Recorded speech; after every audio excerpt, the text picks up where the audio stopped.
what does it mean for the education sector in the US as a whole? Where does this fit into the larger?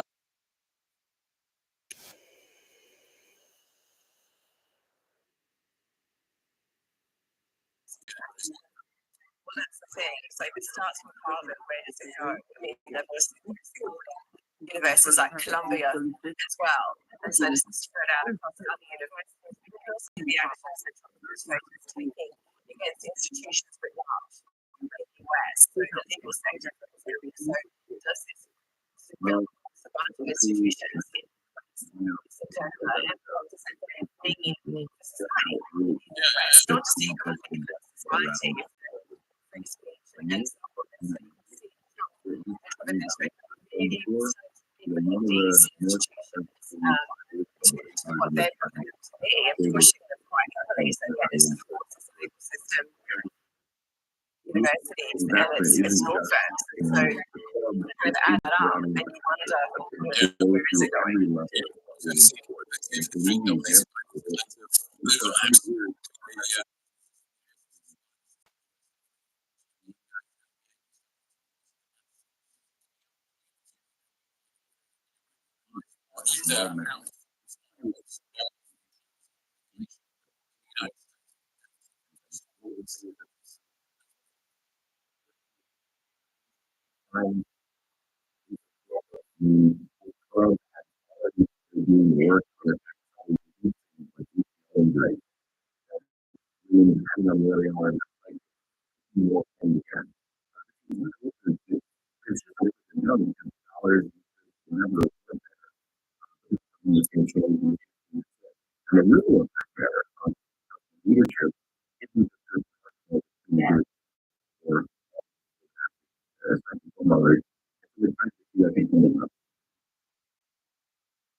Business, politics, and economics, and ask the question, what's next?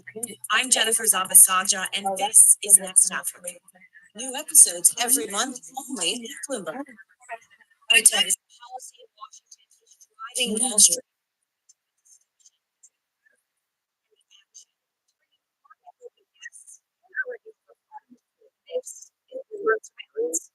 Thank you said that I had lost my hearing this year. Your candidate sees in full swing.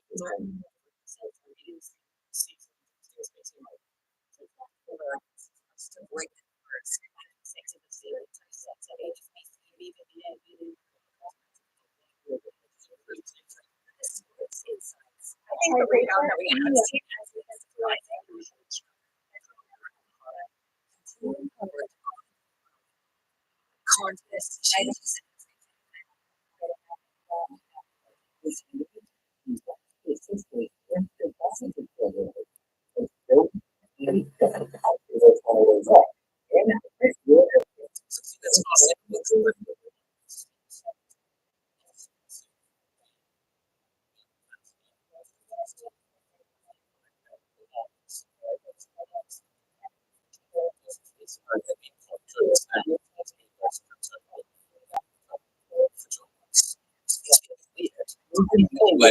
For the crypto market.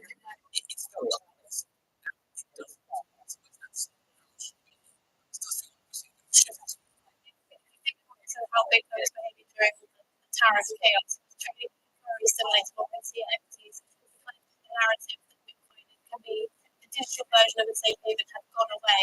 That has now come back in full force. We're seeing equities behave quite poorly this morning. Bitcoin it's up. It has slipped a little bit, which is from that record high. But it's definitely still trading high as a as well. So in terms of where we go next,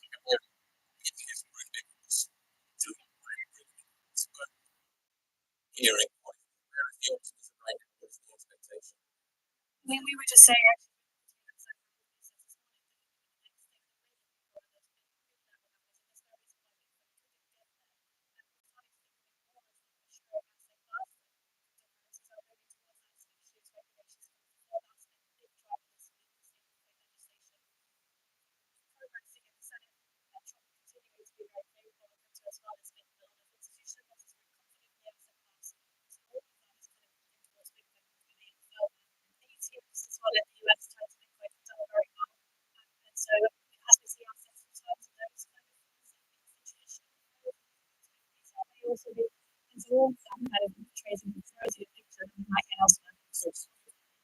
The other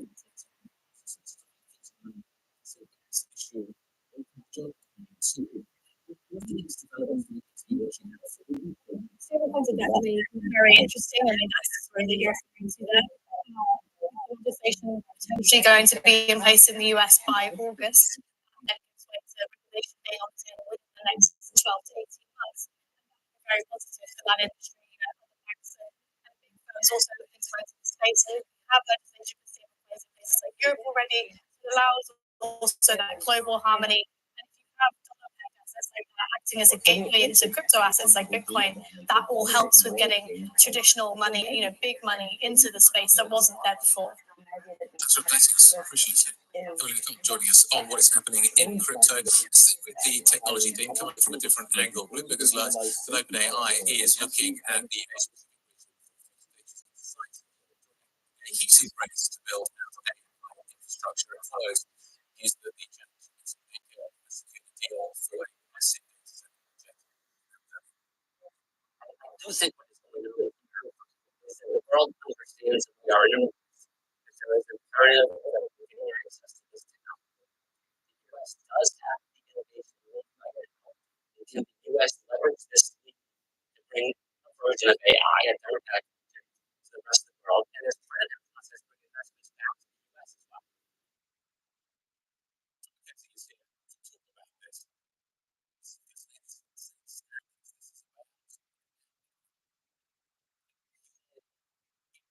On the Middle East and what is happening in Asia.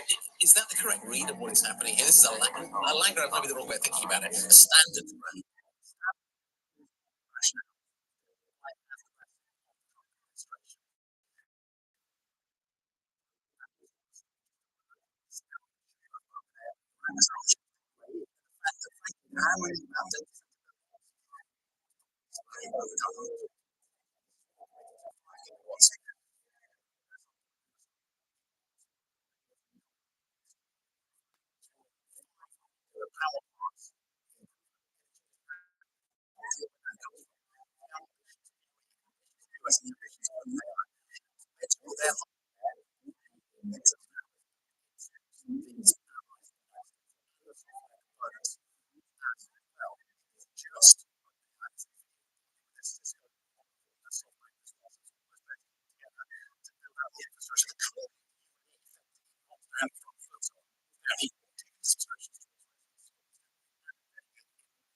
Still find it very difficult to get those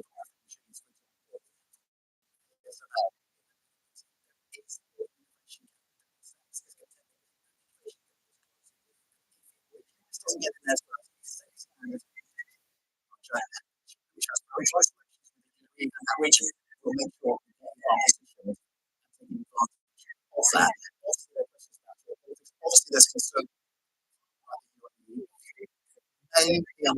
Beijing. Use the offshoring of US technology, the most innovative US technology to partner nations is a concern for some. We know that historically, not anymore, but historically, now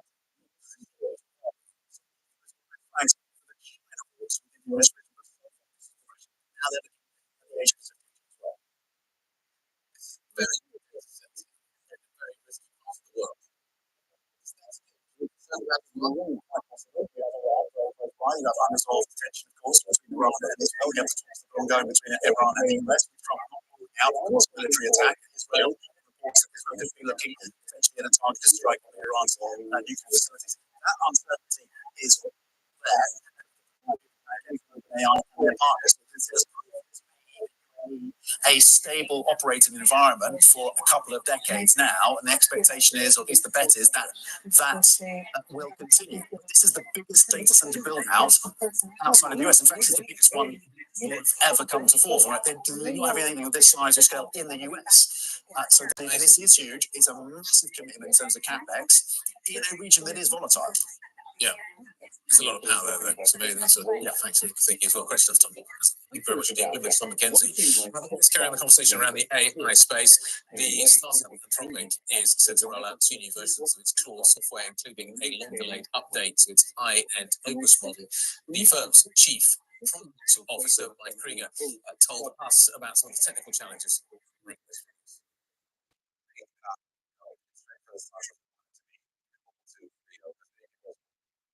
It's generally available on the AI for our end users. It also develops the API on day one, and then as people scale up their usage, there's capacity of conversations how these people are really into that in terms of generally available it's day one. Capacity rate is a massive conversation right now.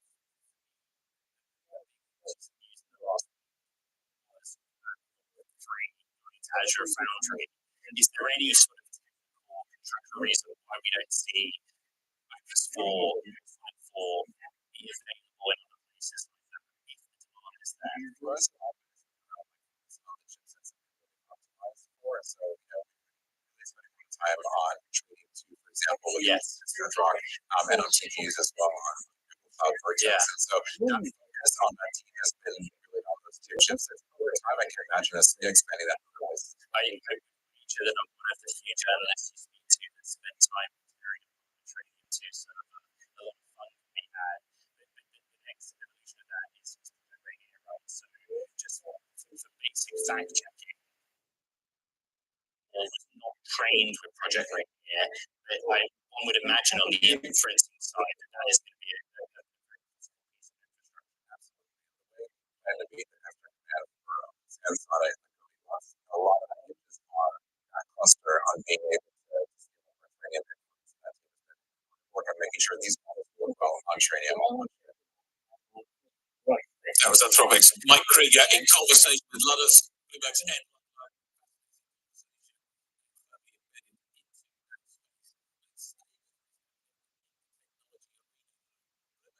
Apple is looking for glasses at the end of next year. Basically, this is a challenge, of course, to Meta's Ray-Bans.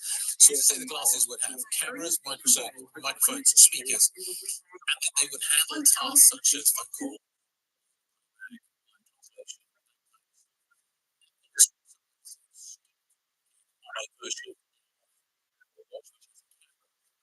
In airports, you need to have a camera in the airport.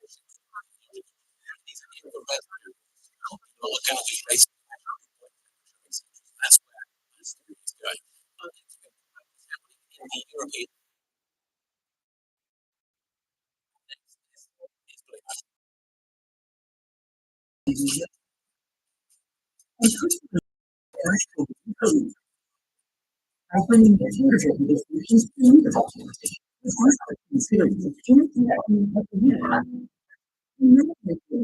where it's going. In the European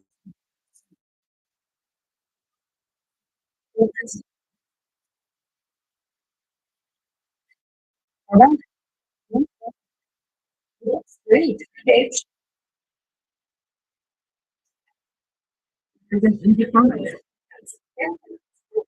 Basing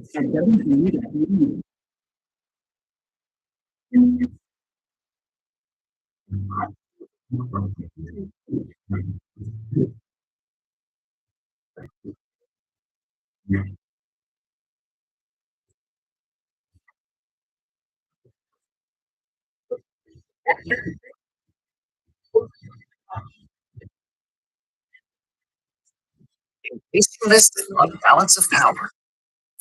We're gonna get all this revenue from tariffs. Why would the president be pushing for higher taxes on any? Because our understanding is 6%.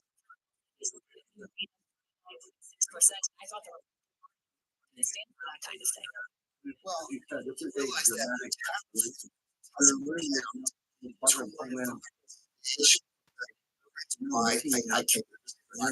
I think we get to they're no longer, and they're not counting it. There's not this practice.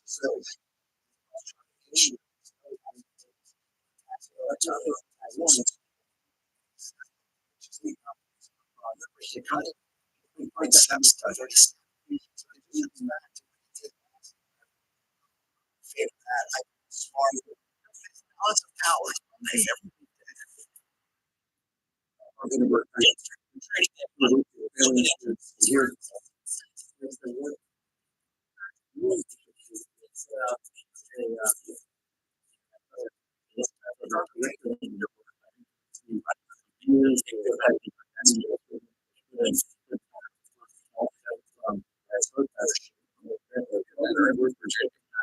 Very hard as this.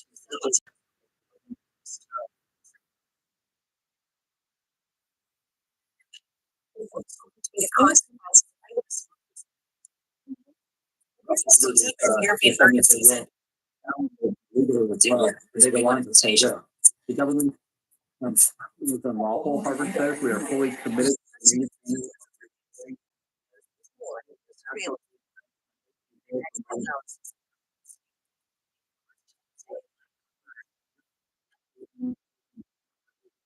How many people are we talking about here? This academic year alone. Like also in a lot of this focus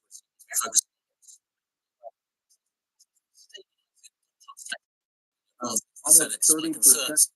Congress deficits the US administration banning Harvard from teaching international students in any could be next. Plus, G7 finance chiefs discussing over the impact of US tariffs. Good morning.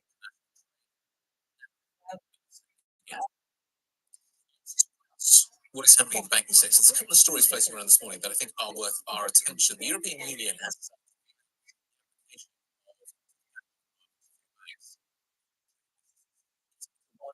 LA.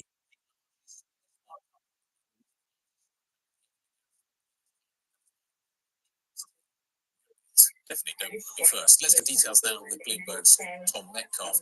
Tom, is it as simple as that? Is this as straightforward as that? We need to wait for the Americans to make up their mind what they're going to do on the bus. Yeah, exactly. Basically, no one wants to go first, put their own banks at a disadvantage. Yeah, the fear is the EU implements stricter rules, US actually softens them, eases them.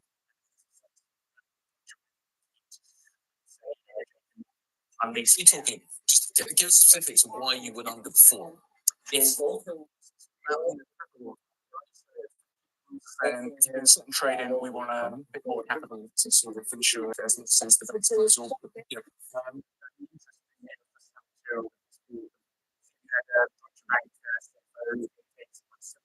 billion of risk-weighted assets. And all these things.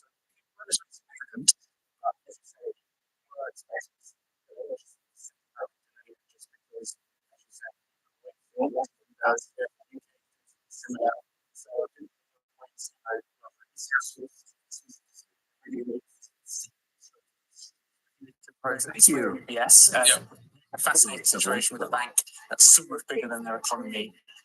Again, that is all, a multi-year process, and I don't think, that was the first round that UBS lost a few days ago. Yeah. I suspect a long, drawn-out discussion, shall we say? Discussion. Slightly friendly discussion. what's taking place. Basically, you've got UniCredit escalating the Bank of BPM fines in Italy to court. Why? Yeah, exactly. I think UniCredit coming out swinging. Effectively, Rome has come out.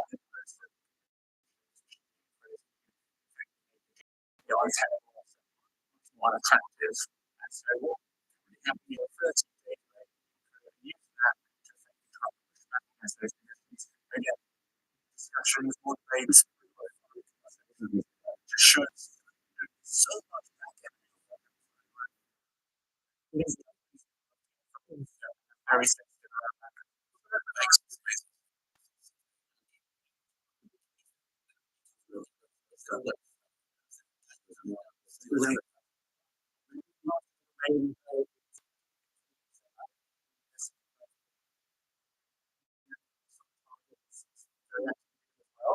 And it's one of those situations that's find something very happy, very, very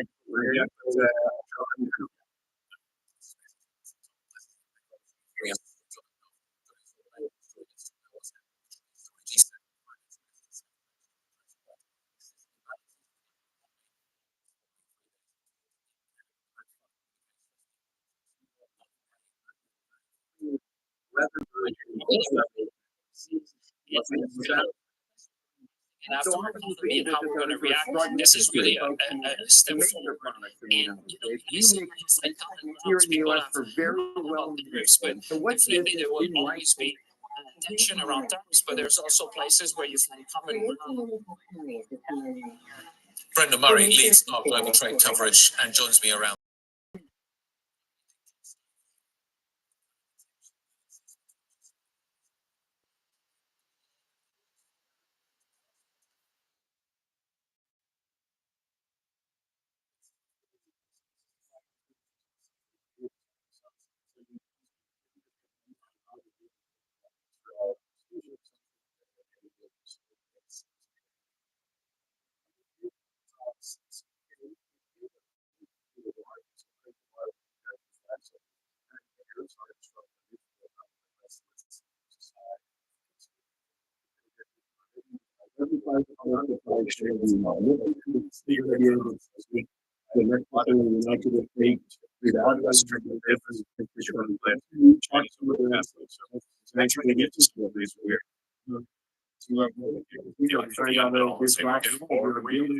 We have some disagreements, but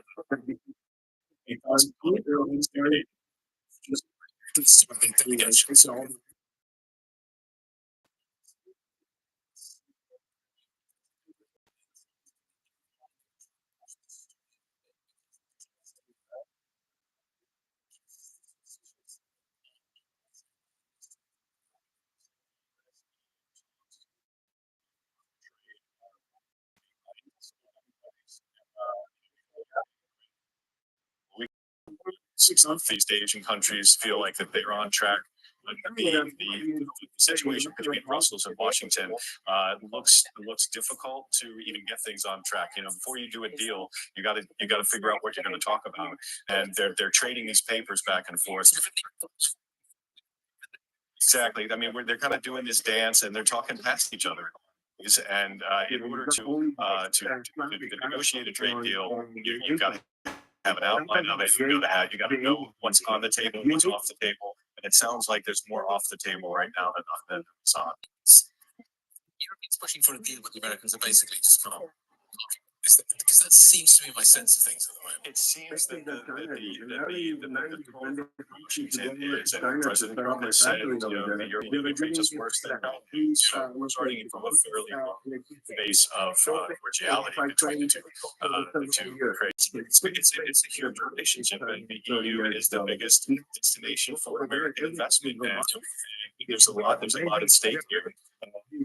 Seems to want to go after not just for tariffs on European goods, but not tariff barriers, tax, all the stuff that's on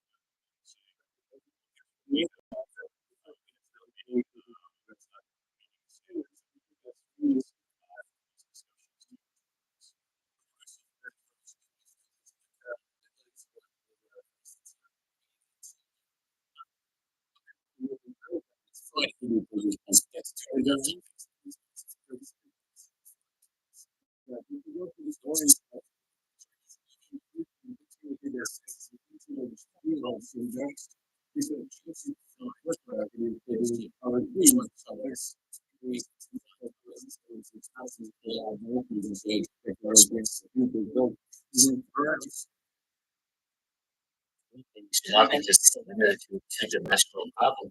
So I think there is almost of the lost economy. On the plus side, we actually have land area, which is a larger than our and flying drones and other info products. We actually hope to receive final approvals by the end of this year. Launch to retail consumers next year, and that will be the world's first use flying product. The president's Facebook speaking is speaking next. We're going to go back to speaking about Ukraine and another office and we're going to look back at what this is going to be.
Once again on display. Saudis are open for business. The cessation of sanctions against Syria.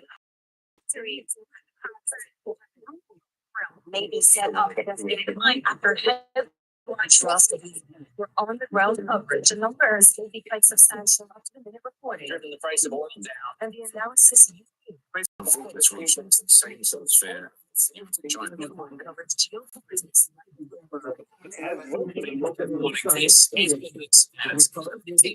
Trade. This is moving technology. It's in the Creek. This is Bloomberg Television. The most fascinating time for the global economy. We're stress testing consequential ideas when investors around the world are scoring them in real time. They're looking to translate the policies from Washington into actionable ideas for Wall Street. It's the morning call you actually inform everyone. Separating the signal from the noise. Some fun along the way. This is Bloomberg Surveillance.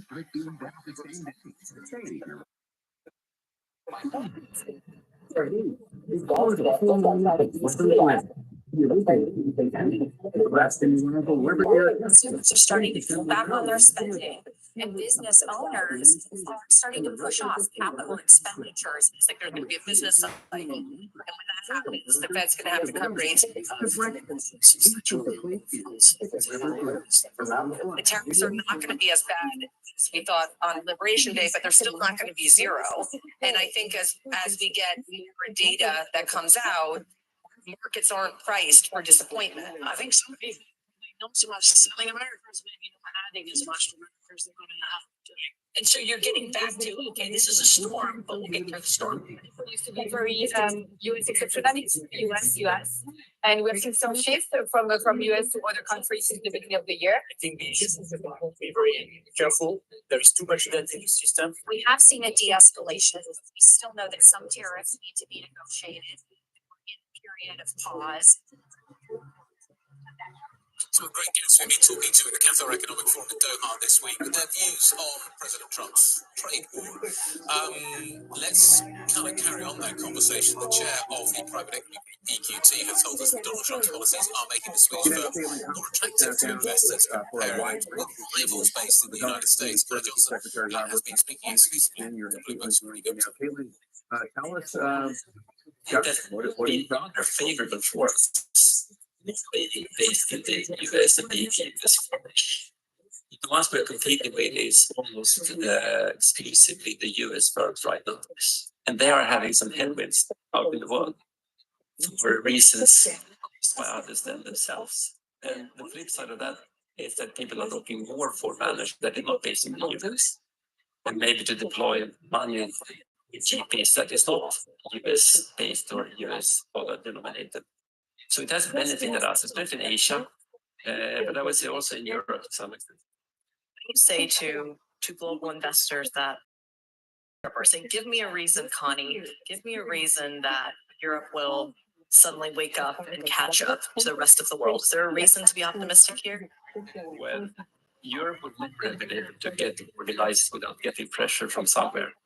And now we got pressure from the US, and now we are trying to get organized. So it's clearly so that the understanding of the necessity of change is there. Now we are waiting to see the actions. We see some signs, but there's so many things that needs to change to get Europe back to a position of competitiveness. It's talked about, and everybody travels around, needs to discuss these kinds of things. But it has to be proven that we can get into action and create the right regimes, regulations, allowance to consolidation. We need to have one common capital market. We need to have a handful of strong, big, successful European banks. Basically, we have maybe one today in Europe. Those things need to be put in place, and they need to be put in place by the politicians, unfortunately. And that's, of course, it's a bit scary, but we're hopeful that we'll get there. And helping them, we are participating in the dialogue around that. Claire Johnson, the with Cressy yesterday talking about kind of to move faster, but still struggling with that conversation. The conversation is starting. Action, maybe a little bit less. Let's turn our attention to the EV story, the car sector. The EV revolution has turned a once quiet part of central China into the country's lithium mining capital. But Bloomberg has found that few operators there around the city of Yishun are making a profit. It's the subject of today's Big Take, and Bloomberg's Annie Lee joins us now from Singapore to discuss this. Annie.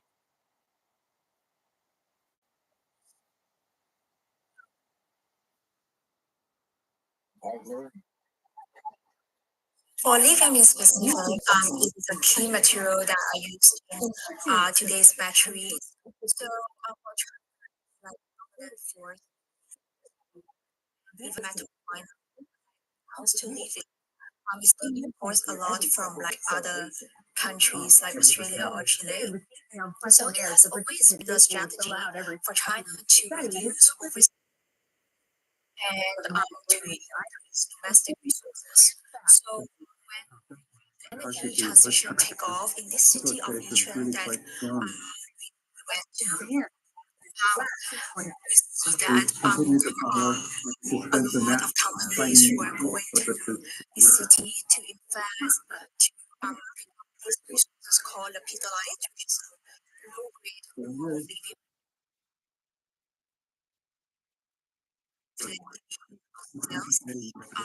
It's a very attractive resources. China and companies, and there were also a lot of government support and push to develop it. In terms of why it's hard to make money, talk us through that.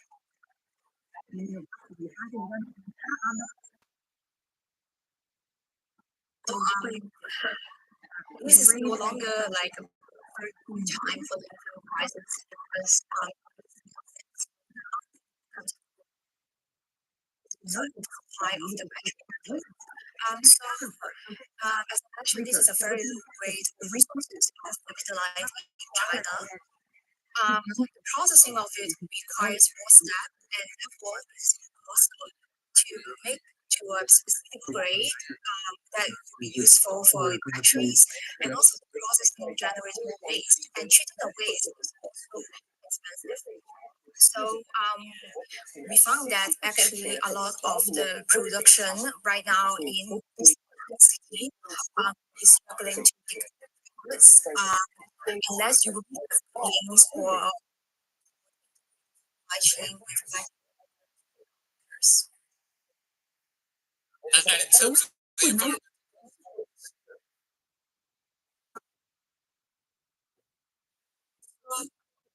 A few years ago, when the market was booming, there have been local reports about high level of toxicity in waste found in the rivers in the city. That like people drink water and wash their clothes from.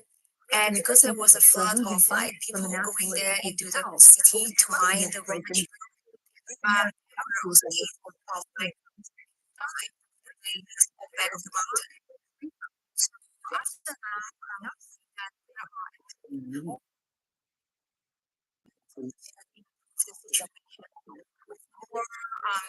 environmental tax and regular incentives to local countries how the waste treatment is and there the efforts to say the area to that actually is based on their cost. I'm surprised that there's that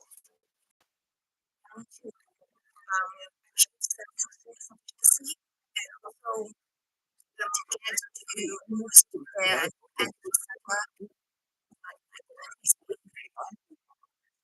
and this reflects all of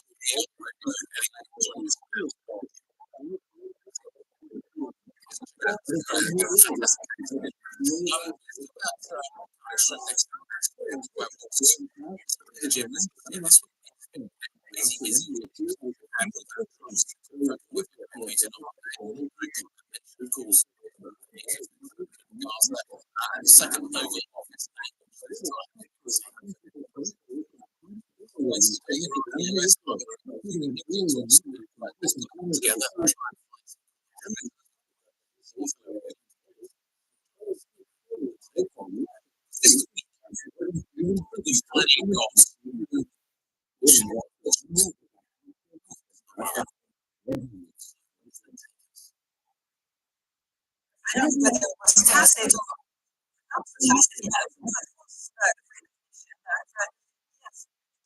it's quite that interesting in the war because until now we have seen slow war films and zombies.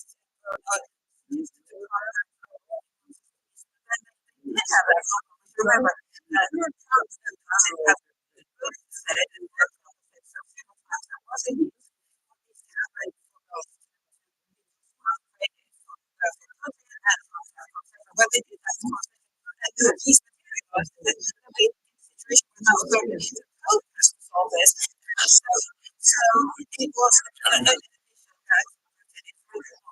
what do we do next?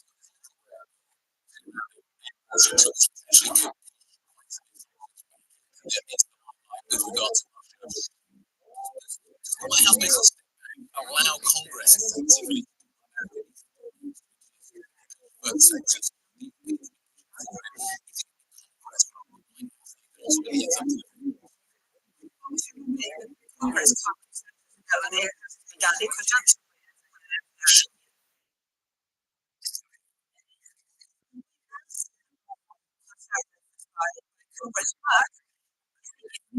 not painful recognition that has set in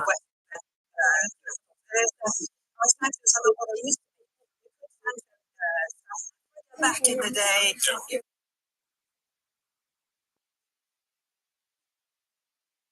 Economic giants of the world, we could put the economic pressure on countries. Now, have been doing for 2-3 years, we have realized that if we put sanctions on Russia,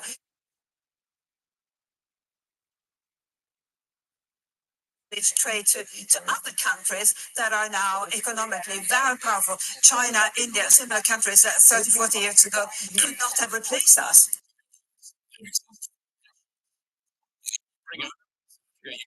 Let's talk about those.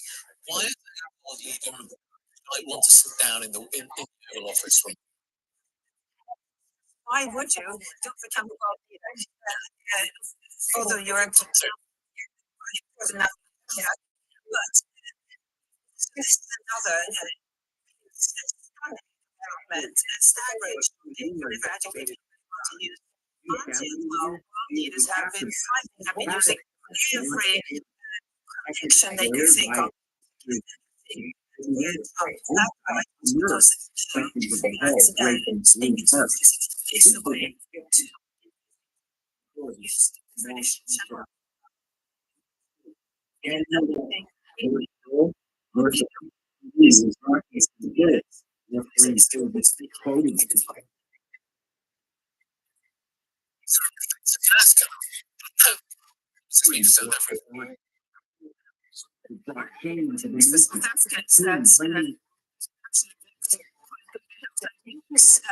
Taken by surprise, he was ambushed, but he handled it quite well. And what he also did quite well, and I think the rest of the world thought, was to bring a couple of, let's say, sidekicks or junior partners who can participate in the competition. In his case, it's on behalf of South Africa. So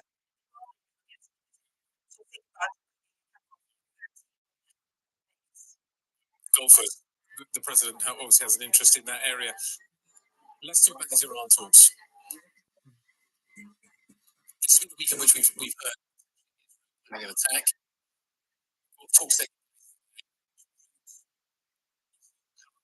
Is it going to be the military route, or can the nuclear story be resolved diplomatically? Because I'm still trying to understand what Iran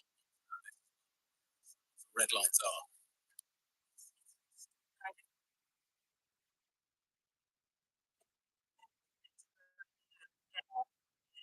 Close to coming to fruition because Trump's major cause in the first administration was the Iran nuclear deal, which he said was the first deal in the United States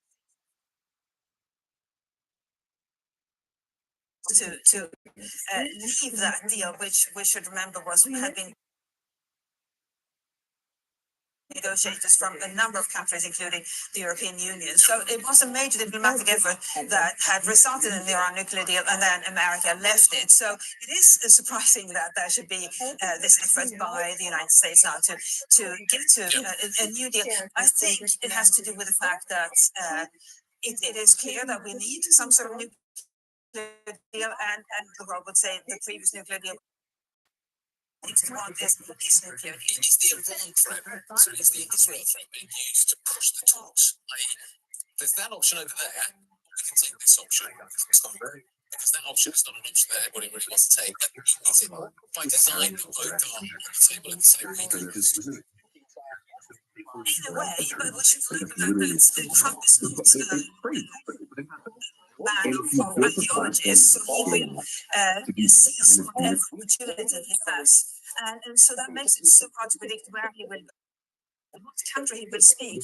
And this thing has come as Israel, for example, which has said that Trump would be an iron supporter of Israel, and now he wants to at least have talks with other countries. And that's why it makes Iran talks so unpredictable. Senior fellow at the Atlantic Council. Thank you very much indeed. The US Treasury Secretary Scott Bessent will be speaking to Bloomberg a little bit later. From the world of politics to the world of business, Joe Matthew and Kayla Hines deliver news, insight, and analysis live 2 times a day, every trading day. Balance of Power at 1 and 5 Eastern, only on Bloomberg. Because you are one of the most prominent male champions. Hoover's big enough. Why do you need a Guggenheim Square right next door? It's a great question. Thinking about. But you also see and have a real nose for business as you are. Do you think you would have kind of ended up in this spot eventually, anyway. The relationship formed and the relationship was cleaner, is that going to hear a different way? Or, I guess, but it always questions that really. It's funny. When I first told Queen I was at the high to start a women's soccer team here in the States, I think kind of talked me out of it. Because I think she's been so exposed to the infrastructure of women's sport. And like tennis is one of the best again, right? To this day, Serena and Venus's legacy is that sense. But you get a glimpse of what the past and the present and the future looks like here. As it's so remarkable that to this day, more American jobs from US Open. So there, basically see the view on an equal pedestal with the entire world. Is this a negotiation? So again, it's up to the president. 90 days is not an eradication. The trade negotiations are moving quickly. There will be deals. Trust Bloomberg for all the context and clarity you need as the tariff and global economy story evolves. This is their case. Becoming the base case. Nobody covers tariffs like Bloomberg. Context changes everything. And I argue the Florida Senate is the American.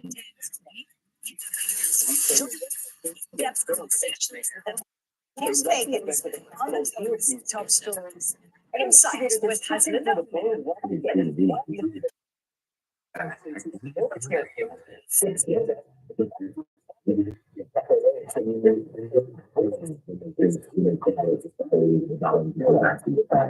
And then like golf is saying areas that they really don't have.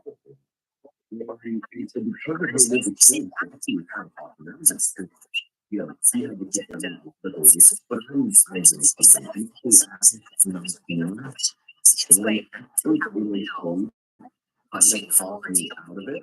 I'm actually like thinking anymore because it's totally that's sort of it's usually where these influences that I'd like to think I would have eventually gotten here.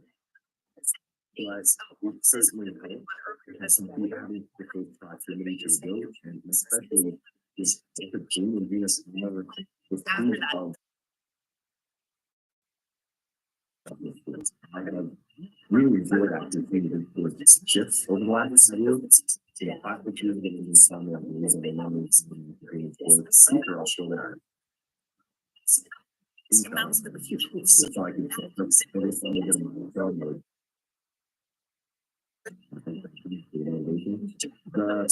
I'm glad to be fortunate in the system where people are in the real insecurity, but there's still so much more to be done. And I really believe this what could and could be efforts in thinking about things for this.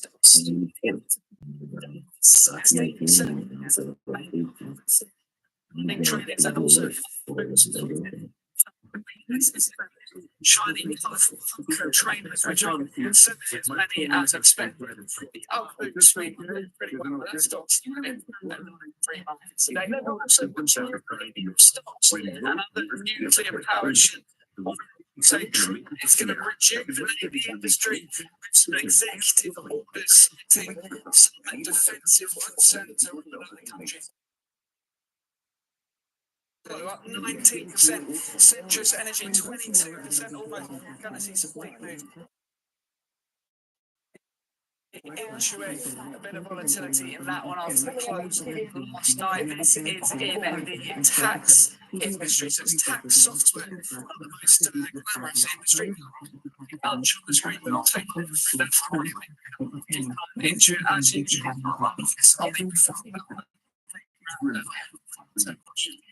We think that a break tax dollars have the boring movement now, which will keep our eye on it for any change that is Bloomberg's Joe Easton. Thanks so much. Now, later this hour, in just a few moments, we're going to be speaking to Mark Barth of the hour We'll also catch up with Sitara Sundar of JP Morgan Private Bank. Now, I mentioned that the concentration has been on the long end of the curve so far this week, and rightly so. Look at what it has done. At one point intraday, hitting 5.15%. On the totality of the week, again, that's over 5 days. But if you look so far, what we've done, we are just around 8 basis points, climbing despite all of the concerns. Now, Marvin Barth of Thematic Markets weighs in on what the bill could mean for the economy, because of course this has been concerns for the tax bill coming through DC.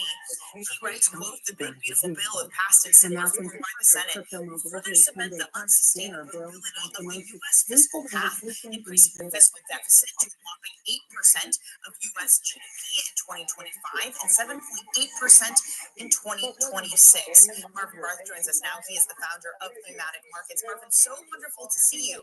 And look, this is could be the thing that reins in what's happening, but it's been an orderly basis points. Is this the market saying that we are fine, giving Congress the green light to go ahead with this tax bill? Back with you. I think markets are telling Congress and the American people that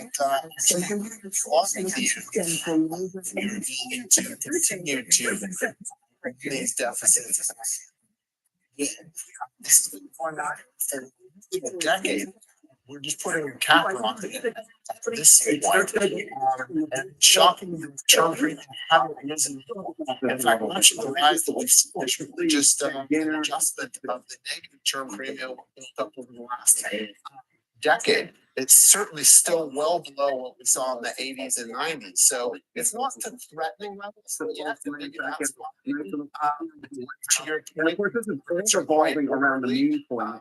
It's really point of shock. No. This is driven up the price of the contest of the last one.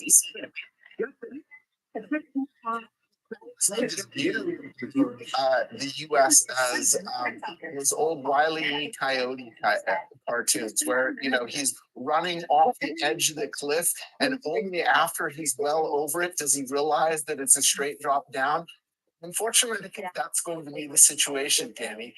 Before that happens, I think a lot of other countries are going to get run off the cliff. Whether you like it or not, the US still is and everybody else comes second. And we're starting to see that in points, whether it's in where it's also steepened very dramatically, most dramatically, under the Japanese bond market. I think that's so interesting. Judge, what's the push and whether it's the US, Japan, used to deal with the BOK that's on issuance after 50% of it. We looked at instances that the carry trade and what happens in Japanese rates has ramifications. Is some of that possibly going on here too as it relates to the investment? The transaction based on that and income. Obviously, you're starting to might become less jackson. The American thing that Donald is Chris. I think that this slide is out of the other one. Certain existing curations before the giving of an hour sitting around different markets on the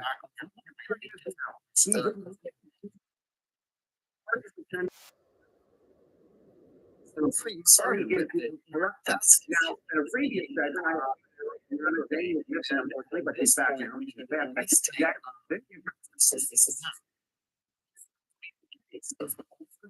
Let's continue to try and even large fiscal deficits. Talking about and they win. Away with it.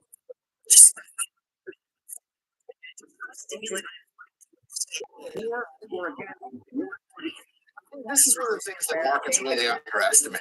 And in fact, I think markets have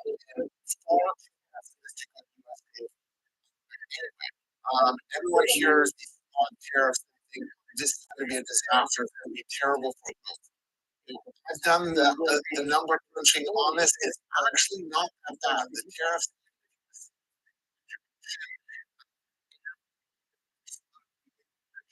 Tariffs. You're really talking about subtracting about 1% from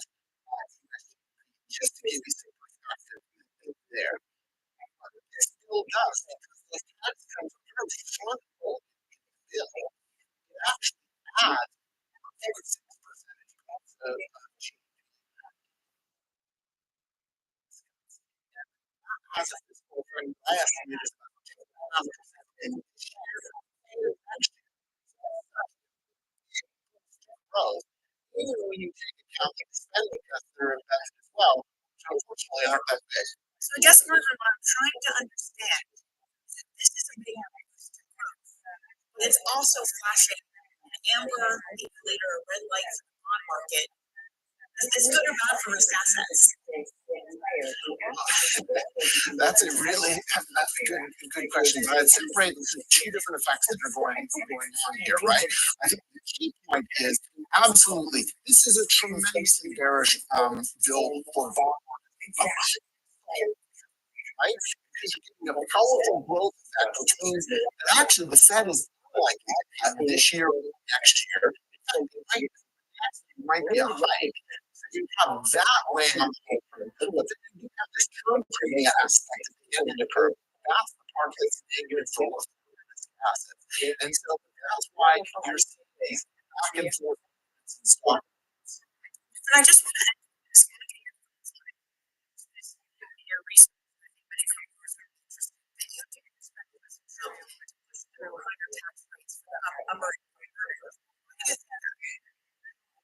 I think look at even this tax bill does actually push through more cuts for more. You know, you've got the main tax cuts for your tips for cap for higher income. You have more income for seniors. He's actually basically looked at the idea of raising taxes on the highest income earners. And if you listen to Steve Bannon, you really think of this sort of intellectual architect of the whole MAGA movement, he really is talking about raising taxes on the rich a lot. This conversion of the Republican Party from the party of capital to the party of labor. That is what Trump represents. And I think a lot of people miss that point.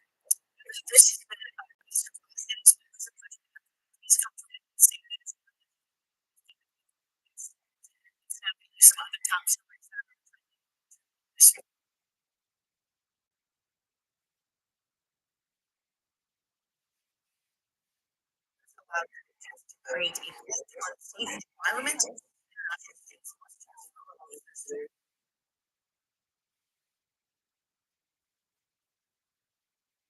Supporting that Los Angeles investment for discussions to buy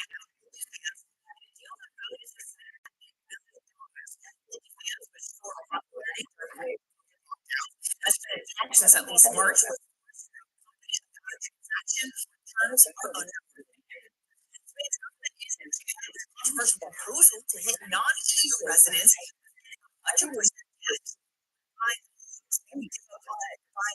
Spanish bill aims to promote access to housing and taxing.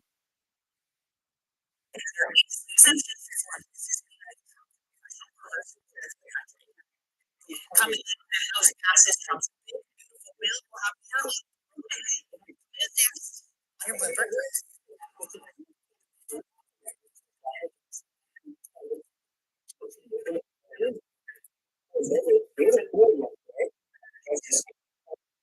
Use yourself. Decision blocking and it is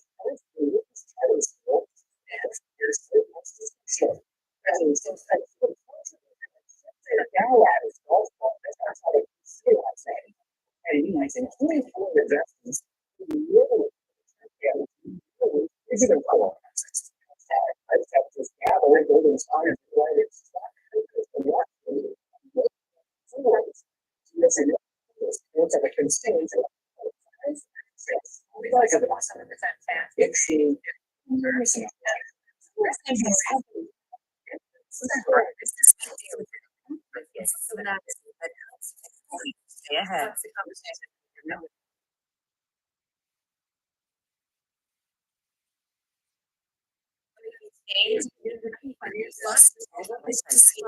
And techniques as it happens.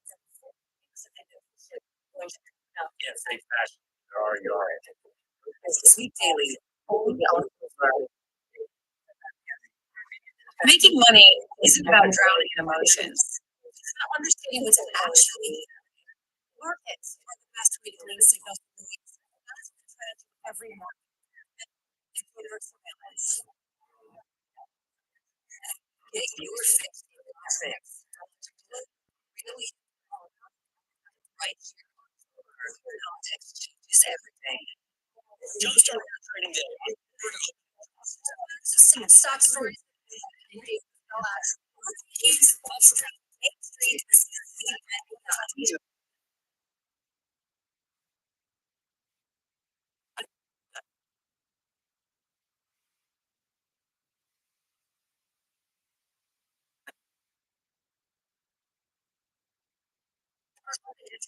Every trade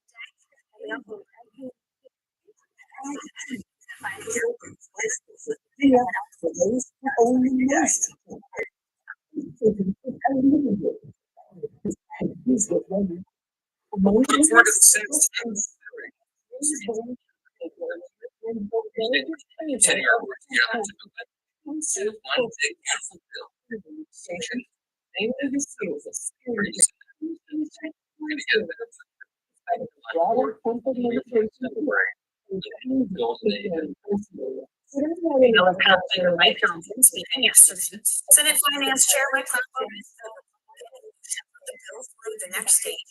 Reporters yesterday, the House didn't go far enough on tax cuts. I'm joined by members of the industry director, Rosalind Matheson. So, Ross, the self-imposed deadline of July 4th, does it look like the bill will make it there in time? Well, possibly not. I mean, what we're hearing is maybe this could go to a vote in August. The clock is ticking either way because of the imperative around the US debt ceiling and the need to get funds through. I mean, as Donald Trump has called it, it's a big, beautiful bill according to him. It's definitely big, and that's the challenge. Is there's so many moving parts in this bill, and it narrowly got through the House, but it's going to have a complicated path in the Senate. You can expect that Republican senators will look to change aspects of the bill which could slow it down quite considerably. That's all around everything expedited around Medicaid. They're very worried about what that might do coming into a midterm election with voters. You've got some pushing for even bigger tax cuts, even bigger spending cuts, and a high complexity there. So it's the path through the Senate is very unclear. Around that is very unclear. But as you say, Donald Trump is pushing very hard.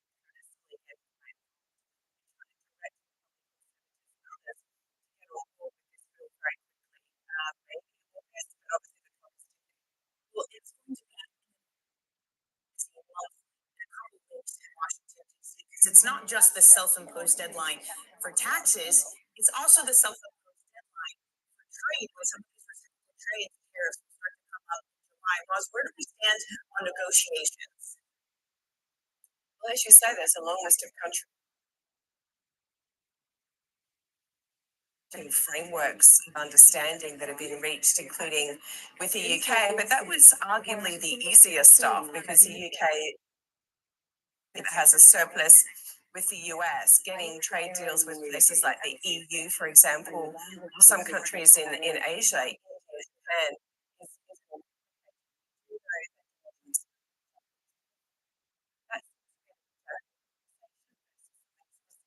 Around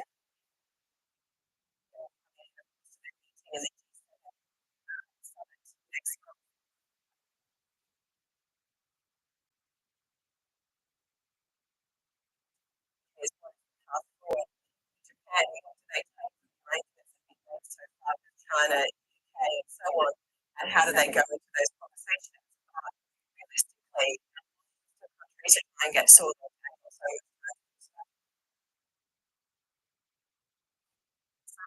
Administration side is the EU. The FT reporting on a letter that Representative Jameson Greer is getting ready to send his trade counterpart about pushing them to make unilateral tariff reductions.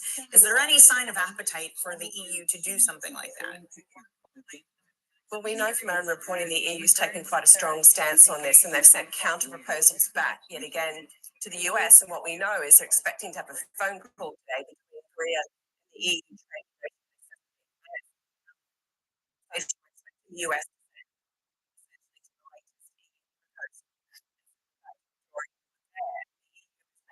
clear to have read US stuff, and they're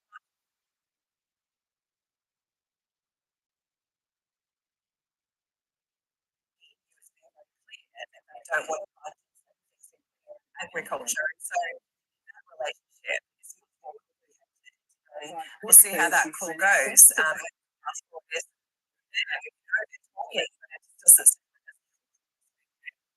Thank you very much for that update. Let's discuss some of the biggest finance and fund. Get some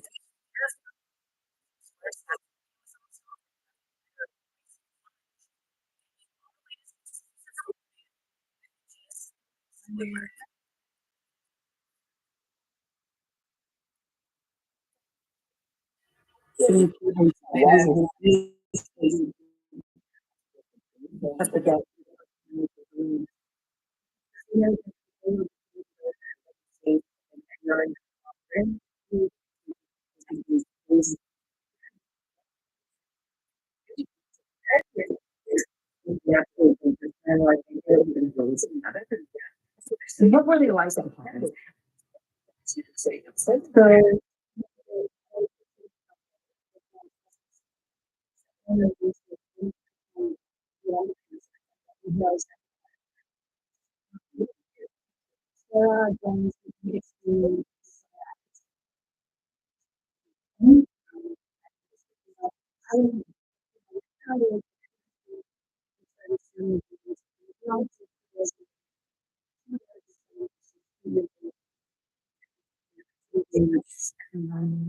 Like because the school couple was just a place that they used to have the producers children because those were very young in my opinion.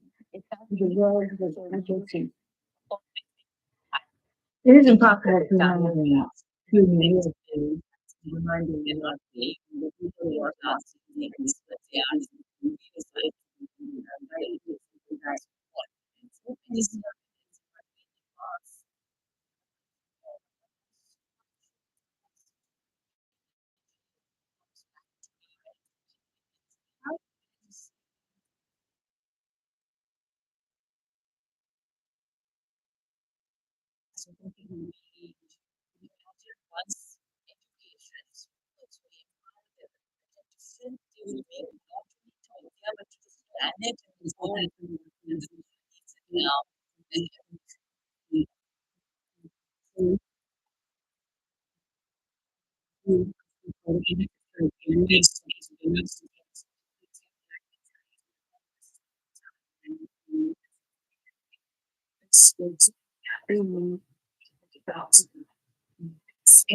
for television.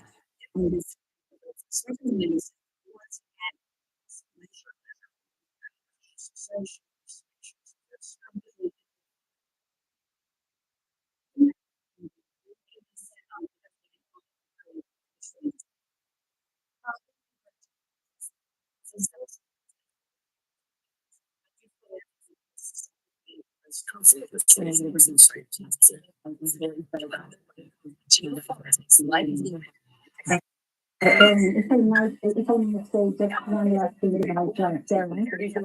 So don't tell me things like everyone to me, I used to take my kids to the pharmacy to game and they had a way of the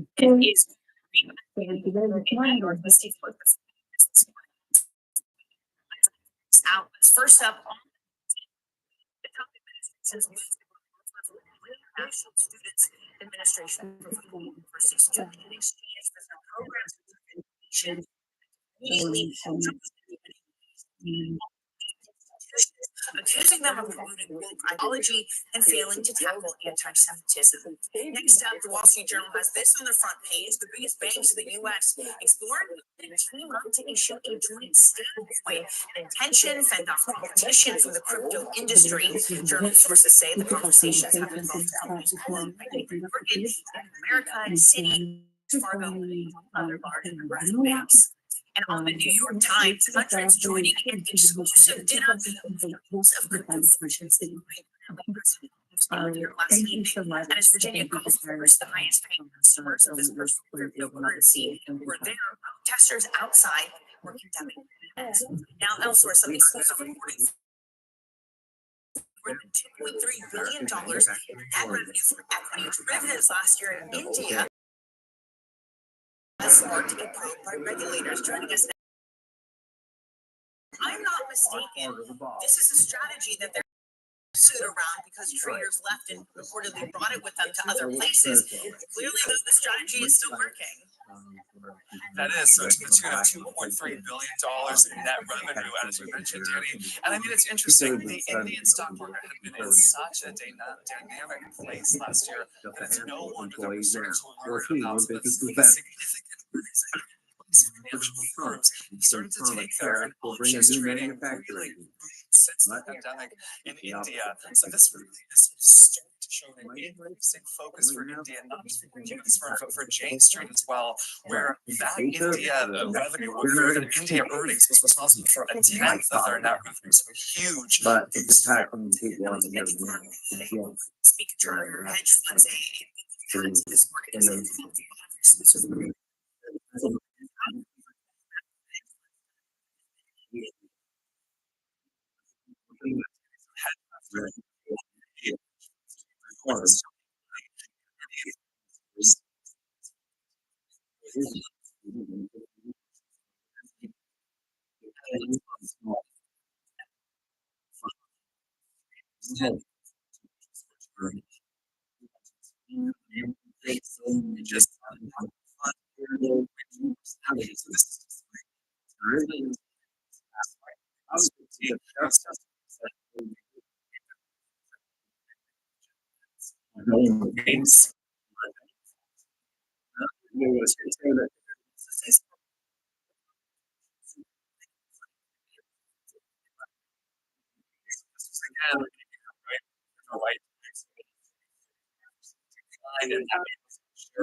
and the sentiment that some students request some financial aid and tutoring.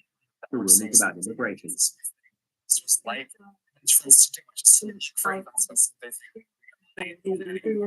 Charlie, thank you so much for your wonderful reporting this morning. And coming up on the show, volatility abound. We've seen a 30-year yield hit above 5%. It's still hanging around. The second tariffs, but Satara Sundar Morgan sees opportunities in stocks ahead. Is it time to be thinking about the upside case? We're going to be catching up with Satara next. You're watching Bloomberg Brief. Rio worries about funding. Looking at the iPhone. And also, it's nonstop that you're working within the bustling Latino community here. Like this food. Have done, this is all. If you had 1 minute, decided to say, I don't think it's a minute. I think on there's a lot of things to mind, but I just don't think that was where to start. he was a student in Trump's first term and says he was constantly on edge. He's trying to stay more calm now, trying to understand the big jump in Trump's Latino proportions. Sometimes there's is what it's and talk to someone I can help you understand solution, but it's not easy Jim, family friend, what Gerard Bass parents of mine. Bad works here, some of that, not assembly. That is one of the area's largest employers, has as many as 350 layoffs are coming soon. Bad is fairly low, the seniority. I was at 171 when they turned to me. It was like 280. So you're trying to get to like 350. If I can get perfect, and it doesn't regret his vote for Trump. If they could, into a job. But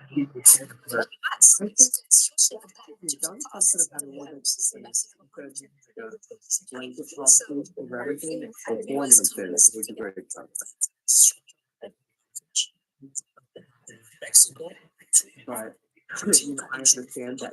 So, years ago, he says to think about the midterm.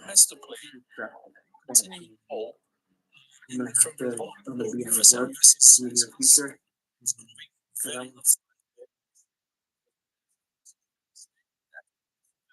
more important.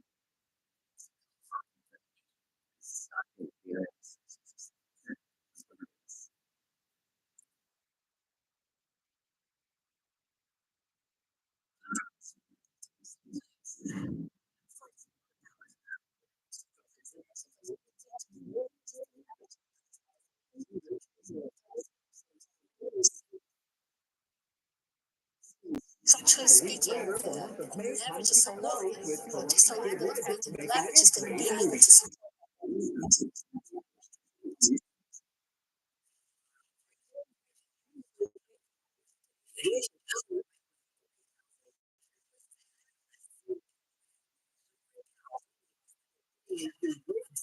television, content, cheap,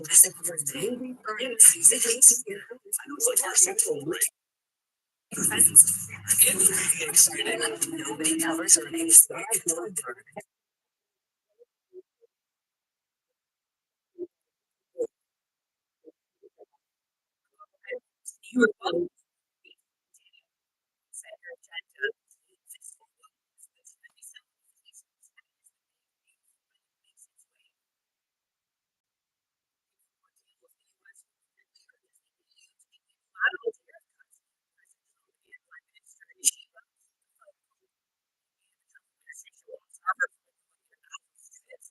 forcing our students to transfer. Now, just barely 3 days of yesterday, we turned it around. We started the future session positive. That has sunk to losses just over the past 30 minutes. Your S&P 500 future asset down by about 0.2%. Your equities since lower concentration has been on this bond market. Yields have started their recovery, and they attempt to do so further this morning, now down by basis points at just above 5% at 1.15%. So certainly easing is coming through. Gases. Part of Congress passed the bill. It's now on to the Senate. Let's get used to stocks to watch this morning. Back with us is Bloomberg's Joe Easton. Hey, Joe.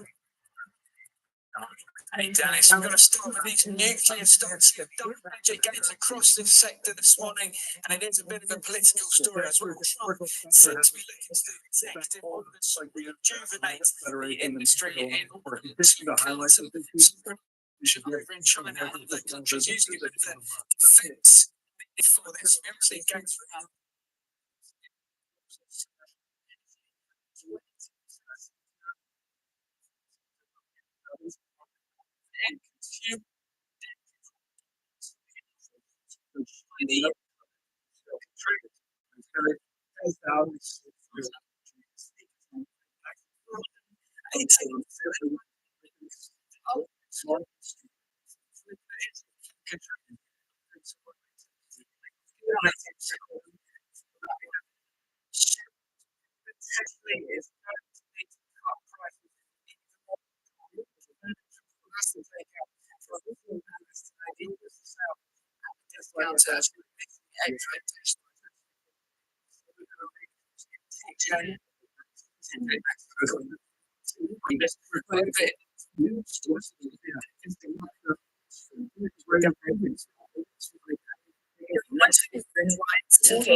some sort of issue with a different company.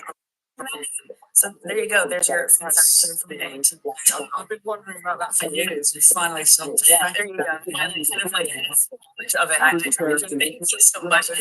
Joe Easton. Have a great weekend. The pain is starting to ease in the bond market.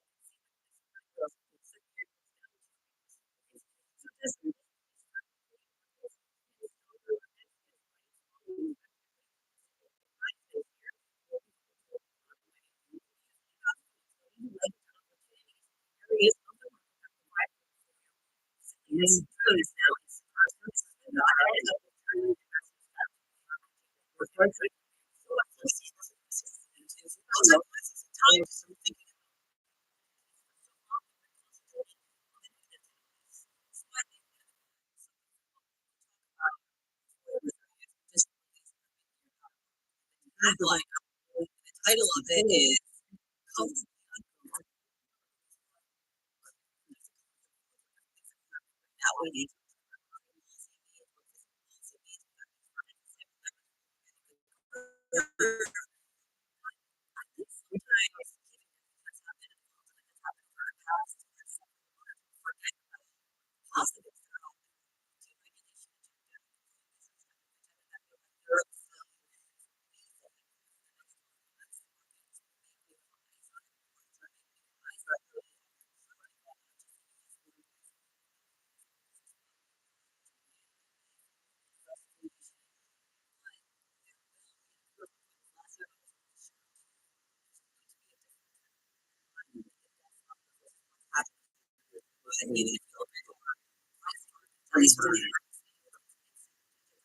expecting a pretty decent amount of upside in pockets of technology. Think about software, especially the enterprise software names, where you're getting recurring revenues. But many of the valuations of these really strong, growth-oriented companies are still trading at multiples that are below pre-COVID levels. That growth is not yet being appreciated by the market, given everything else that's going on right now, where you're seeing that price get pulled down. When you think about fairly so, and the other side of it is financial. Some of these more value-oriented areas where, if you think about deregulation, financials is going to be one of the biggest areas that are going to benefit from that. So we're finally concentrating on what the Trump administration has been trying to say, which is deregulation and tax cuts. But in terms of fiscal stimulus, that had been much the story for U.S. exceptionalism last year. That you had this fiscal boost.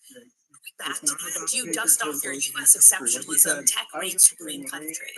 So I still think that there's a need to be balanced. I do think that obviously the U.S. exceptionalism trade was very strong at the beginning of the year. We still believe in technology. We still believe in a lot of the strong players in the United States. But I don't think that we can discount other parts of the market. We're seeing stimulus spending within Europe as well, in terms of what we're seeing out of Germany. And we do believe that defense spending and a lot of that space to shore up those markets as well. So I don't know that we can say one versus the other.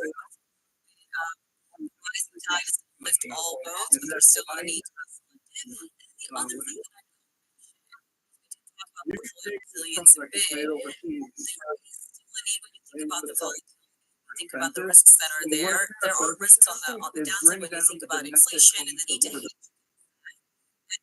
we're still seeing some volatility. About portfolio resilience and the traditional 60-40 type of portfolio, we actually are talking turbulence about alternatives. A lot of the areas like infrastructure, for example, that kind of that's actually risk when you think about the long end of the curve. So you're getting that type of resilience. Scenario that could bring back the long end of the curve. Hedge. There's always going to be a place for fixed income. There's always going to be a place for certain types of duration. We are I don't know that we can write it off, but when we think about portfolios over the long run, we always want to ensure that different parts of your portfolios have different levers to hedge against the areas that are right now.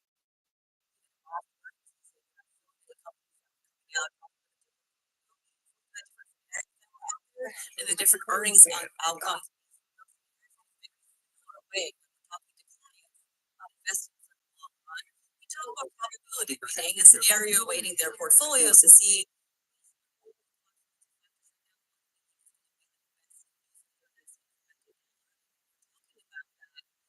infrastructure or even hedge funds a little bit earlier, relative value in that.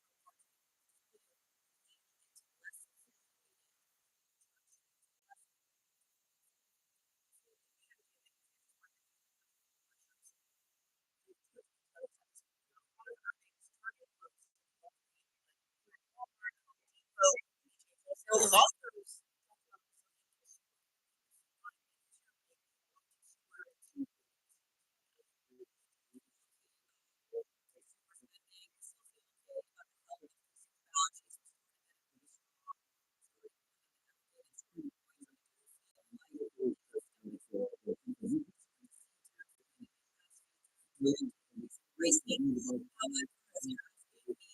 what is our feeling about consumer discretionary stocks and staples and that is their portfolio or parts of the economy, services to a certain extent to other value oriented side, or maybe a little bit more into clarity as to what that is 12 months like in areas that are a bit less sensitive to and financials is one of the conversations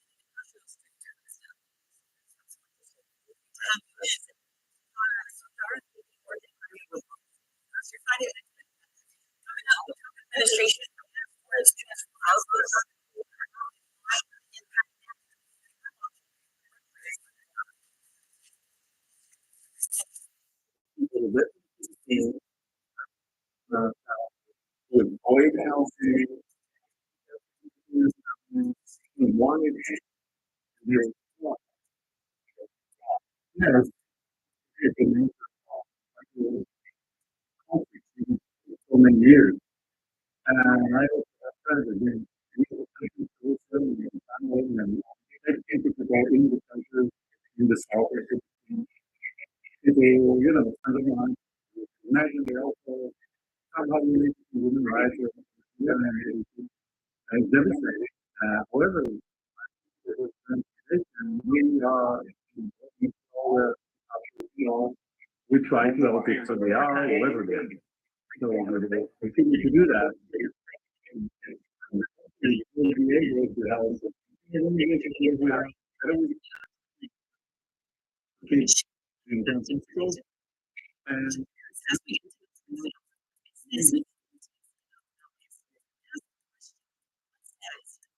I'm Jennifer Zabasaja.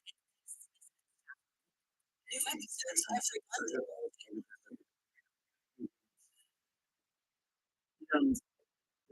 every Monday. Diagnosis and this person boundaries. We're not ready for that.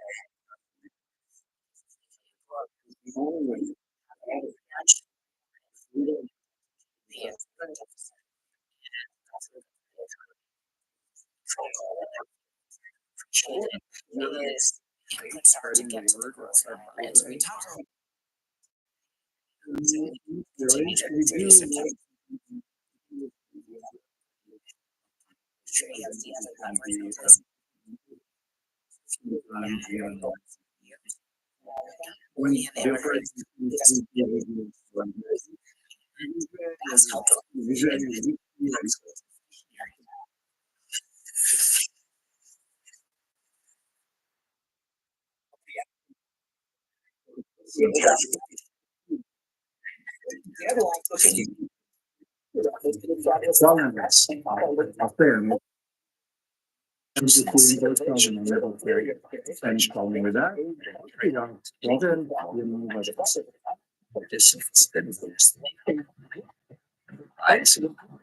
And got to fight AI.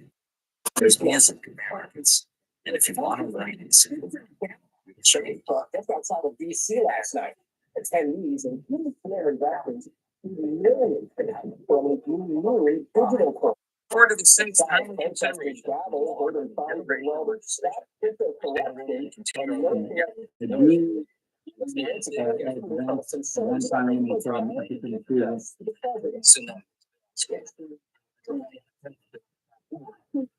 Celebrate a new golden age.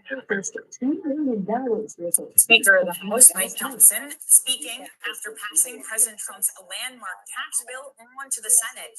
Now, Senator Mike Crapo, chair of the Senate Finance Committee, told voters he's determined to expand on the tax cuts in the bill. For more, I'm joined by Bloomberg senior Washington editor Michael Shepard. So, Shep, we go to the Senate now. How does it seem like we will indeed meet the self-imposed deadline of July 4th? Rather than deadline, it might be really like to get this done by this violent day of July 4th, but that's an ambitious timeline. The Senate is not used to working with that kind of speed. And as you noted, Senator Mike would like to make some changes to this bill. He sees a higher ceiling for tax cuts in his version of the package. And he would also like to make some business breaks, including bonus depreciation and research and development incentives permanent as part of whatever discussion he has. He is setting a line that he does not want to see any changes from the House passed to the state home tax deduction cap, which was raised and what was passed earlier this week to $3,000. And that is something that would appeal to, of course, to lawmakers.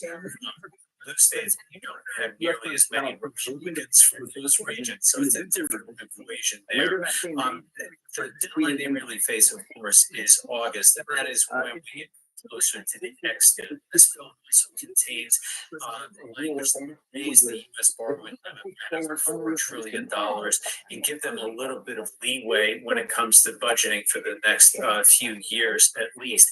And that is when they really have to act by past the deadline. And speaking of the bond market, there are some misgivings that remain.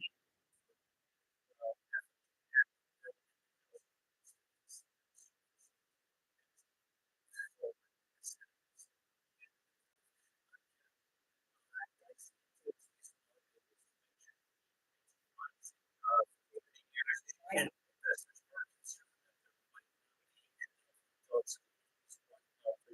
interviewed for a year and nobody said when it comes to paying attention to deficits and debt, this is US debt significantly, and that this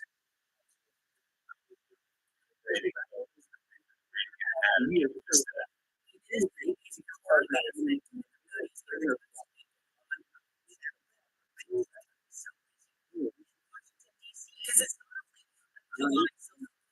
higher goal for taxes. Two things come due in July. Like, July 9th is the day when US trading partners have to either agree to some sort of deal with the US to avoid the reciprocal tariffs snapping back at higher rates. Remember, on April 9th, the president said, hey, look, we'll hit pause at those higher rates that were unveiled on April 2nd. And of course, he hit pause in part because of signals from the bond market that all those tariffs might pose economic risk, both in terms of recession and inflation. Now, those discussions are unfolding now. There's one of the number of trading partners later today. Trade negotiator will hold discussions with James Greer by phone. This is ahead of a face-to-face meeting next month, and this is going to make its case that the EU hasn't quite done enough in these months to see more concessions. And in particular, with some non-tariff barriers that it has seen in these talks. the next very busy month. Shep, thank you so much for your insight this morning. That is Bloomberg Senior Washington Editor Michael Shepard. Now, elsewhere in DC, the Trump administration's fight with elite colleges has risen to an unprecedented level. The latest move, banning Harvard from an emeritus, excuse me, it was a Friday morning. Larry Summers spoke to Bloomberg. This is vicious. It is illegal. For months, the It US has is threatened to walk away unwise. from It is very damaging. Isn't made. Why Does does it make any sense at all or what if to anything stop 6,000 enormously talented young who want to come to the United States to study from having that opportunity? Great editor Mark Perrier joins us now. What has been the reaction to this ban on foreign students at Harvard? The reaction has been very strong, alarmist, and confusion and students scrambling about what next. The university saying that they'll fight the ban or it's unlawful. We're still waiting to see what they'll actually do, but a lot of shock and confusion. This story in on the front page of every major newspaper today. Harvard, loved, respected, the most famous university in the world. This escalation in this battle between Trump and the university, it's just on another level. To that point, Mark, part of the idea of US exceptionalism had also been the exceptionalism of our universities and the output of students and research at it. Does this change that? Potentially, yes. There is a fear this will impact on the talent pipeline in the US. You may see students perhaps avoiding going to university for their university studies or their PhDs and often stay in the US to do research. We need to see if there is contagion here. Will this spread to other cities? The situation is developing very fragile. There could be a pushback, but I think everyone is like a wait and see. Great, Mark. Thank you very much for this very fast changing story for this Now, elsewhere, Bloomberg has learned that OpenAI is looking at the Asia Pacific region for future data center sites. It also follows the US deal developing with a data center. Joining us for the latest is Bloomberg Daybreak Europe. Tom McKenzie. Yeah, of course, as you say, swallows the commitments in the announcement that OpenAI will be leading that investment in the UAE with a data center potentially up to 5 gigawatts. Five stations to power data centers. That's like they've never got anything that size before. It will take time, but it does. It's underscore the unrelenting ambition of OpenAI to still march in terms of innovation lead, to making their software side with their hardware partners in the UAE. Now that covers the Asia Pacific region as well. So they will be visiting. We know senior executives from OpenAI next week will be on the ground in countries like Japan, South Korea, India, and Australia to work on Stargate projects, the kind of thing that you see in the UAE, and replicate that in the Asia Pacific region. This is about ambition for OpenAI. It's about making sure they can continue to take advantage, frankly, of the lead that they have on innovation and make sure their software is getting used by those populations and the companies they have to support that. Like NVIDIA, of course, and Cisco Systems. So in tech headlines, we've seen the Trump administration really push Apple to build in the US instead of elsewhere. It seems that there's some wording that Apple is ready to defy Trump on the matter. Yes, and this comes down to China, and China's part of the story in terms of the skepticism you get from the Trump administration officials around what is happening with OpenAI as well. Ties into that. There is some concern amongst the China hawks. There's an offshoring of US innovation, US technology to partners that could leave that exposed to China. And that takes us to what's happening with Apple. Apple's partners in India continue to invest. Reporting from the FT, Foxconn, the maker of most of the components that go into Apple's iPhones, the largest of iPhones. In addition, produces about 20% of iPhones. That's what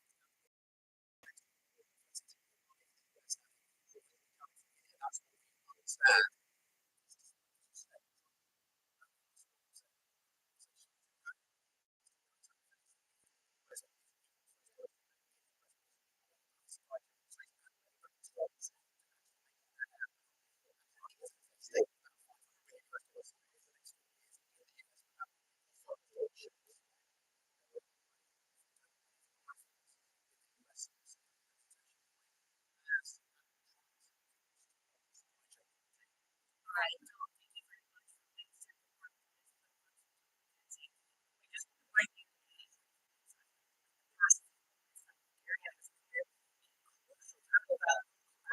Join.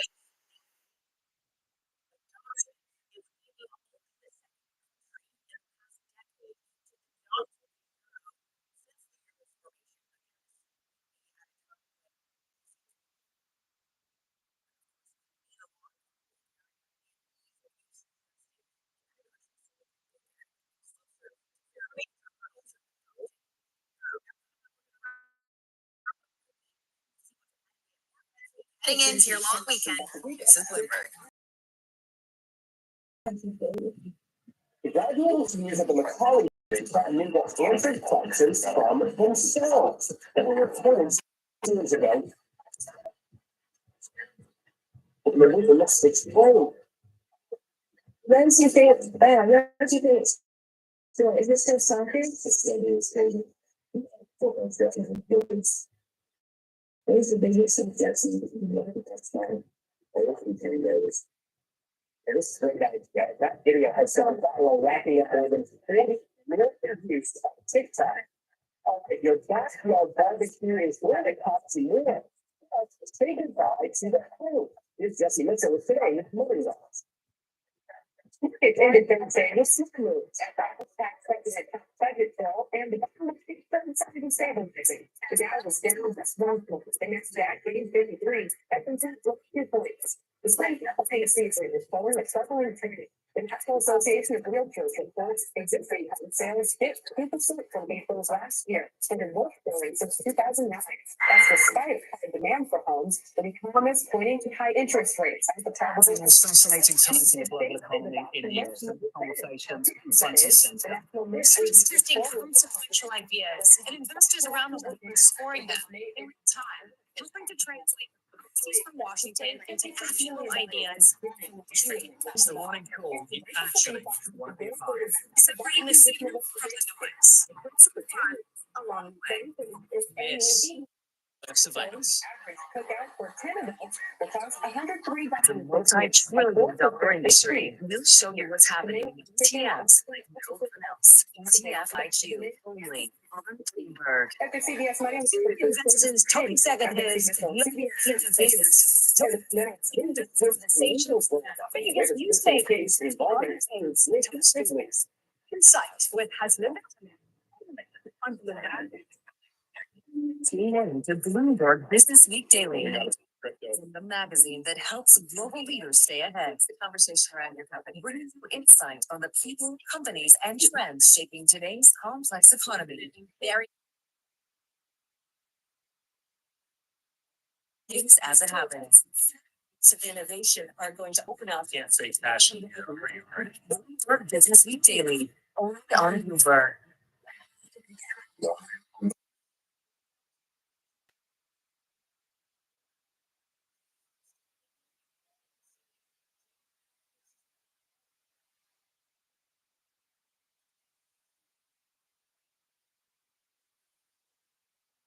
It's your Bloomberg Brief. I'm Danny Berger in New York. Let's get you set up as we head through the long weekend. Congratulations, you have just almost made it. New home sales and building permits data, that comes at 10 a.m. Eastern. We're also going to get some Fed speak from Salem, Schmidt, and Cook. That happens throughout the day. The Treasury market will also be closing early at 2 p.m. Eastern ahead of the Memorial Day weekend. So if you're a bond market trader, you get an early start to your weekend. And you probably want that. Considering the week we've had, I just want to show you what the long end of the curve is doing internationally, because it's not just the US that has experienced pain. We've specifically also seen higher yields in Japan and the UK. We're down across the nations, 1 basis point in the US, Japan down nearly 13, the UK by 1 for Japan.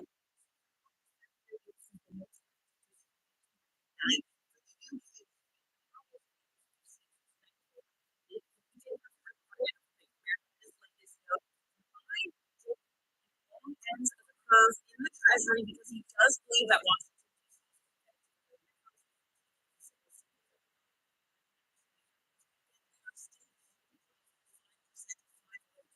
point doesn't impact the equity market. It hasn't been, but we are on track for its worst day since April 2nd. Gold is still moving higher. Maybe that becomes replacement in your portfolios. All right, this Friday morning. This is Bloomberg.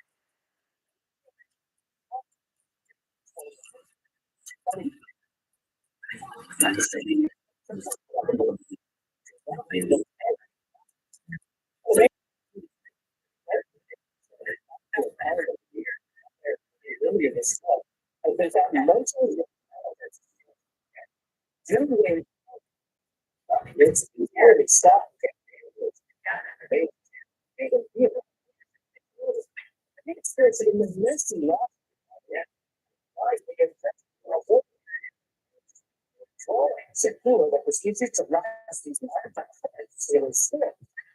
team has always claimed that the Senate wasn't involved in any decisions and was made the meeting it ends with us expect the lawsuits. But coming up first on CBS Mornings, country music sensation Liz Francis makes an exciting announcement.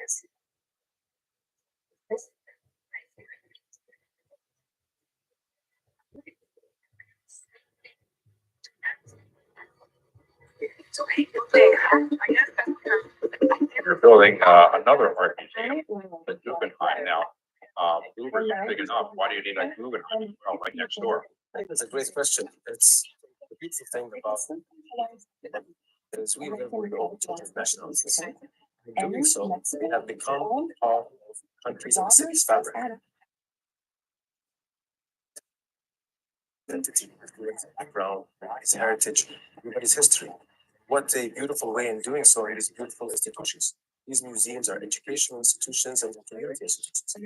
So we wanted to curate really a story where you come to Saadiyat Cultural District to curate the story. You start off at a naturalistic museum, you get a glimpse and you get an understanding of how we came to be, how our earth came to be, how our universe came to be.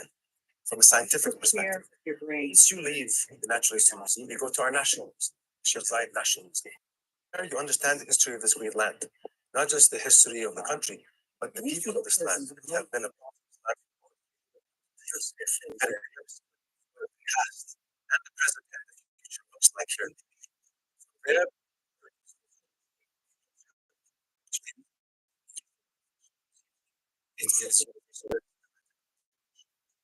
yeah, point of view with the entire world.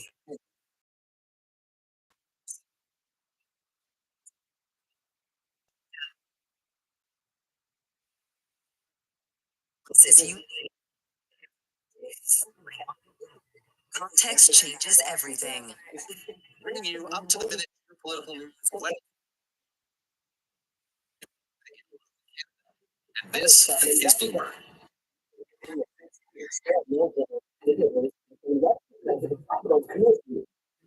This is probably the first ways to build a bond for this actually paying attention to that. Have to confront has lost patience. There is just a pushback to the back end of the curve. When you back up yields, you begin to change the math. Bond markets are the ones that are saying it's something right here. Surveillance with Jonathan Farrell, Lisa Abromowitz, and Anne-Marie Honnard. Live from New York City this morning. Good morning for our audience worldwide. Bloomberg surveillance stats right now. Heading into a long weekend in Washington isn't blinking. Right now, bond yields are going up. Is the market still nervous about? No, we're not at all. In fact, don't forget that bond yields are way down from January 20th and are down today now that the bill is out there and passed. The big bad bond market beginning to find some stability as the big beautiful bill continues to make its way through Congress, leaving gold heading for its biggest weekly gain in more than a month, and equities poised for the worst week since early April. When I went away, the auctions mattered. That was my take. 20-year auction really gave some pause to the broader market that we felt. Look, we can ask how much the decline in equities really stems from just how quickly they rebounded tariffs, but really it is clear there is serious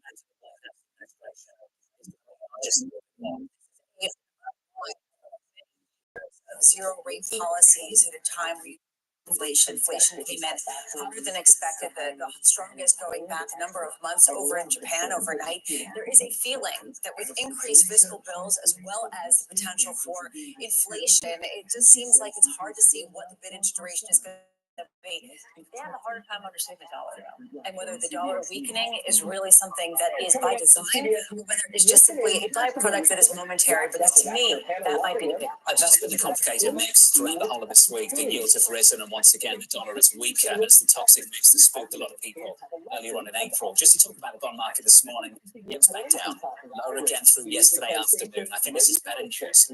There's a lot of people making the argument that this is self-limiting. If you look through the cycle, when you get to these levels over the last couple of years, we've struggled to sustain it. So I just wonder whether we can stabilize here and yields begin to fall back. We are seeing that right now. And if you take a look at the flows, TD Securities came out and showed that global bonds had a weekly inflow of $25 billion led by, guess what, the United States of America at the same time that you saw stocks experiencing outflows. Bank of America's Michael Hartnett coming.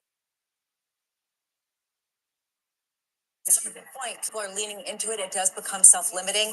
There is potential other ramifications from this, in particular risk assets. How much money draw away from risk assets, not because they are less attractive, but simply because bonds are that much more attractive. Equity futures this morning, just about positive on the session so far, going into that long weekend. Before we get there, coming up this hour, we'll catch up with Sebastian Page.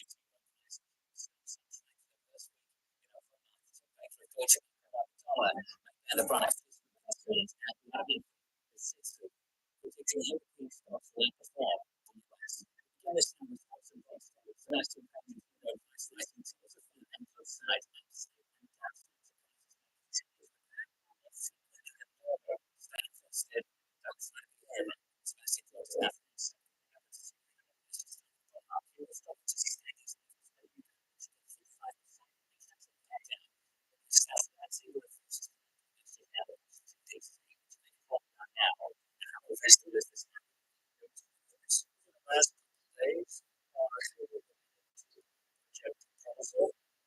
At some point, it's basic all math. It's valuations down. My view, this is not a cataclysmic thing.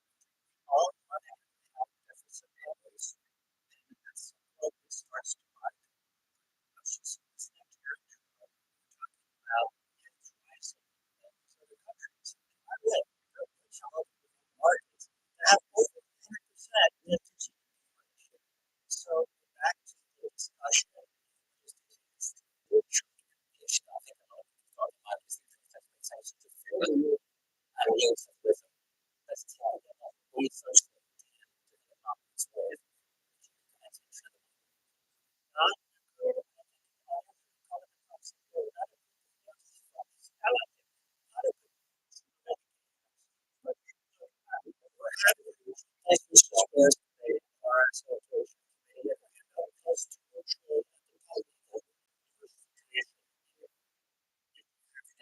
Positions that are at the top level, close to neutral stocks.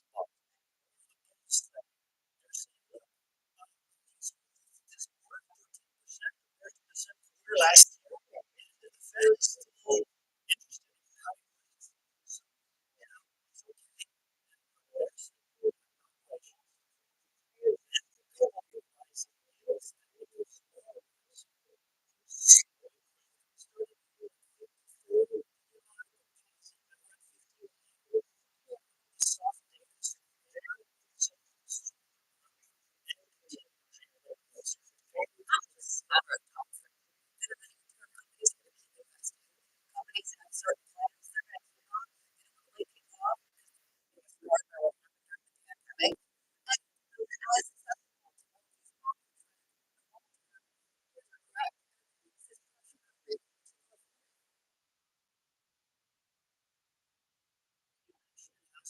the question is how sensitive is the economy and these companies to tariffs that are kind of system.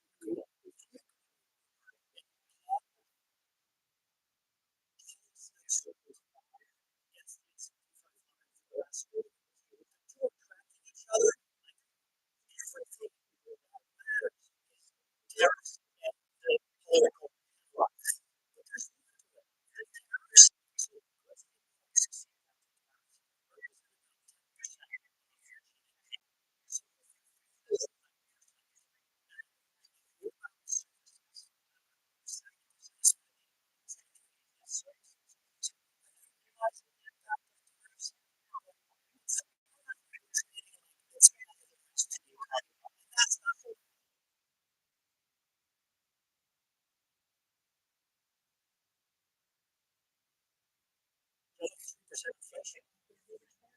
I was just in Texas, as an executive, so they were all getting and I'm going to do that. We have all these asset management plans. That's it. That's true. That's attractive. Those kinds of multiples.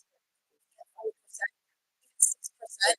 Bonds at this point, because it's just really for additional weight. It has to be evaluation of the bankruptcies or some kind of social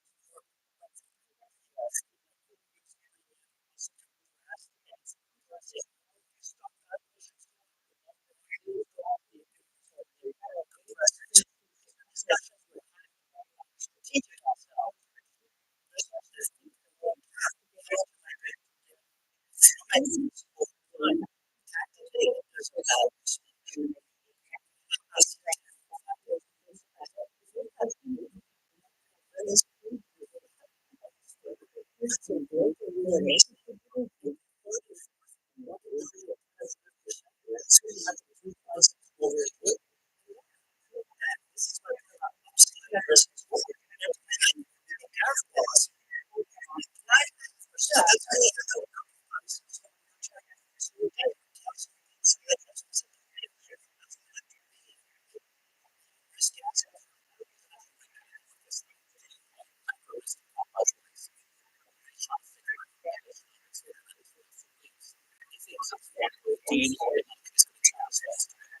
is the issue I have.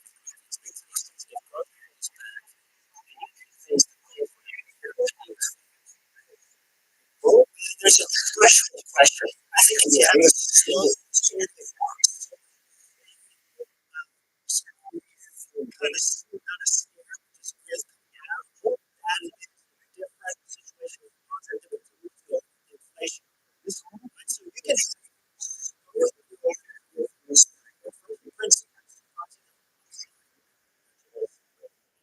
trade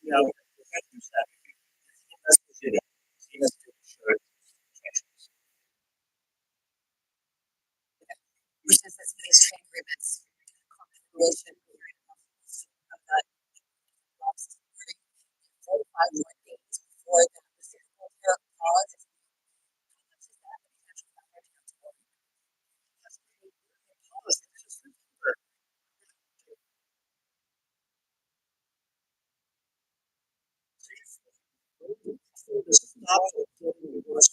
We also talk about that. Markets anticipate. That's where stocks are valued. We've reached a stop.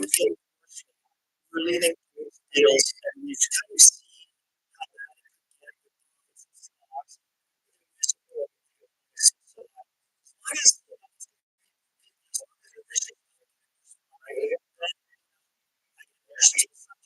how that situation.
Up next.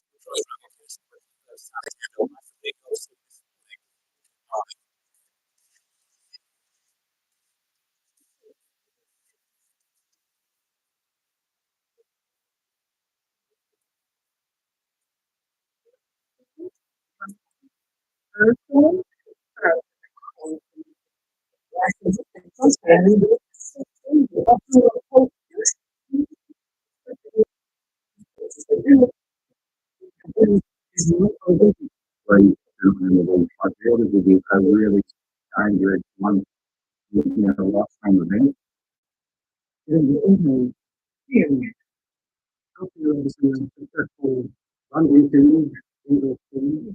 You're investing on the other side of the Atlantic.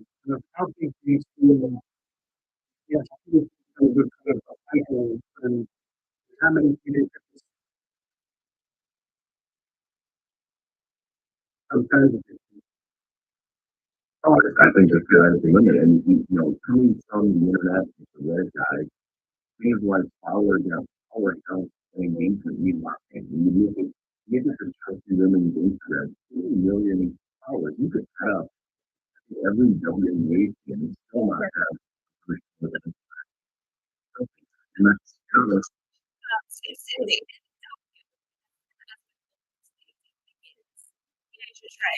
Weekdays.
and I let me ask you to try to get over my independence. Yeah, I do not know what happened. I think there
but this is where the House Speaker like Johnson is trying to prioritize. Let's do that. So we have to keep that plan. As you all know, how many of the senators in the House last bill the Senate to actually tax expenses. This is added in terms of costs.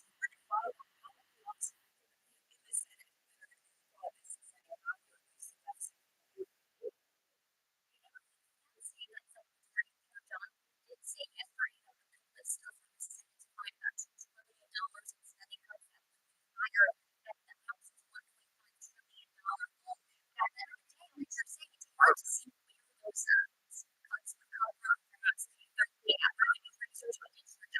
yesterday saying that he's going to talk about eliminating the but ultimately they help make those savings with that actual resulted needs to be seen. Johnson and Randall Paul, they've already started to sound that they will not support this legislation if they're already meaningful cuts. So we don't get there. Next now, this is still the upper challenge.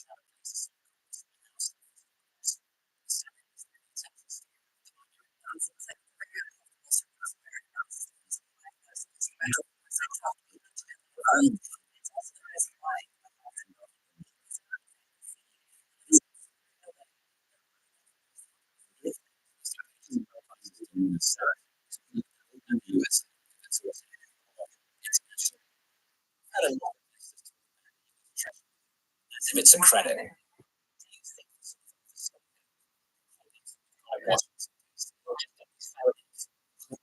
I don't think the US Treasury is going to credit.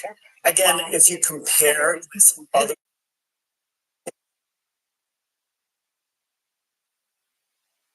dirty shirt, so the government has the ability to pay its debt and will continue to do so. So it's not a worry to me. Maybe that could change. It's not a worry. When you say others, relative to who? Let's talk internationally. What are you talking about? So right now, long European stocks, but in the bond markets, we've also added to non-US bonds. We're overall short treasuries, and we like non-US bonds because in a lot of markets, there's a desire to lower rates probably faster than in the US.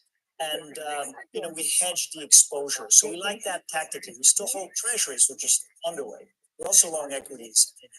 Just to build on that, there's this question about whether you love this on a relative basis or whether it's a currency trade, right? Whether ultimately this is going to come down to the rate differentials or whether this is something having to do more with the idea of credit, the desire to be in a particular country. Again, I don't think that US Treasuries are a credit. I do think that there are real concerns with deficits and budget, and that is starting to be reflected by bond investors. I know you all talk often about the bond vigilantes, but I don't think it's the same thing that, for example, happened in this trust moment. I know we've talked about this on the show extensively. So it's diversification. Like we don't want to have just treasuries, and we think there's an opportunity for rates to come down for some duration gains outside the US. So you talk about the equity portion, particularly in Europe, and a lot of people are saying maybe that's been overplayed, given the fact that they still have to come back together. Yeah, it's significant. It's up a lot, and there is this feeling of whether European nations are going to come together and actually make an agreement. Do you think there's more upside? I think there's more upside, but you're right. Europe has outperformed the US on the equity side by 10% year to date. So, it's starting to feel rich. But, give Europe a break. It's actually underperformed the US by 138% over the last 10 years. It's been a value trap. Now, a lot of strategists will say there's a valuation advantage, and there is one, even if you control for the different sector composition between Europe and the US. And there's a reason why the US is outperforming. It's actually justified by fundamentals. If you look at the return on equity of the US stock market, it's consistently improved and trended up. It's been flat. That differential is now flattening and trading sideways. So fundamentals are starting in terms of growth and sustainable growth to add on top of that. It's the catalyst to unlock the valuation. German stimulus, monetary policy.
Modern business is not even how it's hard work. But only one made it on top. You can't even do it happening. How to trust one theory. Where my personal in the water. One side, Europe, all the places use stuff. You would have to get the good on the top. I'm some better than that. You're still, you're prepared. I am exactly from the floor. Not being still, but you're maybe. Only there for the it's like king of the nation.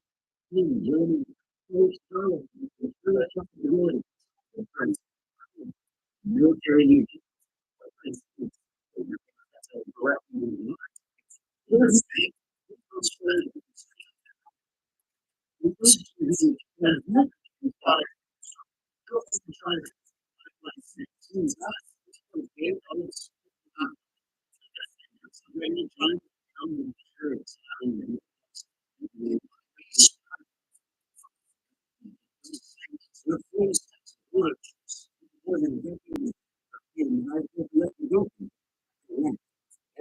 Kyle,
It's guidance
They want to discuss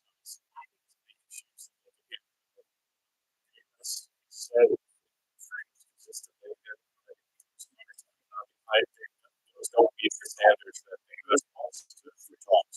So basically, one excludes all of it. And continues usually too much.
Strategy. So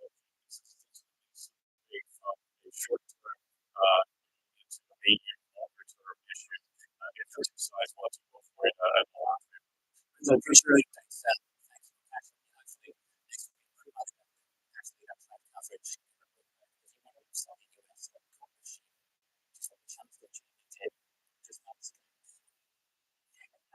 President, you should think saying that Germany and China have to cooperate further necessarily when it comes to past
year, the 15 years, I should say. And then if you did have 1%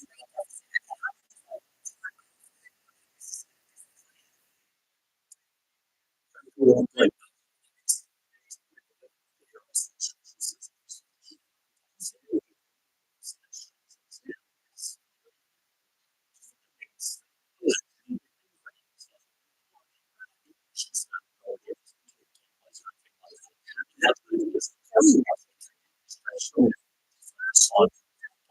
First on the back.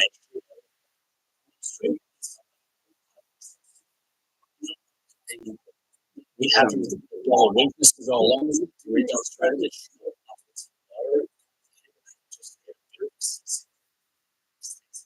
I think they said 35%.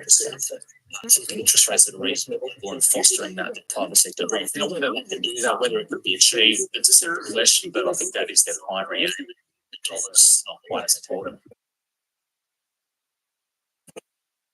There's a pretty big distinction between there is a loss of U.S. exceptionalism, that the dollar's reserve status is being undermined, and it was just overvalued. It just needs to lose a little bit, and other currencies need to gain. These are two very different types of concepts. How do you draw the line between the two? Well, I guess I'd say, I kind of think both are right. I guess I'd just say it's not a precise, easy binary to say, look, the dollar either has reserve status and is the world's premier currency, or it's not. There's a grey area between it. I'm just moved from an area, an environment where what's unabashedly the only serious reserve currency to and Europe's looking more interesting now. If Germany does a lot of issuance, there's more dollars to park the money in. If Europe's going to use serious on defence, all less policy uncertainty, months what that is. It's just kind of taking the edge off. There is literally an alternative to the US dollar and US session 6 months ago. There's still no massive, huge liquid alternative, but there are some other kind of currencies and countries kind of popping their head up. So look, I think both make sense, and like that's kind of coming into this year. The dollar was overvalued, dollar assets were overowned. There's a vulnerability in search of the trigger.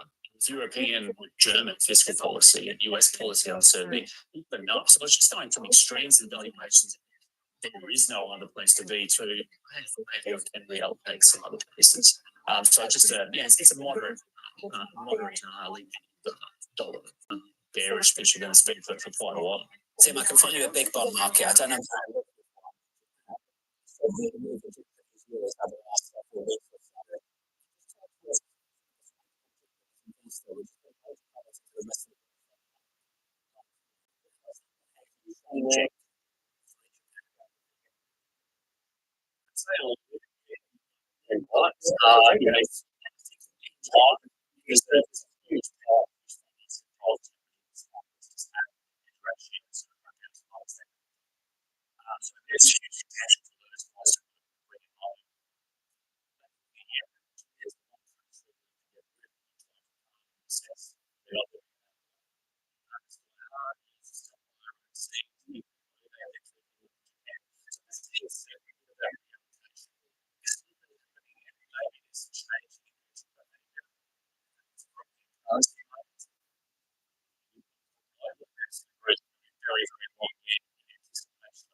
Fine.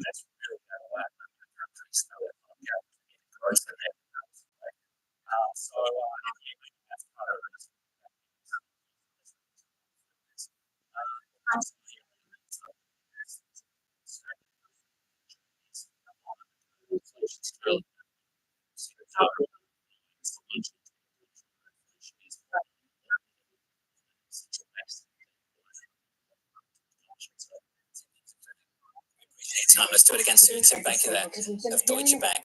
At the end there, what's happening with Japan? And the very end of that conversation, I think is so important to explain.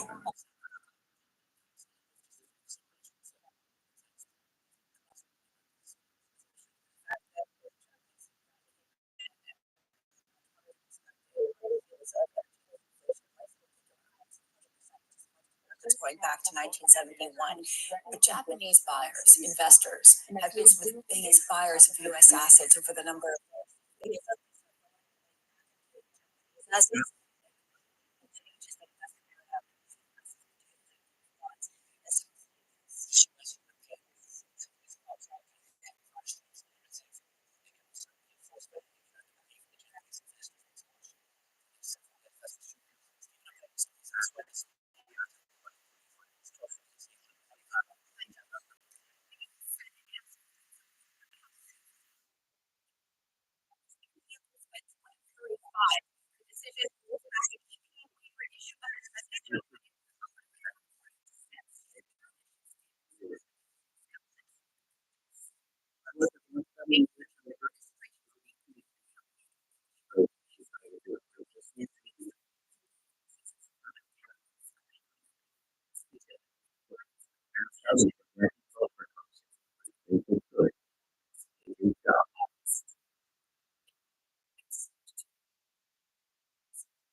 investments, but in their own, it's to get influence.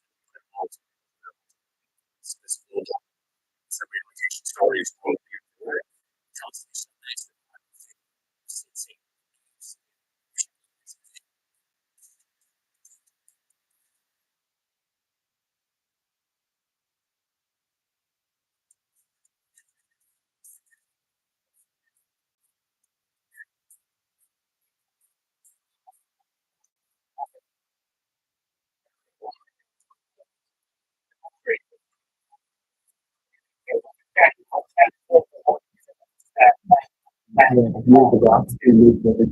Utility to think about them.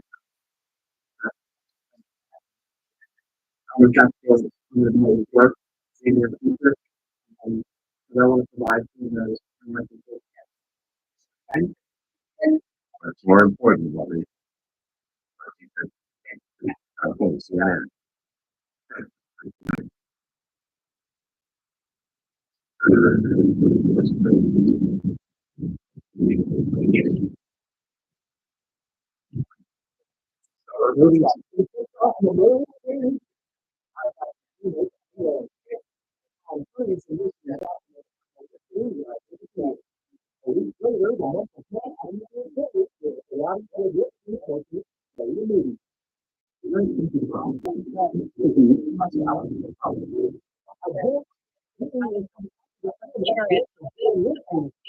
For higher taxes and that uses our opportunities for the Maldives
and rate of 39.6%. I know that as we get to the business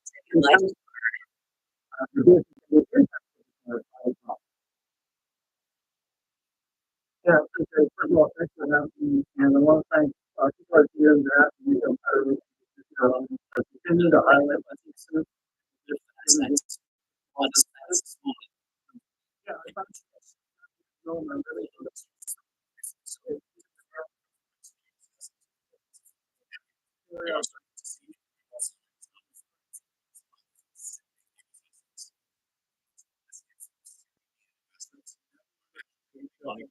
I'm hearing about 2,000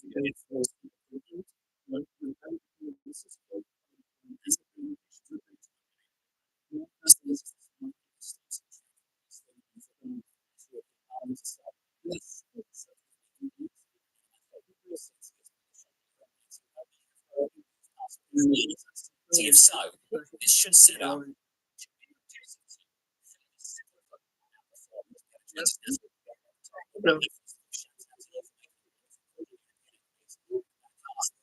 year,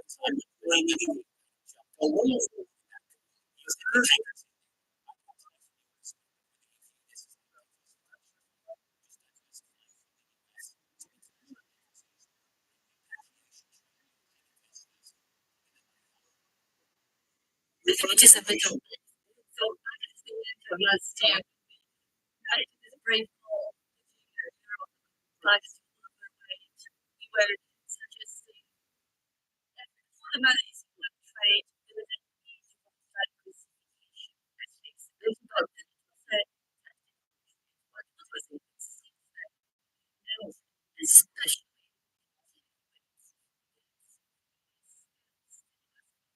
yes, makes that trade not just a trade, but a very interesting asset allocation position as it's really going through. Years ago, for you. That is for this.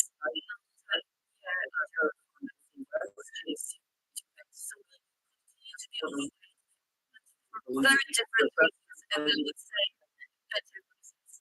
So, this is really currency, choose that.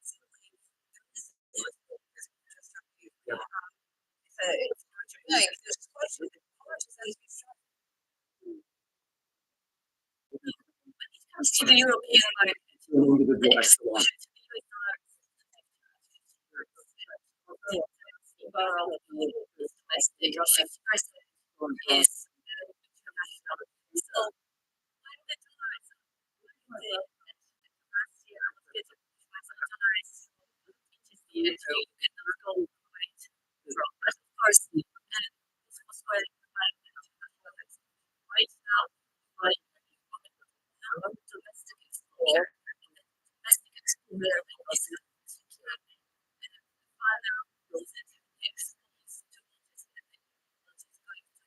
is so it's not just how they see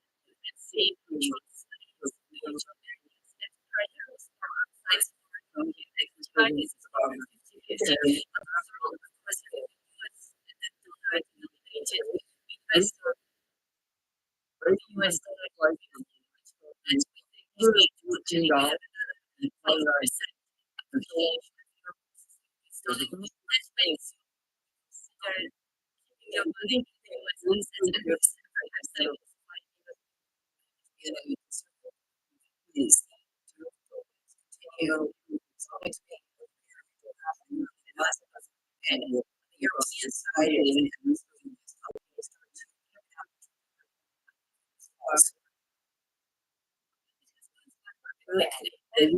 let's just say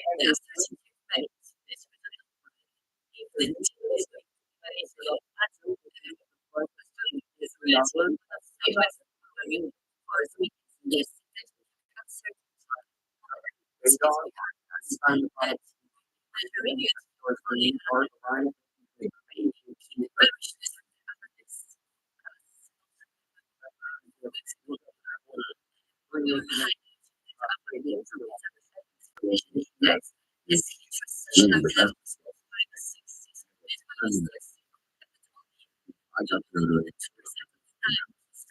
one of the things you need.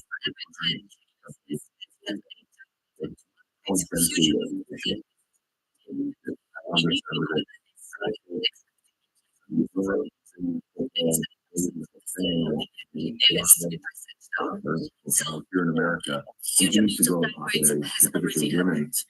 I think it's a chance to show folks how things really, really special.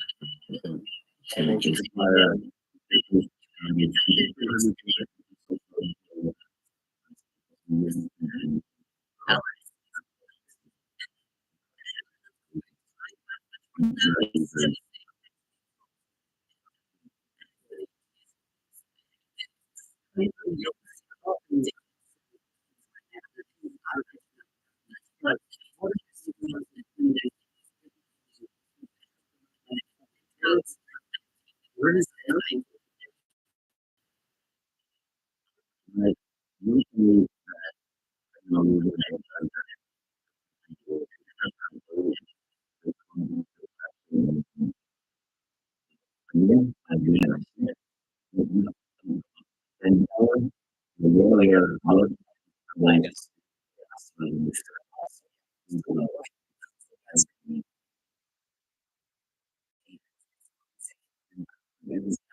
It's information. One of the things that's really I still got to already started doing the work. It's doing the time I'm living in which is kind of research that has never been done because ours rather than one from there.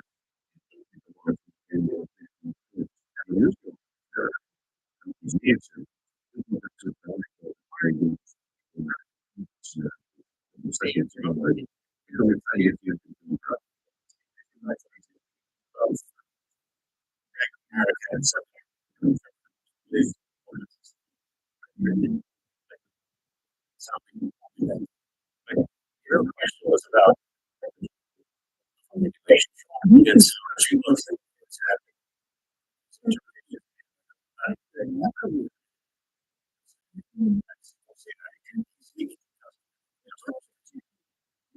There's a lot of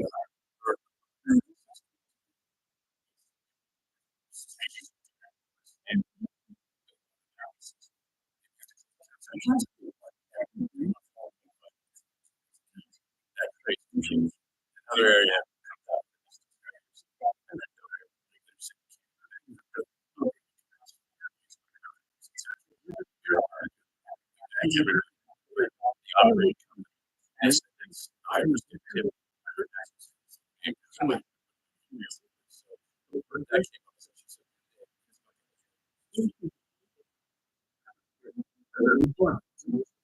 Fascinating time for the economy.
Risk assets.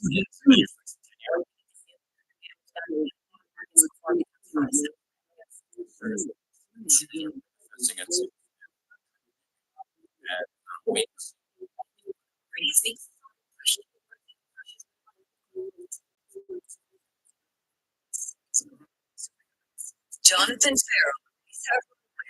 And New York City this morning. Second Bloomberg. Now as we get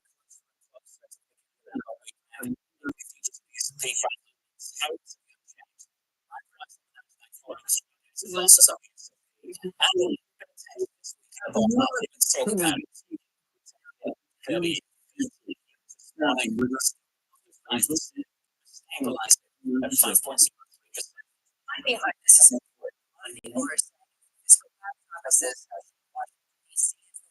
Beautiful bill. $1.5 trillion in the next 10 years. The deficit. That said, there are a lot of other factors else that's going. And that's the reason why it looks like maybe it's going too far, and that's why I'm saying Japanese. Once one shows in the previous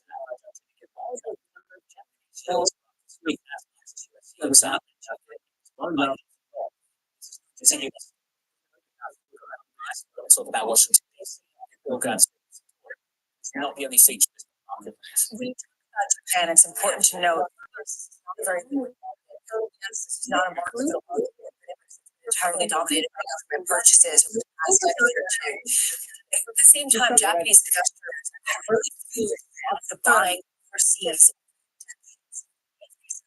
Yield at home, if they simply have a GDP that warrants the bank raise rates.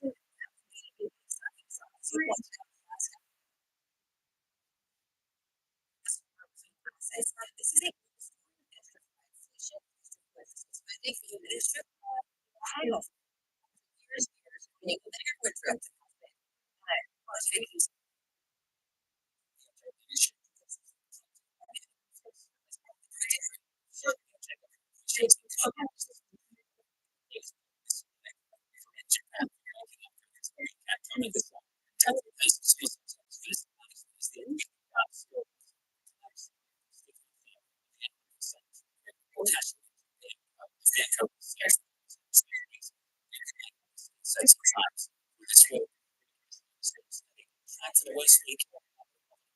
Dan Greenhouse of Solace Alternative Asset Management staying optimistic, writing the relatively healthy economic and labor market backdrop will see benefit from a $20 drop in oil prices and the same tax bill later, which should provide for some additional stimulus. Dan joins us around the table for more. Dan, good morning. Good to see you. Good morning to you guys. Thank you. Let's start on the bond market. We've demonstrated over the last few years that we can handle yields between 4 and 5%. Anything concerning about these levels? They're certainly higher than they were, but I think the points you were making yesterday with Greg Peters, I think it was yesterday, that we've been here before and it generally corresponds to some equity turbulence up at these levels. But ultimately, we are 10%, 15%, 20% higher from those respective lows. I think holds true. I mean, clearly, Lisa, I think you laid it out. There's a number of things going on around the world that are pushing up not just U.S. bond yields, but global bond yields. CPI overnight, as you mentioned, came in a little hotter. They have a bit of an inflation problem, so there's the idea that maybe the BOJ is behind. They obviously are taking on a greater defense responsibility, something we're seeing also in Europe, particularly in Germany, and here in the US. Well, I don't think the downgrade matters really at all. So I guess I've missed and everybody else has expressed any value to that announcement. You do have a combination of stickier, higher inflation and the budget bill, which right now looks to be maybe $1 trillion more deficit expanding than perhaps originally anticipated. We had a downgrade, and I'm sure you've been following this on this program. It was back in August 23. Yeah. That back then, of course, was Fitch, I believe, and it was around the same time we had the quarterly refunding announcement, and it forced some corrective action from Secretary Yellen, which did contribute to yields falling back. Do you see any corrective action this time around? Does that make a difference? What I will say is that previous episode, Fitch downgrade, was really I think this is relevant. The first time in my career, and now solidly mid-career here, what, Lisa, you're laughing, you think I'm advanced? Just, you know, something you want to tell us. Carry on. Moisturizing. You're doing great. You're doing great. It was the first time in my career that the people who worried about budget deficits actually can point to something and say, it's actually showing up in somewhere besides my room. And I think that's important because we're worried about the budget deficit. I went back and just reviewed newspaper articles just to remind myself, this goes back decades and decades and decades. In print, people worrying in 1983, 1999, and keep random dates, and there's invariably an article worrying about the unsustainability of deficits. Is it finally coming to pass today? Perhaps, but the point I wanted to make is the 10-year yield in the U.S. is up, let's call it 50 basis points from Liberation Day. During the bond market massacre, kids out there, Google it, in 1994, yields were up almost basically 300 basis points in a year from fall 93 to fall 94. 300 basis points from rounded from 5% to 8%. We're experiencing anything like that today. That, of course, is the things that sort of, Carnival said he wanted to increase the power. Japan in the long run is certainly experiencing maybe something like that.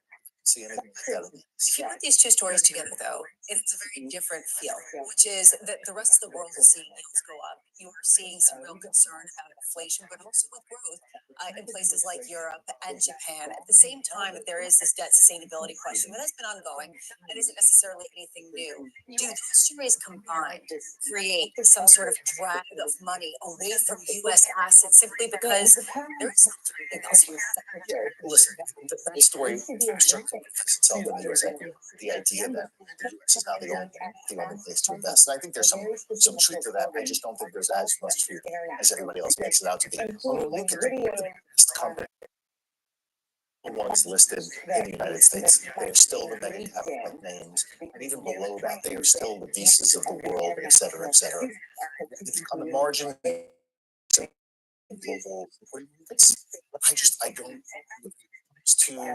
to put it simply, making money, to put it crudely, I still think the US is your best investment destination. Is it worth the premium in terms of valuation that it's received for so many years, given the fact that there are alternatives, not only in other countries that have potentially fiscal stimulus at the same time as potentially the central banks lowering rates faster than the Federal Reserve, but also is simply because bonds are offering pretty good yields in a lot of ways. Listen, for a lot of investors, if you're targeting 7, 8, 9% annualized returns, in the US you can get 4.5% risk-free. A good chunk of your return profile is achieved just by increasing your allocation to bonds. But it's not, listen, you're a hedge fund for the 100th time RIA.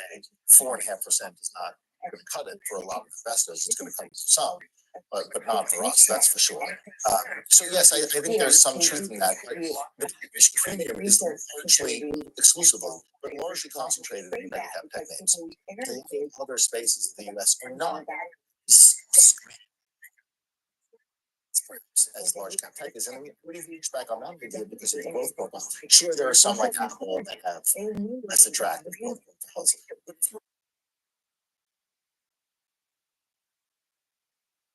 Fiscal issues with You are doing your own argument in real time. I think this is a sign of Exactly, please keep going. For most of those companies, they're doing exceptionally well. They're expected to continue doing exceptionally well. And I think there's a reason why they trade at, like, for many of them, above market multiples. Google is an exception.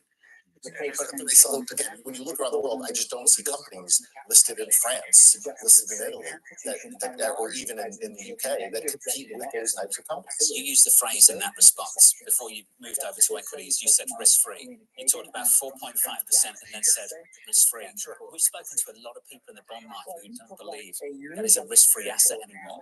They think anything further out along the curve performs as a risk asset. We should talk about what we mean by that. How does it perform when you see a downturn in equity markets? We had this conversation the other day, which I thought was very interesting. I would push back on the idea that the 10-year yield is not risk-free. Now, mind you, we've had some version of this conversation since really 2010.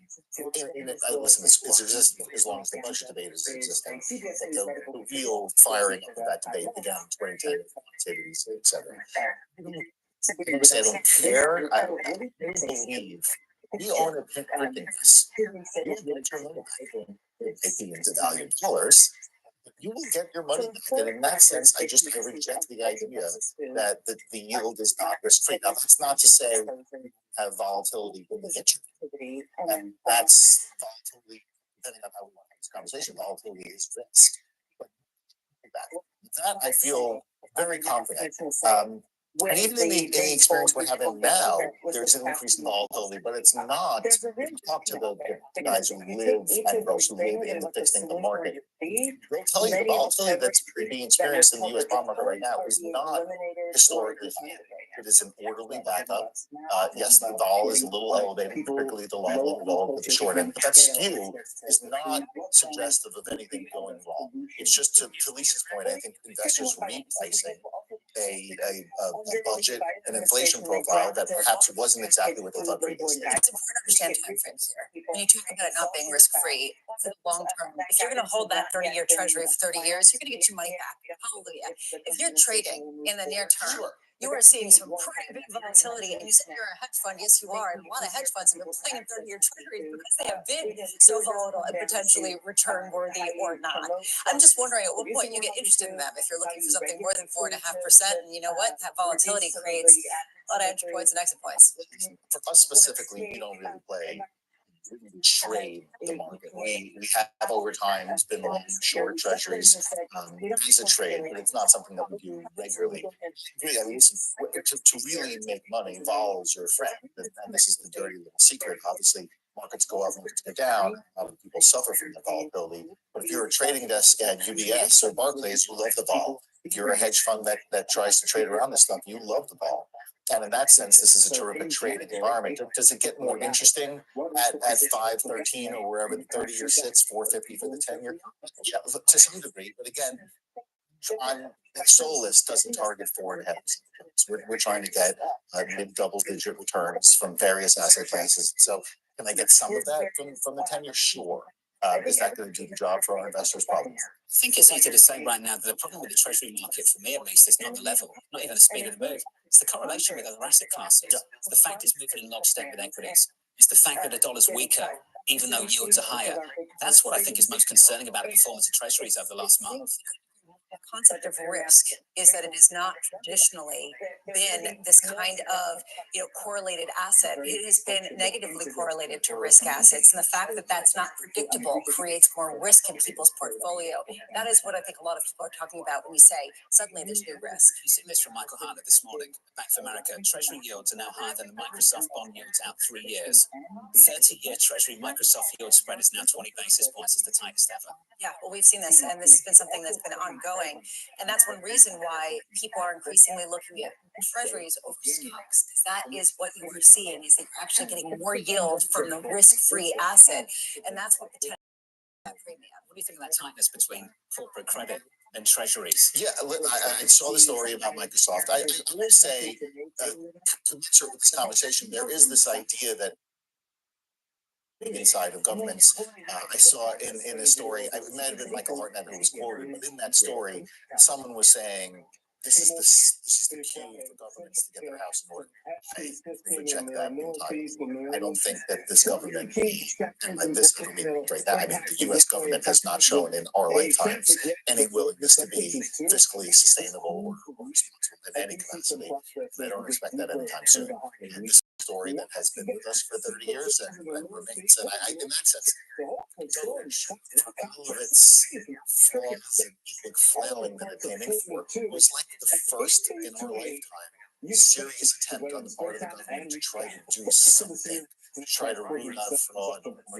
One man's waste is another man's responsible spending, but that was the first real attempt, and it was flawed, and that tells you, I think, Greenhouse, Solis Alternative Asset Management is going to be sticking with us for another segment. Let's give you an update on stories elsewhere this morning with your Bloomberg brief. Here's Hara Anand. Hey, Hara. Hi, John. President Donald Trump's big is moving to the Senate this after the House state yesterday by a slim margin. The president posted on Truth Social, this is arguably the most significant piece of legislation that will ever be signed in the history of our country. It's time for our friends in the Senate to get to work.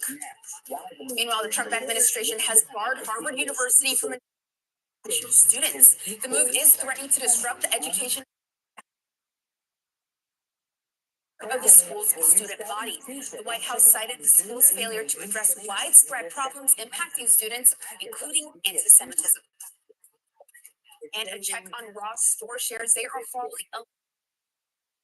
after the discount retailer withdrew its 2025 fiscal forecast, warning tariffs may weigh on profitability this year. Ross also joining a growing list of retailers considering price hikes to combat inflation, though it says it will be very careful due to its values. Appreciate it. Up next, the president's tax bill heads to the Senate. Forward to the Senate's timely consideration of the generation legislation. We stand ready to continue our work together to deliver on the one big beautiful bill President Trump named it himself. That conversation up next with Bloomberg's Tyler Kendall down in Washington, D.C., live from New York City this morning. Good morning.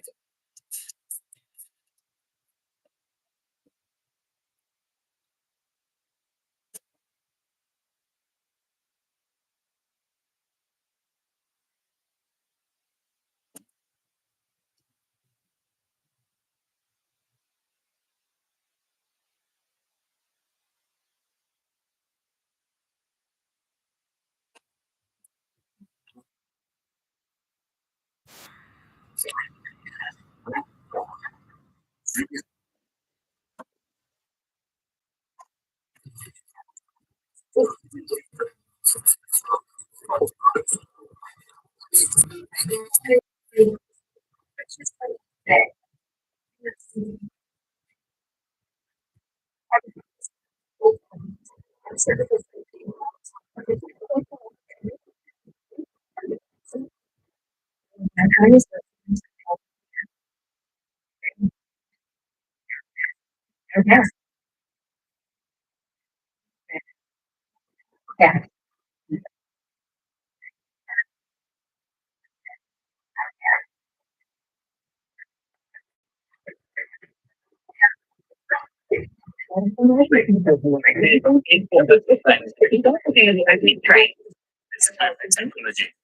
This is the entry.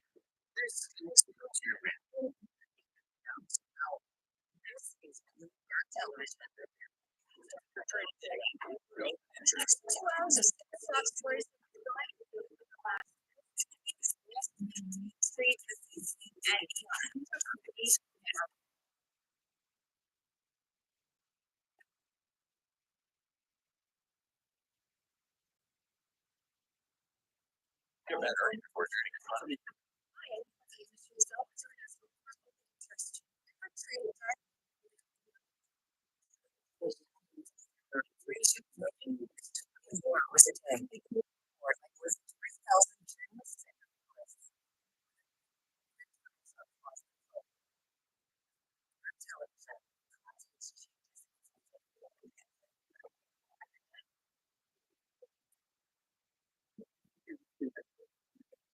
This morning, must watch a conversation.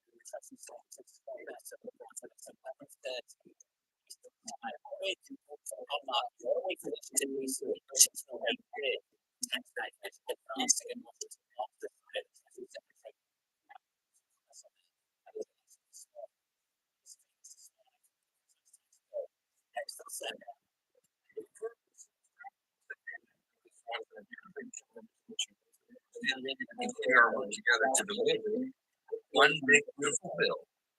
As the company themselves. And that was it.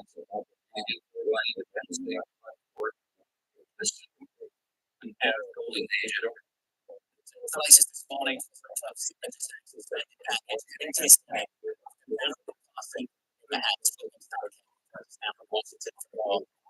different is this building? What's the Senate? We'll have to see, but at the moment, it does seem like the Senate really does want to get more on the legislation. We have to keep in mind, it's going to be the same sort of balance that we saw in the House.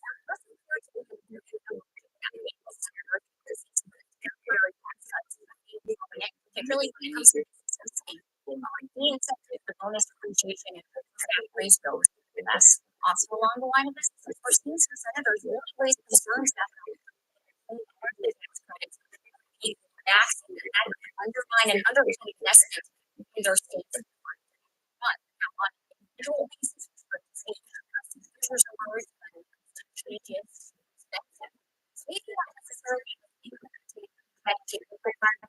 that's the going to place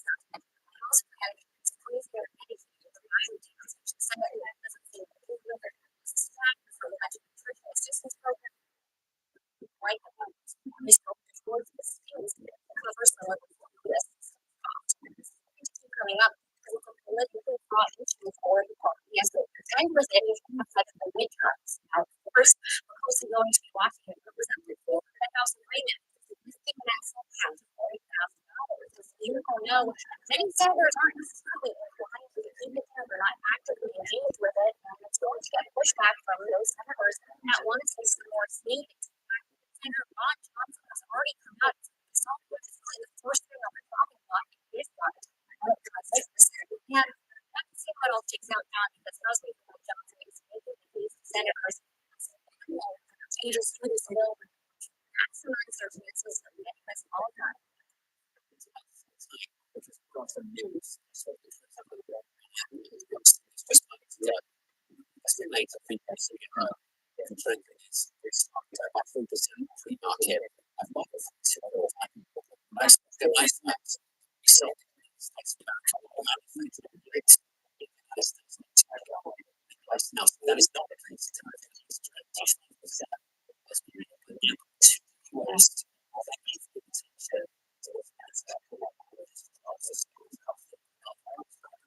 One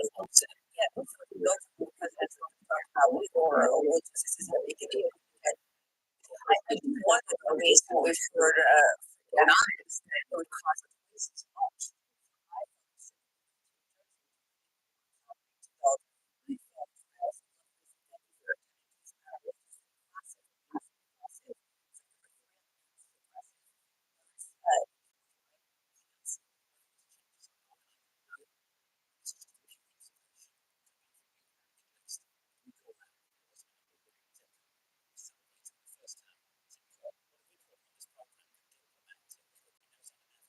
the Trump administration and avoid a situation like this has changed.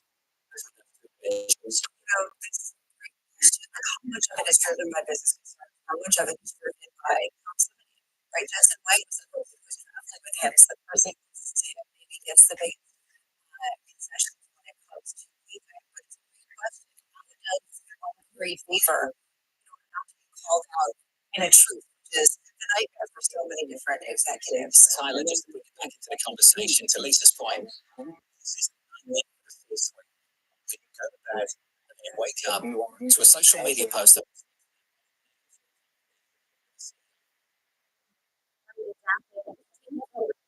I'm sure from the White House on the private sector to they inflation really highlights this.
That's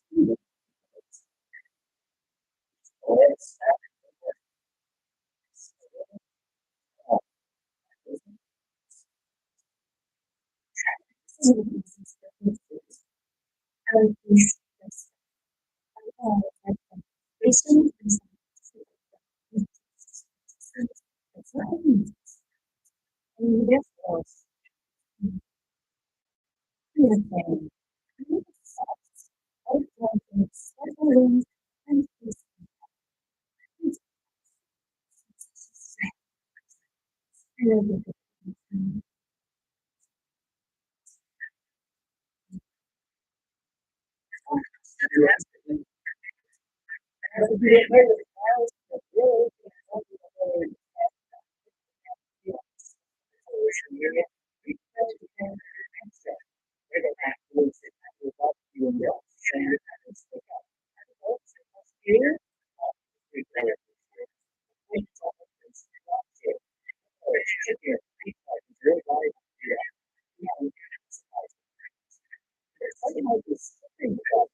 executives.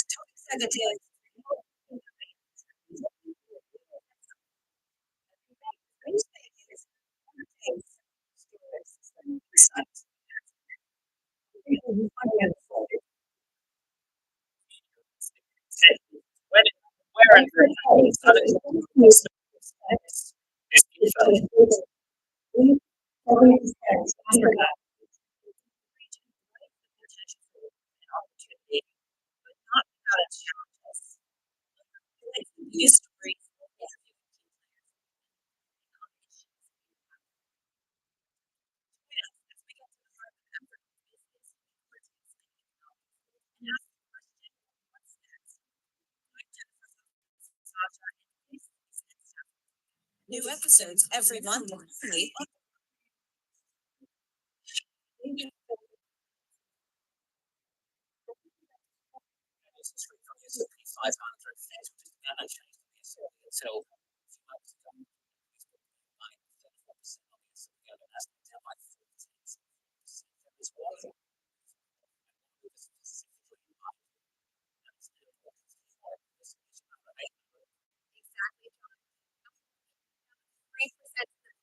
With the president just now threatening at least 25% tariffs on the company. He says, I expect their iPhones sold in the United States. Place else. And we know Apple was working to take production from China to India, but now it has this to contend with. I want to show you double-digit gains against Mountain Health, 0.7%. But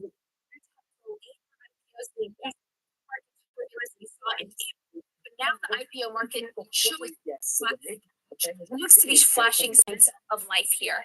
And last up, I want to highlight stores. Shares are nearly 12%. We saw that these discount stores would be insulated from tariffs and existing items other stores don't want or couldn't sell. But no, Ross Store says that so it will be taking a hit from tariff withdrawing its guidance. They said sugar down.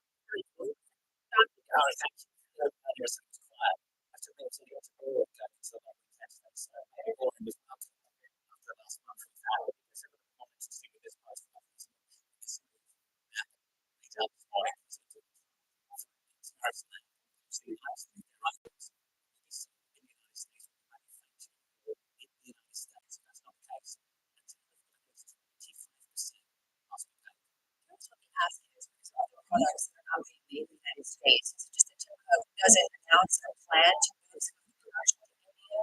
Again, it's important to understand the context. We're talking about simplicity of trends. So why is it that one product made here and not another? Is there a national security component? Is it just who's closest to the president? That kind of standard, I think, is important and how realistic it is that those iPhone prices are going to go up 25% to 50%. Not just one product, company's products. How's this working practice? Typically,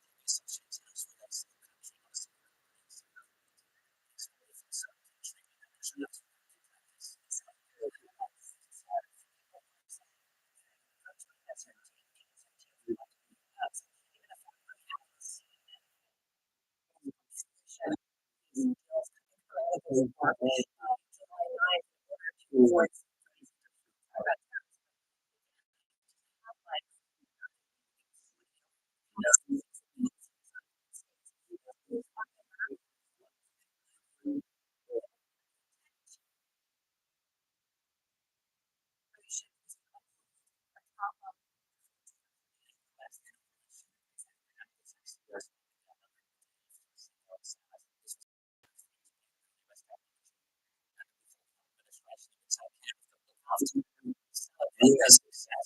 house with us, the country wants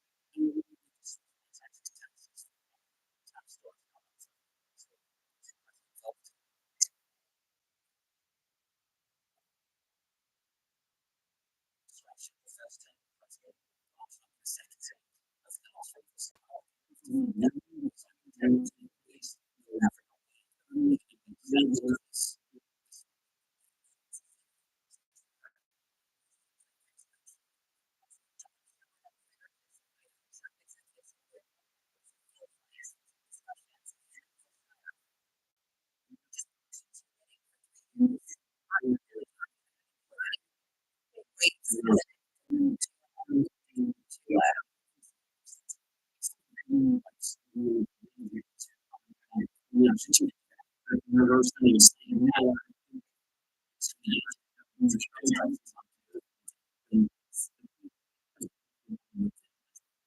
work with us.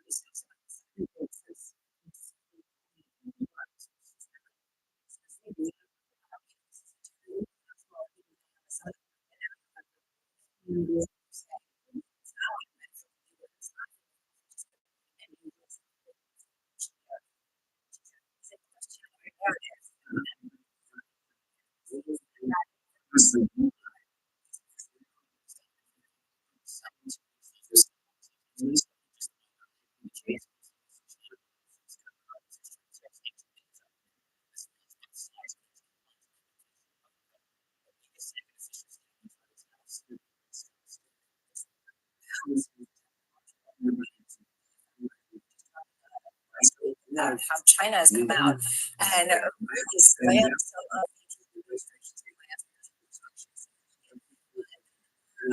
amenable tone that we heard from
So,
most of our travel is domestic.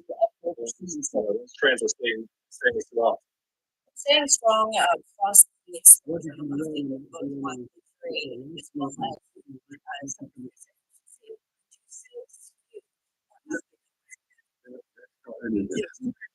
With all much voting, it's still like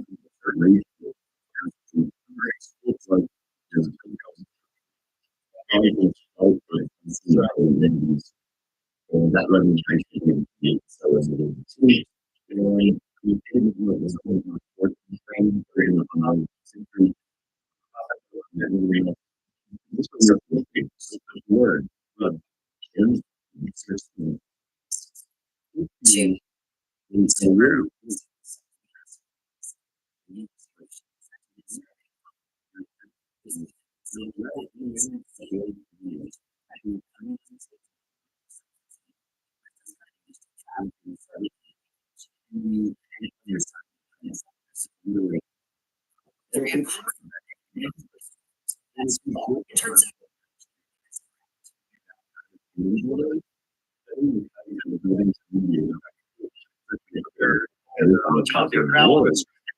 But it's fine to get enough. They have extra body here. People already very understand what it means to communicate. One of the most common asset. Lights is going down in the ground. Passenger volume is getting high. It's high for third flight. But even if it's a little negative, you just need to do it at your end of the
When each one states and this house is bigger, it's up in the line. They're totally that's not to the state. Wisconsin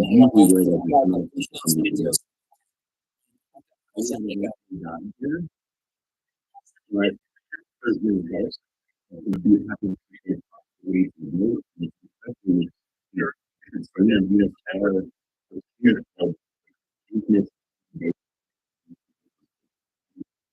I'm going to do it.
This week.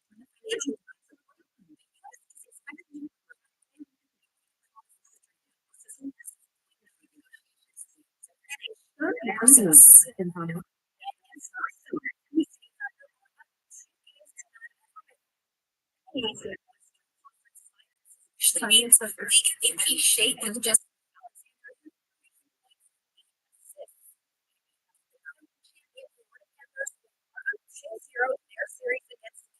Hurricanes after a 5-0 win in game 2. Dr. Bloomberg brief. John. Hara, thank you. Up next on the programme, Trump's latest tariff threat. Taking on research. Joins us next.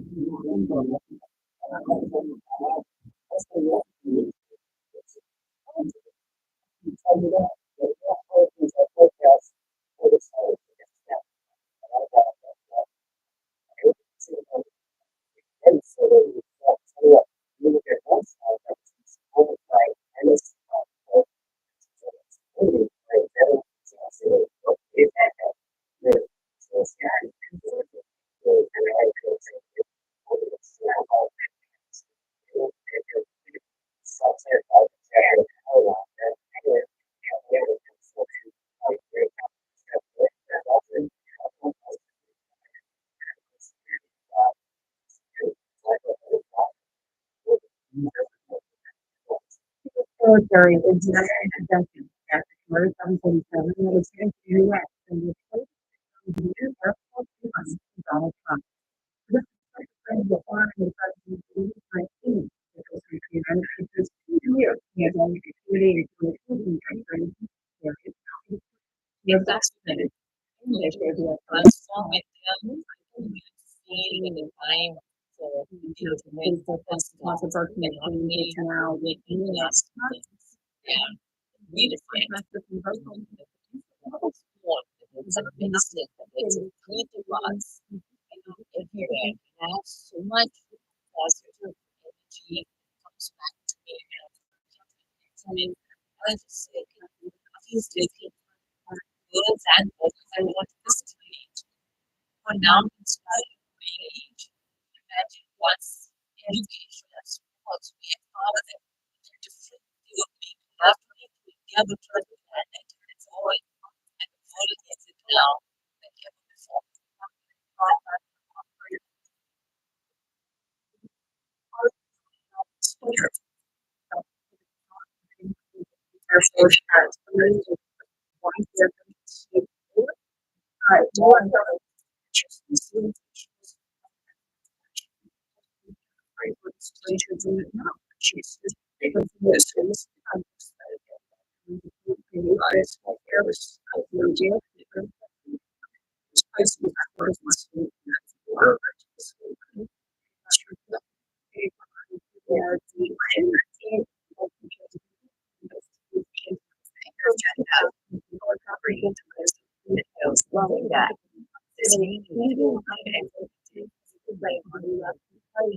Changes everything.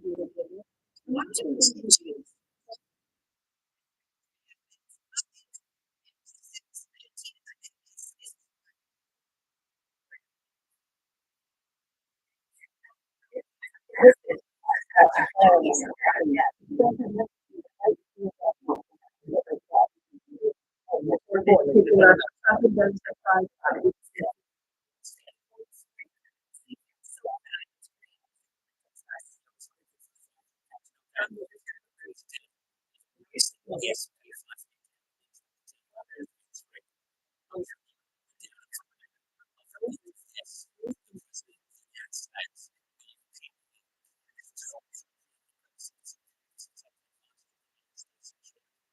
Very difficult to deal with.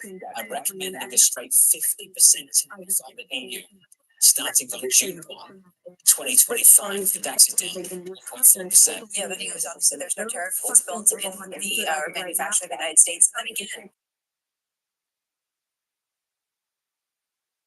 point. So there's a question here. What exactly is motivating some of these actions he's taking? So yesterday we discussed whether passing the bill through the House, the tax bill, would involve in the president to be harder on the Europeans on tariffs. And I just wondered if the two things are lining up here and if they are connected, just giving him the space, the room to go harder on Europe on tariffs, because we are progressing this tax bill in Washington.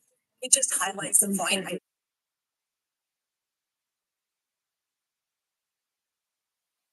Question about whether this market has gotten overly complacent with peak uncertainty, given that it is ongoing. We still don't have any kind of sense of what the solid goal is or what the plan actually will be. Increase South, threat against Apple as well. Check this out. Up to 25% on Apple's iPhones. The president posted on Truth Social that he expects iPhones sold in the US should be made in the US. You've got two stories here. We're going to have after the Europeans on the one hand and after Apple on the other. Have you ever tried to do even small repairs on your iPhone?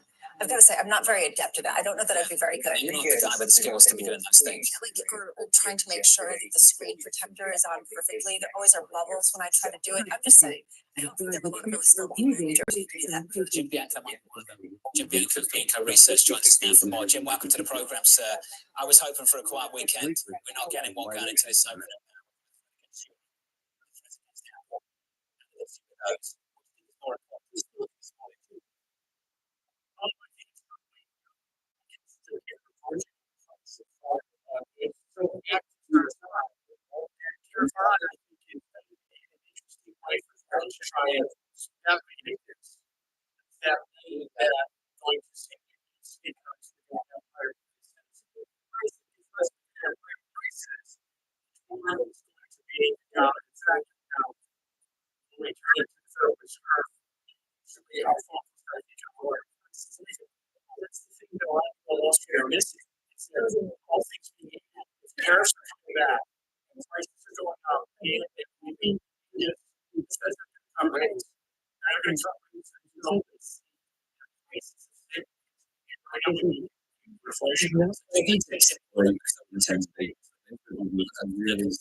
Across the curve, down 8 basis points to the front end, 391. I know we're not breaking out of the new range of the last several months, but still, things are falling back.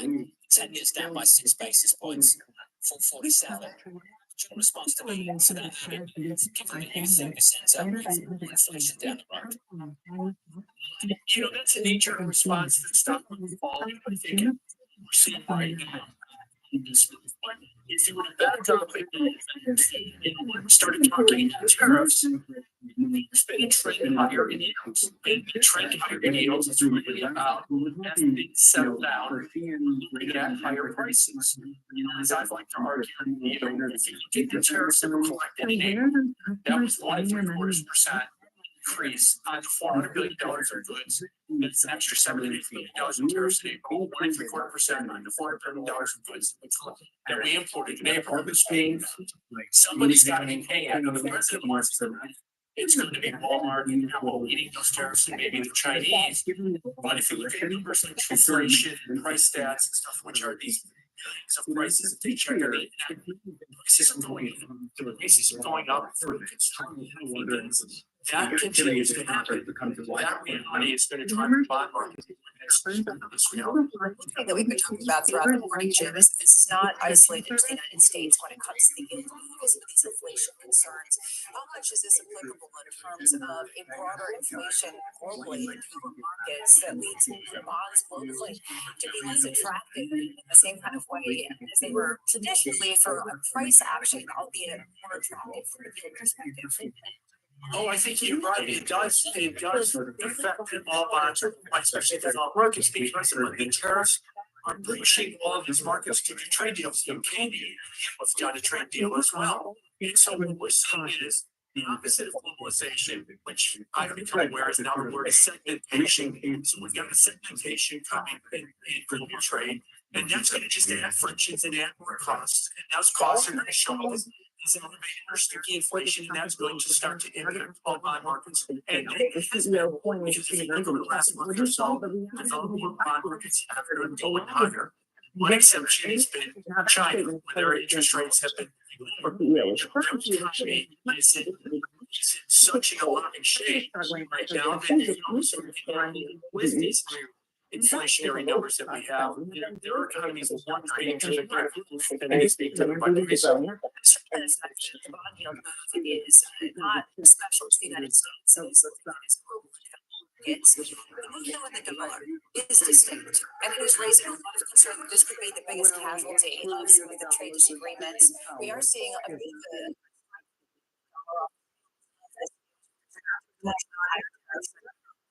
I just wonder.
Appreciate the time that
Technology is the most powerful chapter.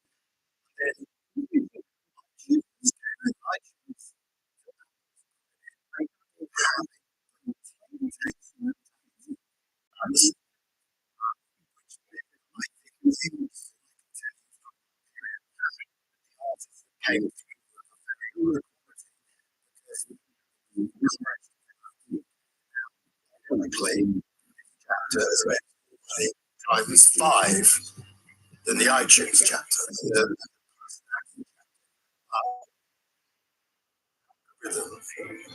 Tells you what you want, not what you might like. And there's a difference between what you want, but with the downside is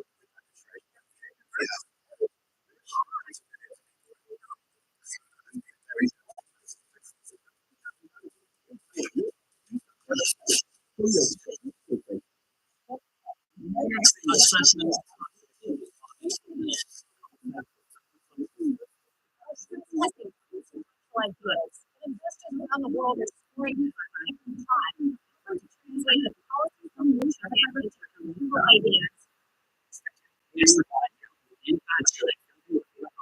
Separating the signal from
That risk aversion mismatch support and yield lower. We're down 7 or 8 basis points on 10s to 445. We rate back below 5% on a 30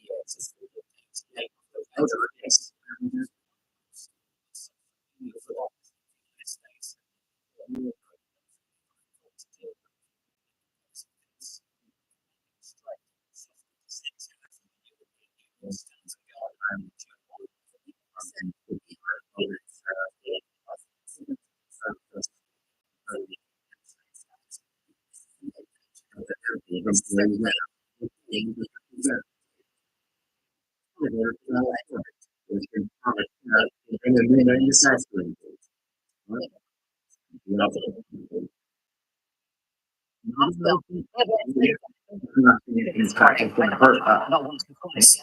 This was about to that was the knockout punch. The lead might jab, possibly help however, them. that's But not the even. impacting the people out there now. Apple was down in the free market by more than 3%. We're not good. This president. And for example, that I expect their iPhones to be sold in the United States of America. And it's They will if you head north the and United west. States of America, On not it in New York nearly last or any year. place else. If that is not the case, the tariff at least With the House 25% must be paid by to the Order US. isn't. Again, this region is a question about Republican what congressman again. some of these tariffs are. Is it for people in New Jersey? Fifty-five. New Jersey, Never voted. state to be making the difference. Trade back to the United States. This is to bring domestic production back to the United States at a time where Tim Cook has said that they would have to double the prices of iPhones if it were made here in the United States. This hour, it's worth through 6 months on the equity market. The S&P was down by 1.4%. Coming up, we'll catch up with Manuel Level of UBS and Boeing. She's downgrading US equities timely. Down at Telsey Advisory Group as retailers set the stage for price hikes. Russell Brownback and BlackRock as elevated treasury yields weigh on sentiment. Get this out with a top story. President Trump threatening 50% tariffs on the EU starting June 1st, and also going after Apple earlier on this morning. Joining us now for the nation's capital, Tyler Kendall. Tyler, it was quiet, it's not anymore. Said it at the sexy amount, and it could have been a quiet day. But at this point, we really are seeing 150 big announcements from this administration. And you have President Trump here really focus in on what he's saying about the European Union, saying in the post that our discussions with them are, quote, going nowhere. We know that there has been very little progress when it comes to those talks, but perhaps we could see an opening later on today as we're reporting that the EU trade team was set to have this discussion with the USTR Jameson Group. So perhaps this is some sort of precursor ahead of that call.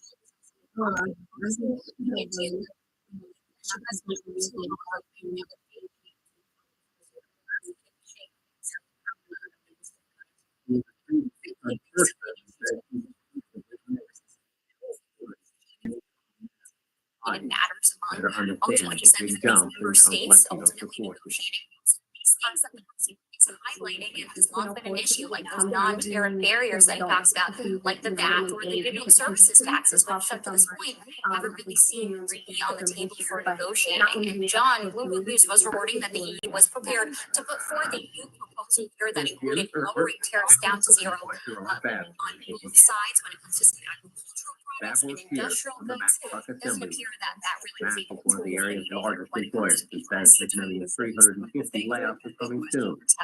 Fab is fairly low in New York. I was at one discussion. I just wonder if President Trump does you try to get to like 350. If I can get about 350, what does that mean in terms of how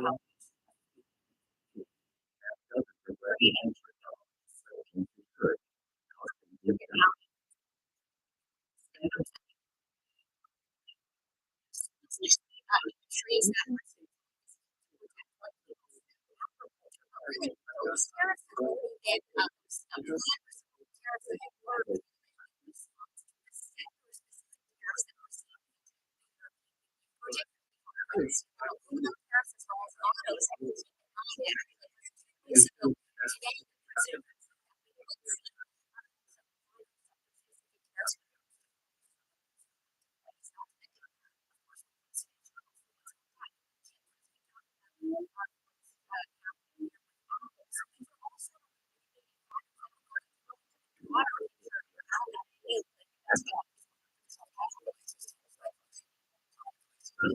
been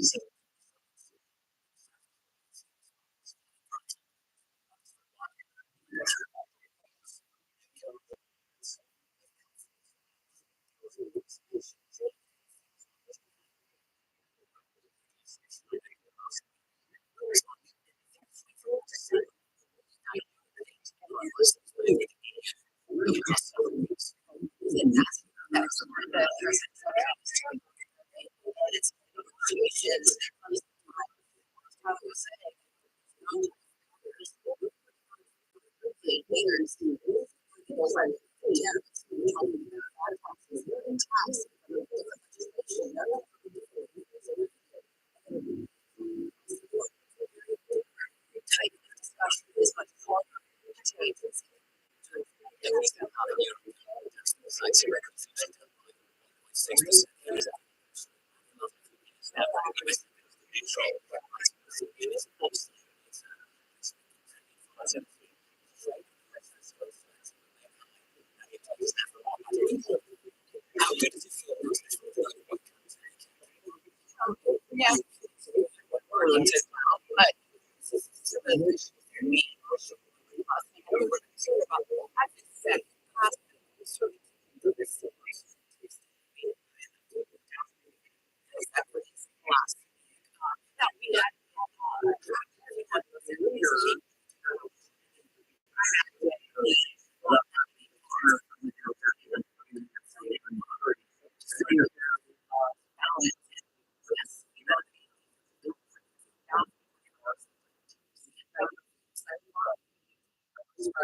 For opportunities to buy gym, see if now that's a conversation. At the same time, you also have that.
About that. And the most of them comes from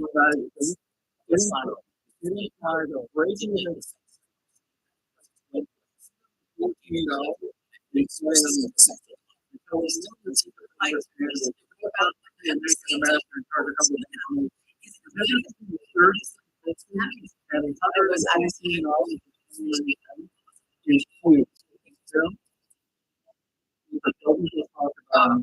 Unless God is you can take that product to raise the culture or worse than that, bring that concept throughout. And once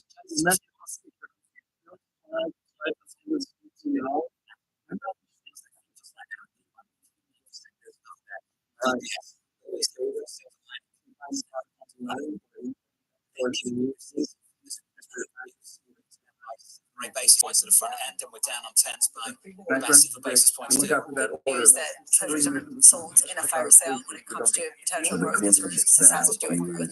So, yay. Right? Kind of creative.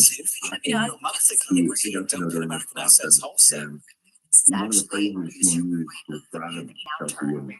the US still raise money and have a situation where not just really spiraling in a sort of 1970s Taiwan inflationary nightmare, and there is that Kind of process to You're an American.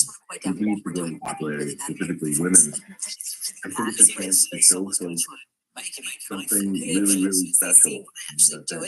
That inspire, get those excited. You can still have your favorite individual. Send this message. Everybody's out there. The world.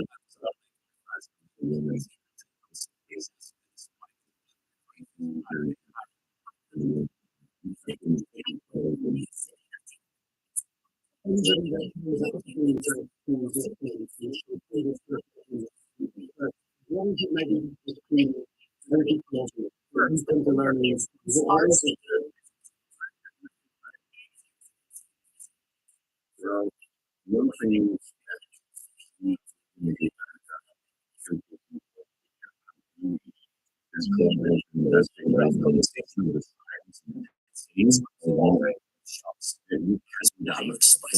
Financial models.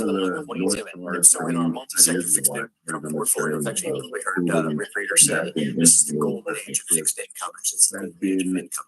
When you have a yield curve that's elevated and flatter than it's been historically, that fundamentality of the curve is this incredible opportunity. And then you can take what is really robust credit quality and securitize assets together and create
Here's the outreach.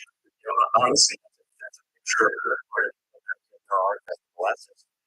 This was going forward. This is the bet duration. You said that this was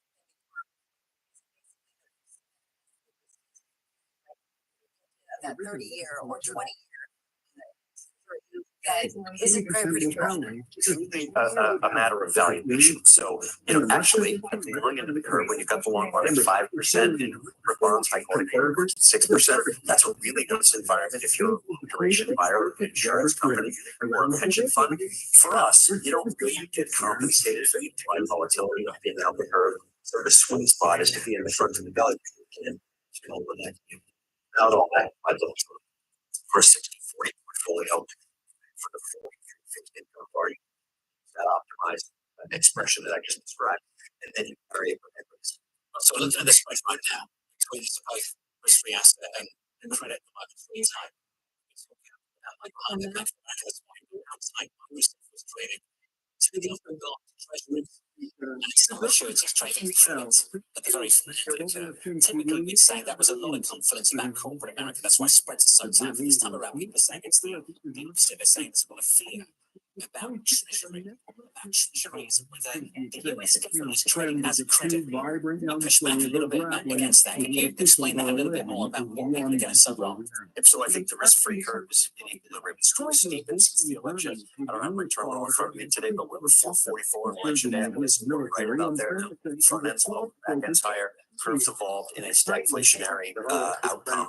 That makes sense to me. The thing is, there's a stagflation shock down to the yield. A modest one, and that's what's reflected since election day. But as it spreads, so I get past that in every meeting.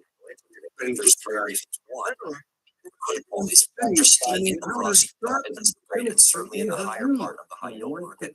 Second, people don't buy spreads, they buy all the yield. And third, you think about the technicals, there's some amazing statistics. So 20 years ago, the investment grade index and the treasury index were the same market cap.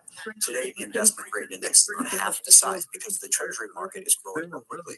And the high yield market, 1.4 trillion in total market cap. The treasury market grows by that size every 9 months. So there's a relative scarcity of these credit assets, and that's why spreads are tight. Do you expect spreads to tighten even more as companies refrain from issuing more debt at a time when yields are this high? The fact that there is uncertainty as to the capex plans, and other things that are patterns this year, and you definitely see the back rates back up and sort of re-accelerate when we dropped was very normal thing from and before that was really interesting. If you wanted to buy long duration bonds, like stocks, have sort of barbell approach at a time when both were considered risky for different reasons. You believe that in this sort of downturn, the U.S. Treasuries will ultimately, to John's point, have the same function that they always have in terms of rallying and providing a balance. Perhaps at this moment, I think those around deficits, which are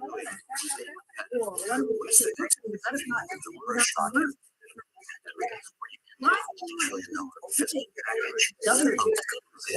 This instance, hundreds of basis points. And they started to some of the initiative from the curve, absolutely. To that,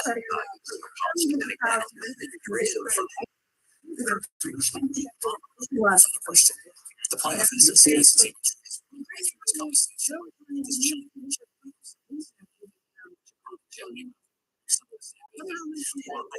This notion of being over is a narrative. I don't buy it. I think it's real equity returns, I guess, is an average return on equity of 18%, even if it doesn't mean 12%. Even if for 6 years, the returns are exceptional. As the increase still would be using about the bond market with regards to asset scarcity. What we see taking place in Japan, taking place so I think debt and the size and depth of those markets are really incredible. There is no substitute. So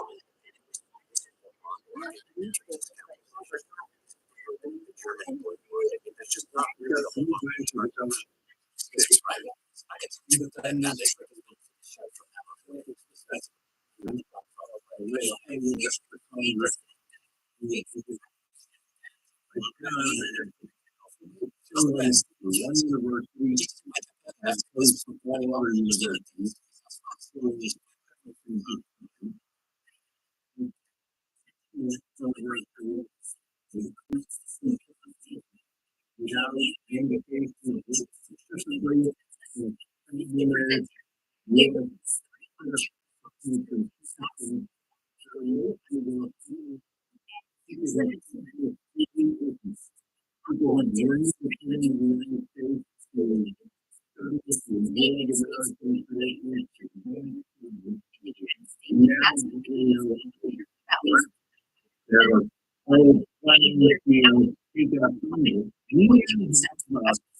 Harvard resources and endowment of more than $50 billion.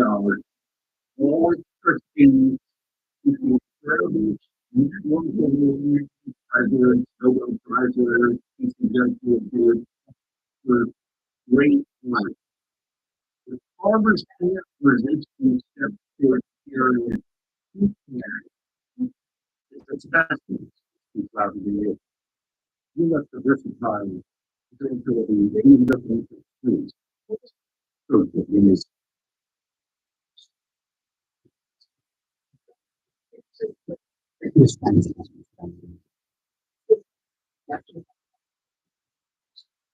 Even the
Last night, thank you for joining us on what must be one of the worst days of your life. You say you feel specifically articles available and can tell us what's going on. Beautifully, hearing 2 minutes into the interview during the reaction to my in the Wisconsin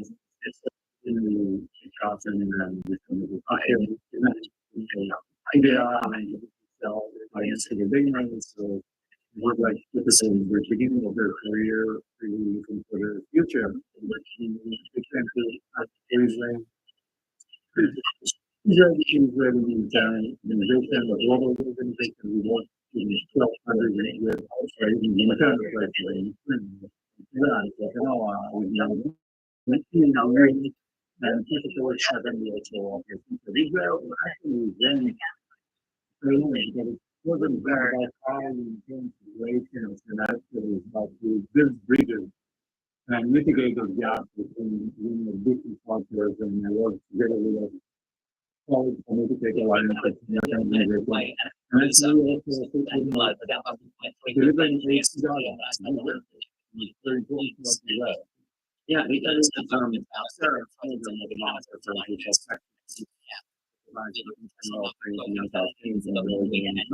dialogue. The CEO of the here to compete.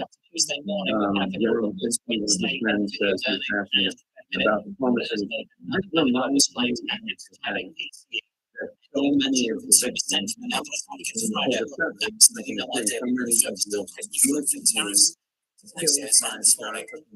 tariffs again. Tyler Campbell joined us now from the Nations Capital for more. Tyler, this call that's going to take place between the Europeans and Jameson Greer, USTR, is going to be very interesting later on today. Seems that this true social post from President Trump. President Trump says that there has been no progress when it comes to talks And I with also have friends who use the country for referendum and checking for people in the shelter, in the house, and people people, you know, good money. So you can imagine they also somehow they make it even over income and it's devastating. However, I think that as an organization, we are we try to help it so they are, wherever they are. So we will continue to do that. Hopefully, we will be able to help significant organizations will be able to better review the resources to stand up to keep the general principles. And, you know, people should not, I think this Recording things this morning. And have a great long weekend. It's not time to handle that down in Washington, D.C. Latest trade effort. I think we have to acknowledge that this is not threatening the talks between the US and Europeans. And look at later on today when they come back from. So have to acknowledge that this underscores that doesn't Europeans have right now trying to negotiate with the US. There's been sides building now with the US was unhappy with the Europeans. It's not just because of terrorism, as we heard from Europeans. It's the only way forward to get the region. In return for the same Motivated by military targeted for more money and start breaking. The thing I think the other spreading the word of we do work sometimes in radio because we know that the entities can be disadvantaged about sometimes, you know, when jeopardizing our identity. I was very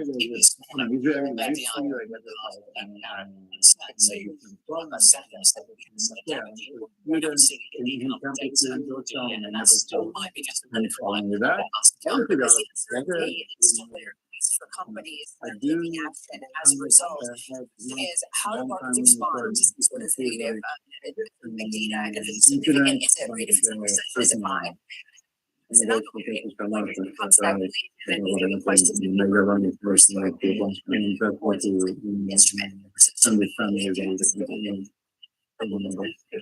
Thank you so much for having first. So we spend so much time a lot of actually I'm curious if you can broke that for me. I'll make man so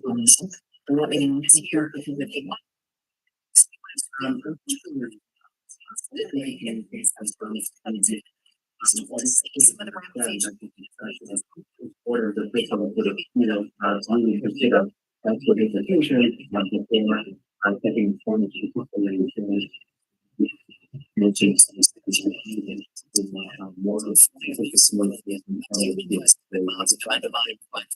certainly having functions and watch a guiding killer, we can this work. So thank you.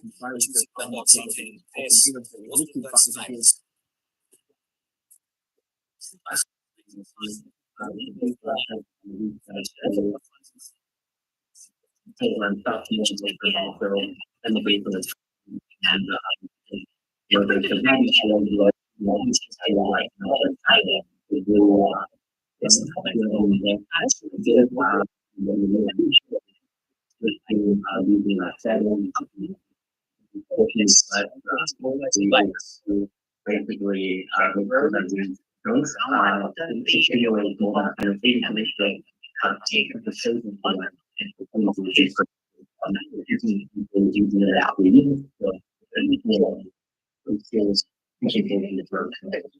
yeah, because in those days, concerned, potentially negative itself is such a and now we also have some hopefully these time. One of the uncertainty is the Americans teaching empathy, they messages each other on the text group. Are you in some of those groups? You know, questions that you're sharing. I have a question that's on my thing. As well as being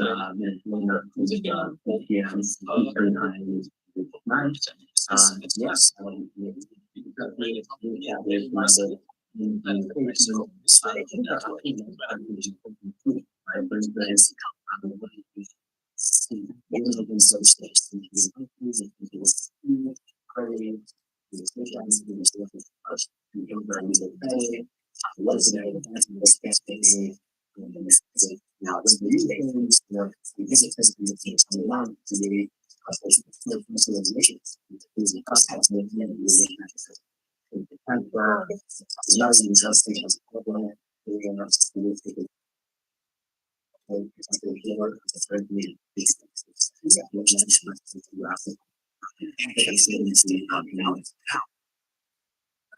This revenue carries the president be pushing for here taxes on anybody, because our understanding is for the wealthy, he's looking at a new rate of 39.6%, and I think the Republican Party can stand for that kind of thing.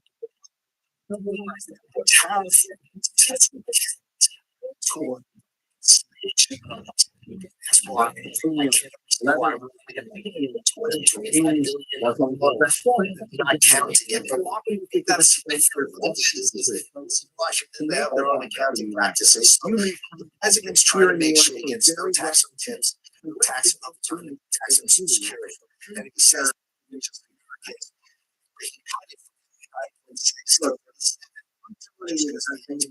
last time, you know, I'm afraid of that. And then we start this balance of power in life. Whenever and wherever it has been. I'm Stephen Engel at the Twin City in Beijing. And this is himself a little bit from what is happening. But we anticipated this already. We diversified the other policies. We looked into the how we're going to be able to produce domestically in the United States without all of the labor intensive projects. So we partnered with one of the most advanced producing companies. And the problem right here behind our flag wall, we are building the next generation of producers that they can think entirely doable, otherwise all the labor. So we are preparing for the future with the 3D printing, 3D roofing, 3D bonding. A lot of the technology investments, and what we ask is to one of the no problem, but you have to help with local manufacturers to be able to separate their systems for the future technology. You know, there's anybody in the past. And so that's what our issue is. No, you keep on. Yeah, just saying that yes, you don't have an industrial change here, you just really that doesn't mean which we need to do something that's alternative. And how do you ask them to go to China to set up a factory over there? They're giving us no payments every 5 people for several years. And look at what happens. Put it in there into the bathroom in China 30 years ago. Now, everything is exactly to be carried in automated. You realize that innovation happens because you do know. Well, I have been bombarded. You know, every single major brand in the United States has reached out to me. I'm more on the phone talking about the season. We're going to do on store, very teaching, very genuine shares of the things that they produce. Even one person that was only produced in America. Probably go with it within the 3 years that we will be able to see on store between 3 to 5% of the total imports in America. It's a very lofty goal that we bring over 50 million pairs of these things to be produced here. And the industry that we found out that if you go to the war in Southeast Asia, all these things traditionally they have to go to the field and because every single footwear it is produced overseas and not many local productions is happening for the advancement of this technology and the future growth. All right.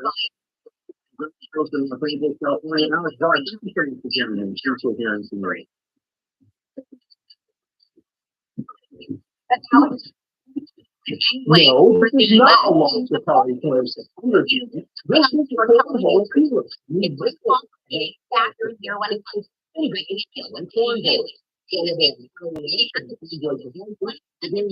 Traditional corporate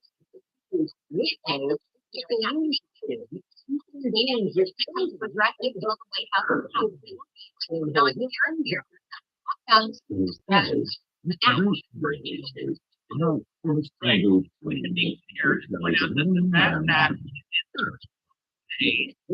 non-tariff barrier, because I'm not sure if anyone's explained this to President Trump. European manufacturers pay the tax. Like sales tax, non-tariff barrier.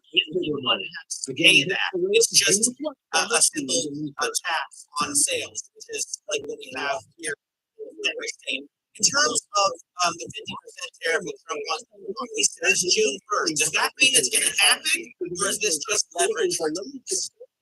Yeah, there's so much enthusiasm, particularly when it comes to that timeline. We're going to have to see how the US respond to that threat. As you know, we have some planned retaliation worth about $107 billion in response to the sector-specific tariffs that have gone into place and have hit the European Union, particularly on steel and aluminum, and also autos, and bringing that towards some of those key U.S. industries that President Trump has seen protect, like U.S. agriculture. So that's going to be a very key sticking point here, whether or not there's some sort of threshold here where the U.S. would potentially back off on this. From the White House, 5 states without statewide sales tax. Delaware is one. Yeah, Alaska, Delaware, Montana, New Hampshire, and North states. Sales tax. Yeah, sales tax.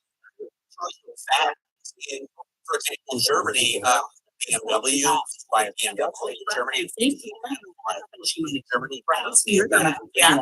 So just to bring that up, if any logistic White House, that's Ontario barrier. Later this morning, Bloomberg is going to sit down with Treasury Secretary Scott Bessent. Maybe David Weston will whisper this in his ear as well. That's at 11:30 a.m. New York time. Let's get more details on the Apple story that we were talking about. Analyst Dan says, paid in the iPhone forced Apple to charge more than $3,000.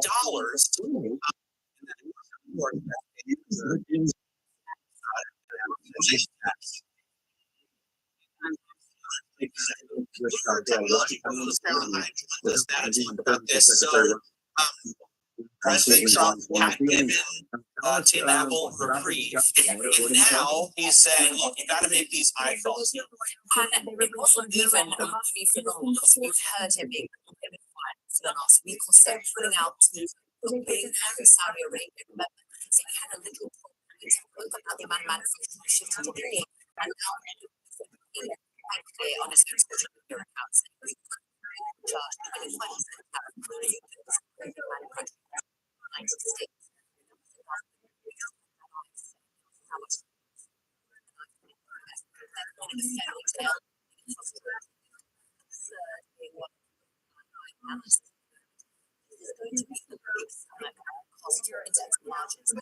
And 25% from China or India. That's the amount of margin. And more broadly, this is impossible. Next 3 to 5 years.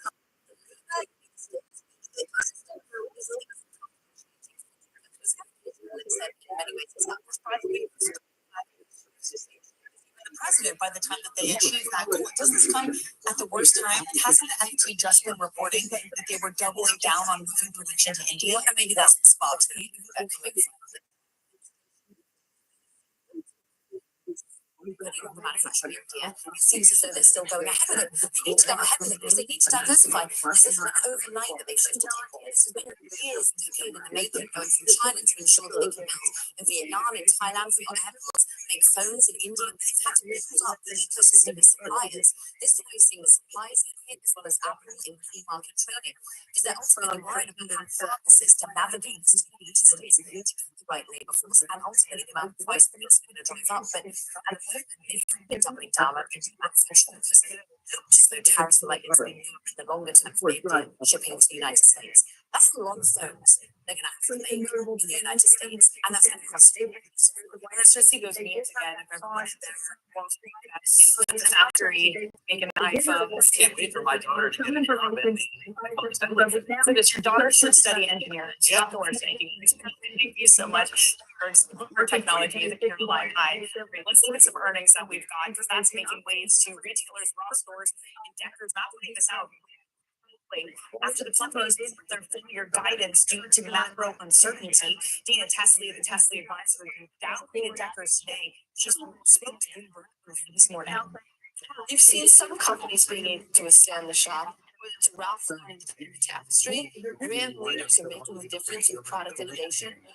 Most others, the impact of tariffs is uncertain in terms of the magnitude, and also the acceptance of price increases by consumers.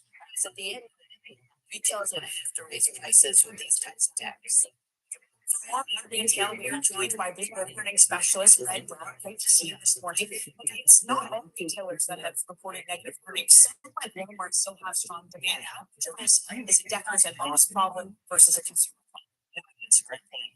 So this morning, actually pointing to Deckers might actually be just shifting into kind of a lower growth period for the company. Hoka and Uggs have been big winners over the last couple of years. You've seen what everyone's seen really when you walk around the city here. But it just might be kind of bad timing for them to kind of be decelerating just as like. In terms of retailers to do.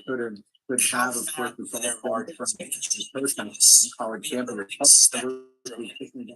very hard at this, if they can't come in, if they need to go. Harvard was, they found that they will, legally as well. There's a line of soft things like that. Around like 25-30%, for example. Again, think about who their customers look for a rough store. So they have their other brand called D Discount.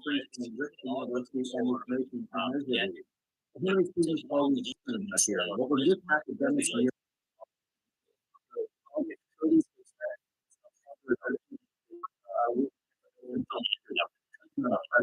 I think that was 792 raised the district. So the government is saying they see much faster. We're told that they are likely to be able to another US issue fairly return to the right. That will be one of the middle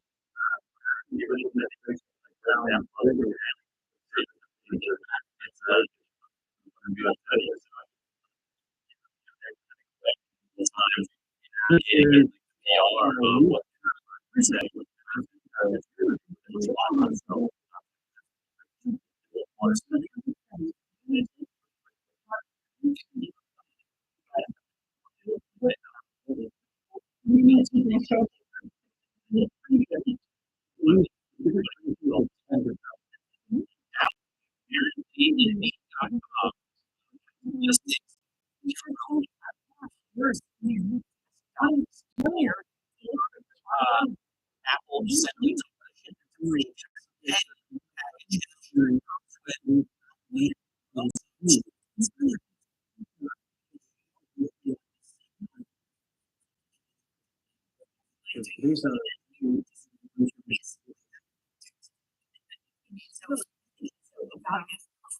all right.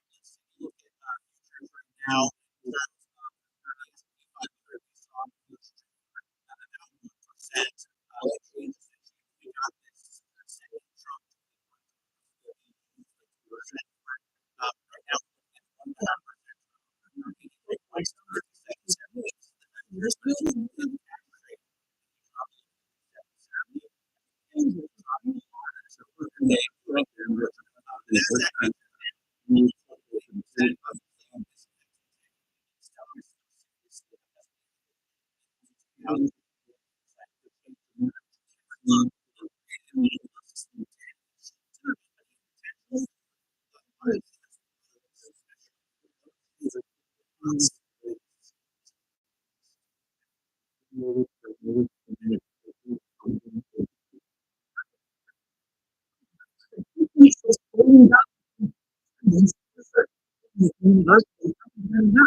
shows you the entrenched sides of the test plans.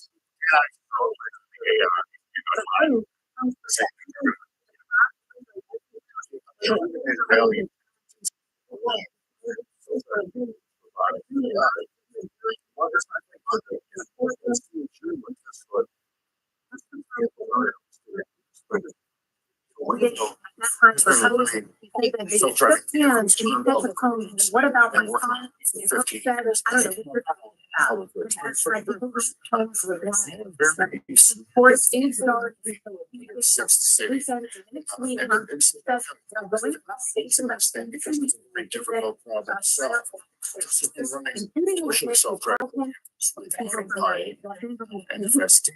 Those are truly autonomous systems. They're really diverse. You're investing which are on the other side of the Atlantic. Kind of how big do you see the opportunity in terms of kind of eyeball and how many people could become Bangladesh?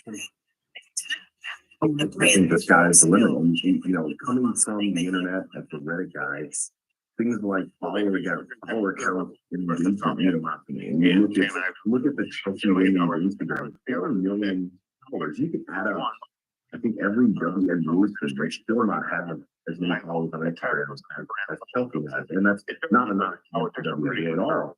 This goes to show the reach of the audience community. This is already there. As an American audience, we gravitate towards greatness. In particular, I think over the time that the social media has come friendly here in the United States, you can see the turn, you can see the blue, all over in the show.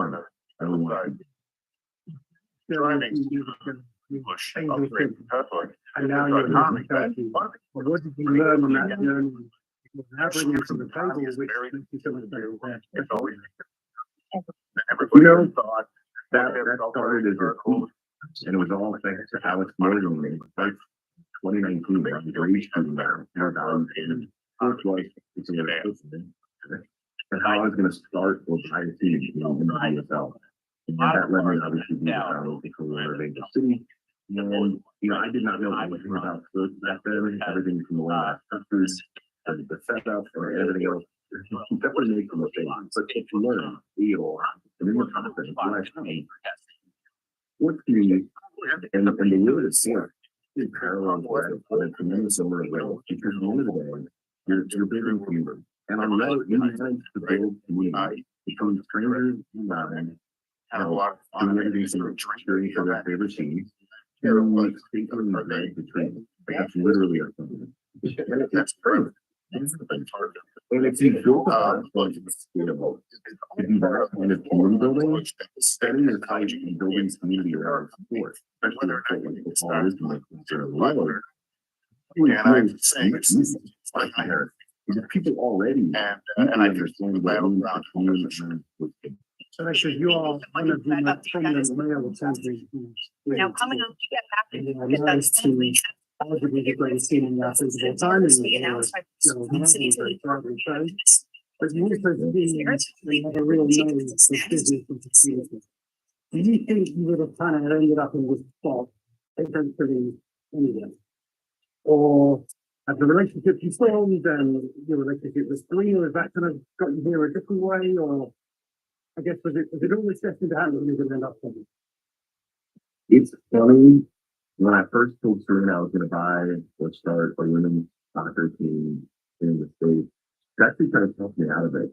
Because I think she'd been so exposed to the infrastructure around women's sports, and like tennis is one of the best things, right? To this day, Serena and Venus's legacy on tennis in the United States is so remarkable that to this day, more Americans watch the U.S. Open women's and I argue this tennis.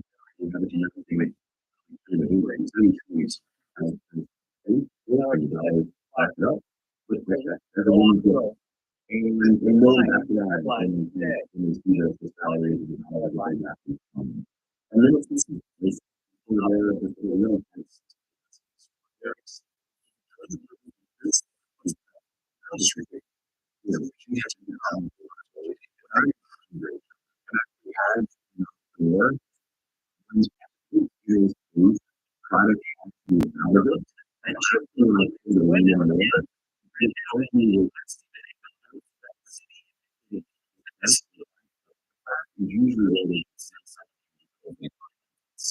you'll see them eventually back there.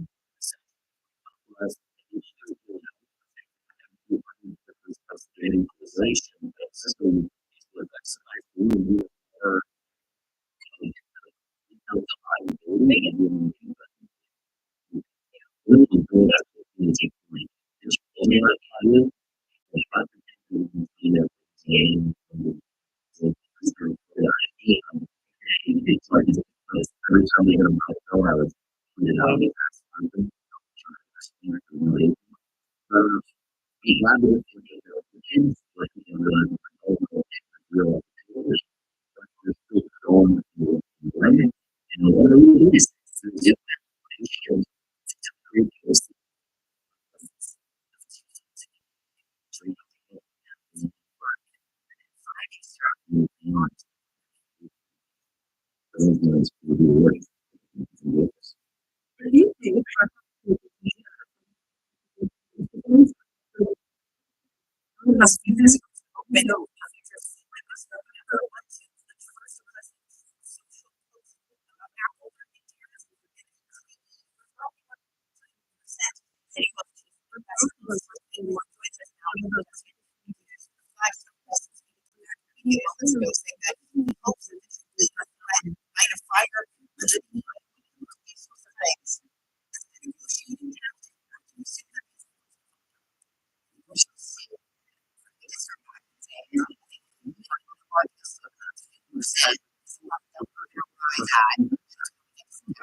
Yes.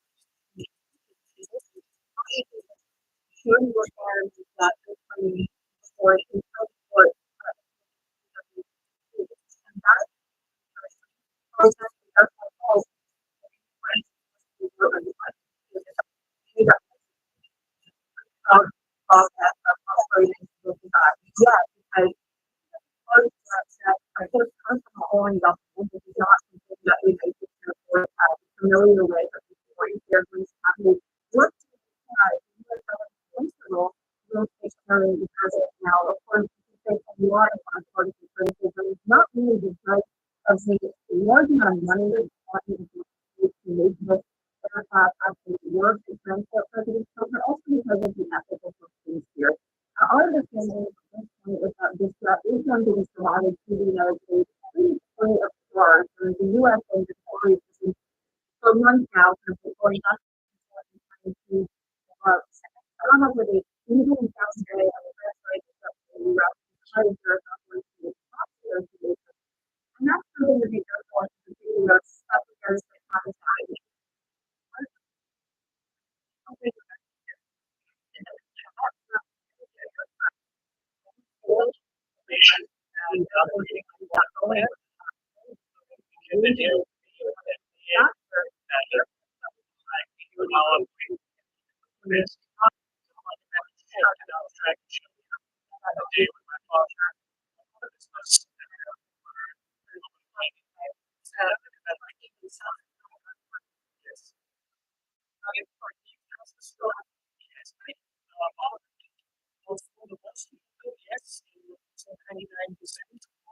So you said it. The center where you train for it's like she's saying it's just one of the reasons now it's next thing myself and we're working on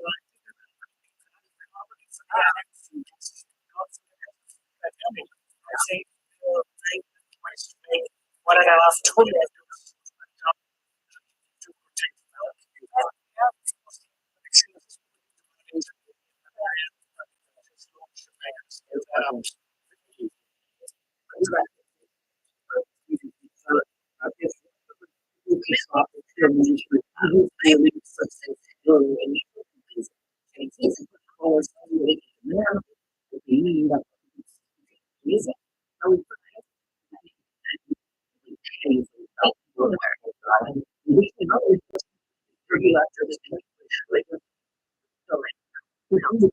That's why you.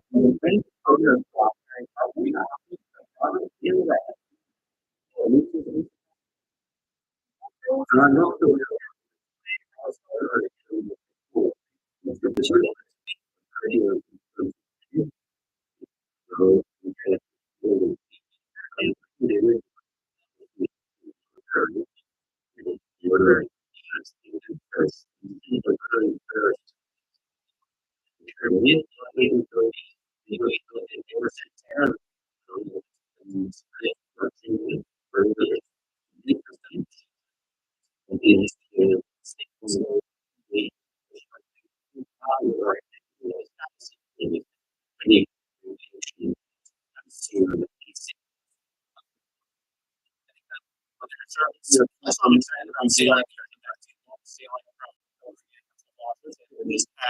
about that later.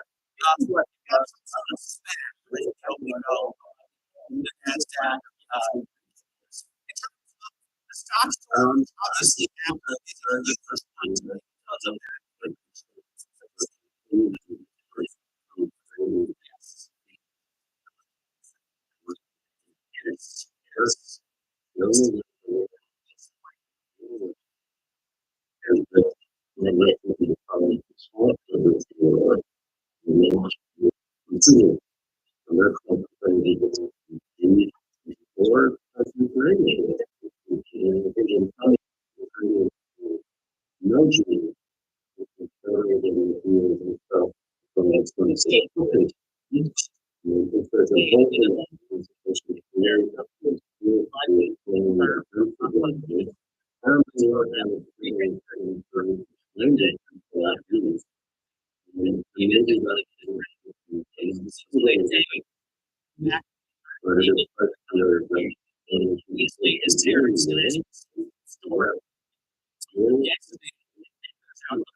Why?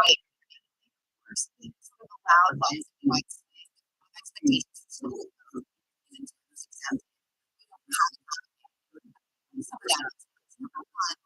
Very expensive. And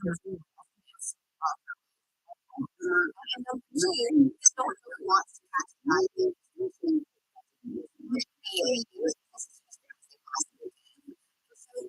I think there are lots of different where we are policy. I wonder if you see these kind of garages. So it's not like the president's strategy to change the piece of does. Yesterday, there's not one bill and the result deficit represents $5.5 trillion for all that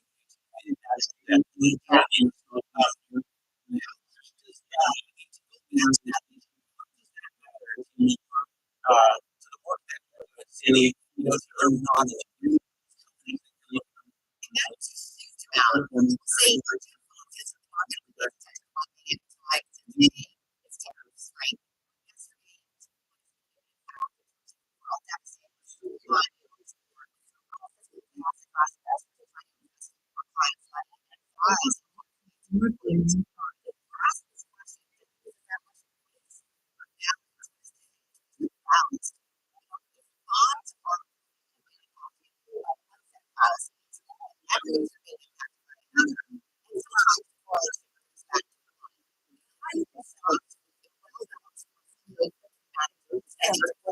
other rationality to other types of stuff industry and people having similar debates on it.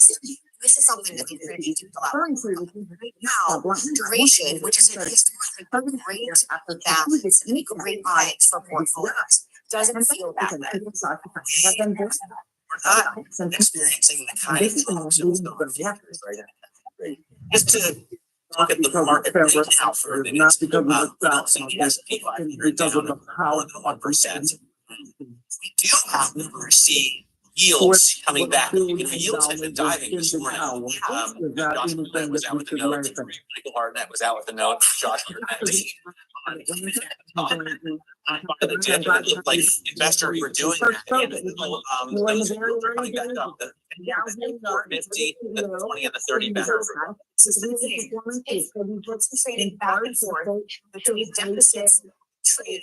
It's really hard to understand whether this is all good for duration or bad for duration. Because we're seeing here's on recession. I want to go buy bonds. But if it's recession, those higher deficits, Here too, these aspects has kind of international players. The valuation has gone down.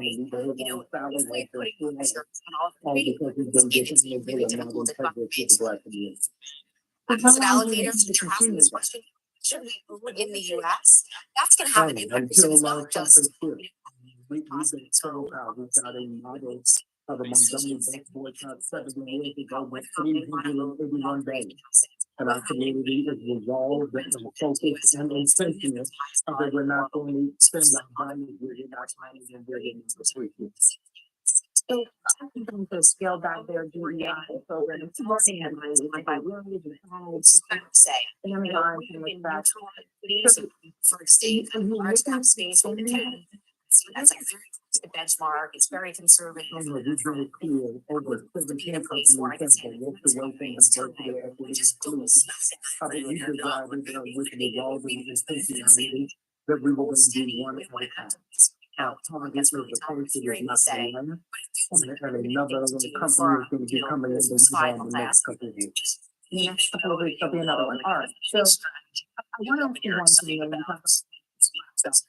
I mean, that's doing this time. So $1,000 now. We're selling Should I do? Yeah. I'm an A But level. I mean, the consensus, maybe a little bit less consensus than it was at the end of 2024. I would be a company that doesn't invest in AI, technology, and software training. It's going to face, an incredible threat to their performance and competitive standing. This is going to be a durable place to spend, and companies that benefit from that spend consistent earnings in this period of macro volatility. So I think less fussy to these companies. Over 250,000 people have found that the target has not opened. And when they do so, they think they will dwindle directly as 150,000 businesses across the country. We really support those businesses, we just not going to do it with target. So we're doing directly through them and through their online platforms. But this year, it was a resurrection weekend. Transform their faith into mega malls, the bullseye right now, the 100 windows. They go into those respective cities. We don't see them from the and we don't see them from we don't hear them missing around.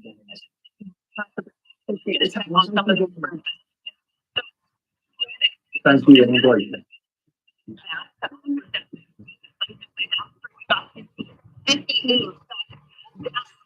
45 of them are up. What's up this morning? You got a little bit of energy, a little bit of healthcare. I mean, United Health is up. That's considerable considering all the pain and stuff. But those are your safety stocks. Let's go over to the other side. This is organized by points. So the biggest, it won't surprise you that Apple is the biggest contributor to the downside after that 25% tariff threat. Tech as a whole is down. We're just saying she's an AI lover. Maybe this is a great day to buy the dip. Tesla down, Visa, Workday, all of that under pressure. Now, when it comes to the sectors, most of those are on the red too. Actually, all of them are in the red. Go just moments ago, utilities was up, and now that's being brought down. So every single one of the sectors, the things that are doing a little bit better again are your safety sectors, is utilities. The things to the downside, consumer discretionary. And on that point, Matt, we did hear from some more retailers. We're talking about this loss deckers also flagging weakness, but also under more pain. They are going to face more tariffs, 50%. That's the threat, President Trump. Okay, coming up, as we've been saying, Trump demands made in America iPhones. Move that analysts say would take us 5 years. We'll have more on that next. Hopefully, we're open interest.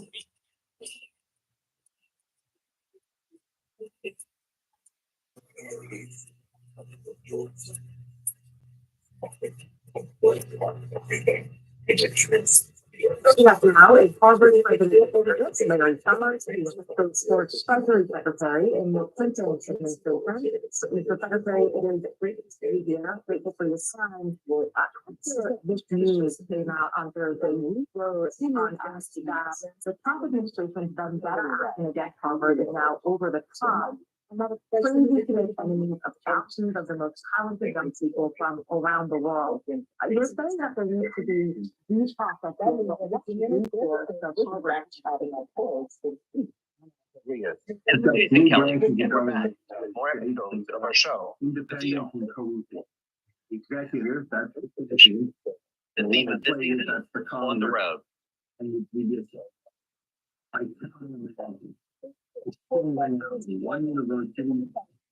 We're bringing you more behind-the-scenes conversations with the biggest names in sports, business, and culture, like Melody Hobson. I started to study women's sports like an 11-year-old studies Facebook statistics, and I got dangerous in seeing Barrows up there as Susie Wolf. You're thinking about any fee or any reason could happen. Josh Harris. You can't do a good deal with that. Jay Batt. At the end of the day, it's never been a better time to be a student athlete. And more. Stay tuned. Now there are plans to be taken upon me. And I would hope that the university will take legal action and that there'll be some kind of judicial action. Well, let's talk about those people that you are referring to. Few people know better than you do. I actually talked about the International Student Body on campus of how they go into the community And is it even possible for you to, and, to be this international?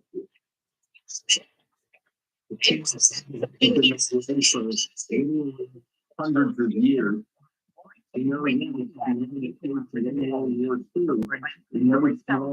because of what scholars and American universities, it's the Manhattan Project, radar, so many others, fundamental innovation.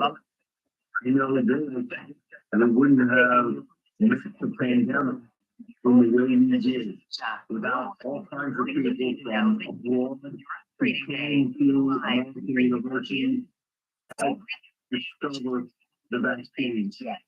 I know that we wouldn't have the time to tell certainty that people changed regardless of the United States on the opportunity to study at great universities like Harvard, and went on to found great companies to get patents that were the basis for pervasive innovation. Lehigh Valley is a group all about America's manufacturing area.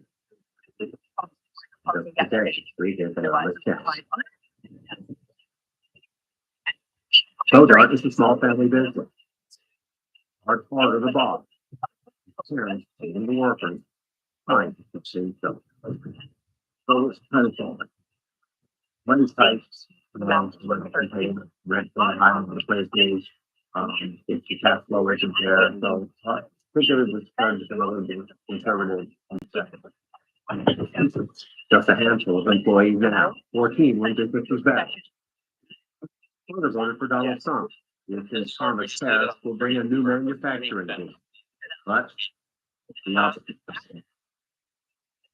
Mike, dollars is not going to impact, it's going to hurt us. But in the future, the next generation, it might possibly help them. But it's impacting the people are now to judge.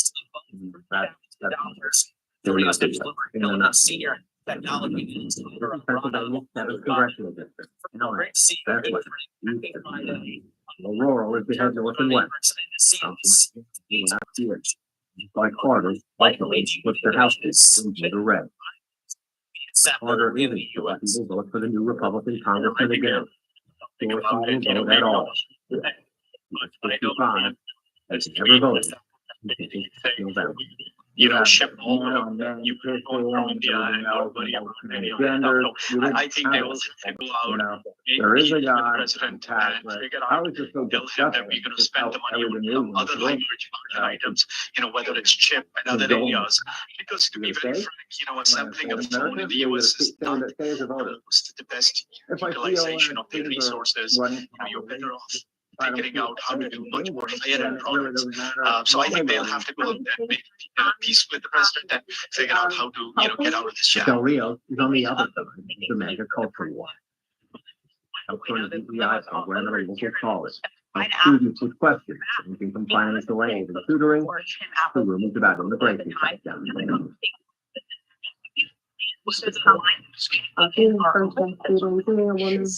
Now, one thing I know we heard the president saying that there's all these CEOs that were at the Saudi Arabia conference, and you know, Tim Cook wasn't there. He made a point to point it out. So I'm not sure what's happening behind the doors, but you know, at this point, he's made it very clear that Apple is not going to nonprofits from India. He doesn't want them to, and wants them to make some of them in the US. Now, making them in the US is not that easy because you need a massive factory to assemble these little phones. If you were to look at just the shipments that come into the US every year, they're north of 60 million units. That is, you know, Apple sells about 120 to 230 million units every year. So that's a very big portion. The students in some first term, and so you know, I think what's going to happen is unless they figure out how to make peace, the market share in the US is going to drop, and lower are gain some market share in the mid-end category because, you know, obviously there is no way you can, you know, sell a very expensive phone in the US and still expect to maintain that high market share. It comes at a tough time for Apple. Teaming up with Johnny Family, what's your own bad Bad work here on the map, truck assembly line. That is one of the areas of largest employers. In fact, 350 layoffs are coming soon. Bad is fairly low for seniority. Maybe you can fund the products. I was at 171 when they first announced, now I'm at these 280. products from other companies. So So we nobody trying has to one of get them. 350. If I can get above 350, would be Really perfect. awesome But demonstration by Gemini on Google on the I/O event. that It's doesn't possible that they regret vote may for Trump. When deal they with could, them as well in order to get Gemini on the iPhone. So I'm less concerned about the distribution. They have the distribution system. So yes, they don't have their own LLM. That's that good, but they can license that. My bigger worry on that one on the near term is the App Store fee changes and the money they get from Google for the default search engine. That's a much bigger dollar amount and much bigger, free cash flow than, frankly speaking, AI in the short term. $20 million a year. Is that right? To think about the Something around that, they've not disclosed it, but that's what the reports tell us. And imagine that revenue stream comes with very little to no cost and falls most of it after tax to the bottom line. Thanks so much for joining us. much more important. Intelligence about one of the biggest stocks in the world that is shrinking today. That just a bit right now at 57.78. Remember, if it falls below 57.70, I don't put a lot of stock into technicals, but that would be the drop below the 200 moving day average, and also high opinion counts for even less than technical analysis. That's at 100 down 1.4%. The tech stocks are heavier, 20,812. The level there. This is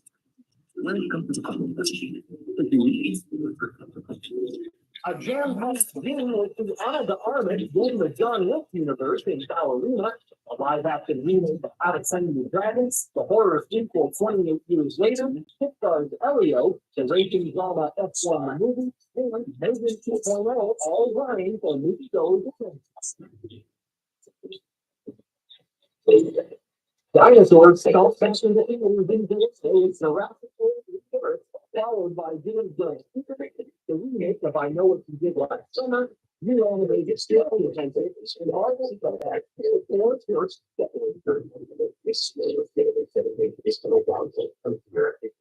And the month of August sees the release of The Bad Guys 2, the remake of The Naked Gun, the long-awaited sequel Spooky Friday, the horror mystery seconds, in comedies Nobody 2, Ghost comedies When You Don't, and the reboot of the Rainbow starring Peter Dinklage.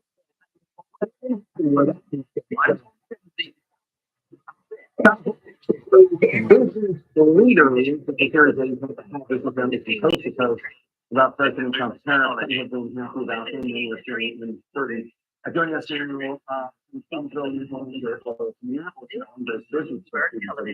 O'Brien. He's the founder of Bay Dog, a canine baby veterans. You're committed to selling in brick and mortar small businesses, no Amazon, no team, but you make your products overseas. Obviously, I don't know how your paper, maybe honestly. Can you tell us about your business and the impact of the tariff on your products? I'm talking Maxwell and Vic. Yeah, first of all, thanks for having me. And I want to thank people like you, the National Retail Federation, the Military Alliance, for continuing to highlight this issue and giving voices to small businesses that need them. So, 7 years ago, my living was great, and you hit the nail on the head. We have a singular principle that if you carry our brands in a store, no one's ever going to walk in and buy a product for $3 less on Amazon, because we never cut our retail partners, and we're carrying about 2,000 locations around the country, and over 90% of our revenues comes from independent, brick and mortar, small town America, mom and pop factories. We're the terror. We got two basic questions everybody gets asked. You have to raise prices, and there's also uncertainty affecting their ability to answer both quickly. Tesla taking a hit, even if setting the worth $500 right now. Right now, $36. That's a long way from here. We pump it down But once we sell through that, the current variable is actually higher than the operating. So if I raise prices, I'm just gonna go out of uncertainty. and when we do raise prices, we're not doing that in a vacuum. We're gonna raise prices in an environment where prices are going up for everybody. And so we're gonna be offering a more expensive product to consumers that have less money. So we're expecting to get a pretty big hit. In that. In terms of our ability to plan going forward, I'll give you a concrete example. So this is our best-selling summer product with our Monterey Bay Life Jacket. We sell a ton of these in the summer, but people don't buy these in January and February. They buy coats and they buy sweaters. We spent a lot of time this spring developing a fall line. We have new sweaters we're gonna bring out, but unfortunately, in India, there's 26% tariff on them, and we just cannot absorb. So that tariff is currently, delayed 90 days, but I don't know if at the end of that 90 days is strengthened, if that tariff is gonna go away, or is it gonna have to stay? So we can't afford to roll the dice. And then, so we just, best case, maybe we'll launch a fall 2026. So my wife, checked out some of your products. This place like where the market is so jittery. It's again when you do that, it's just a question of time until the next Michigan places or whatever is going around and how much will be tariffed. So to me, it's not that surprised that he's like, yeah, sure. Okay, I'll tell you, I'm gonna sidestep you a little bit, because I have just like this negotiation. And I'm not sure if this headline like my best seller and it's our most basic product.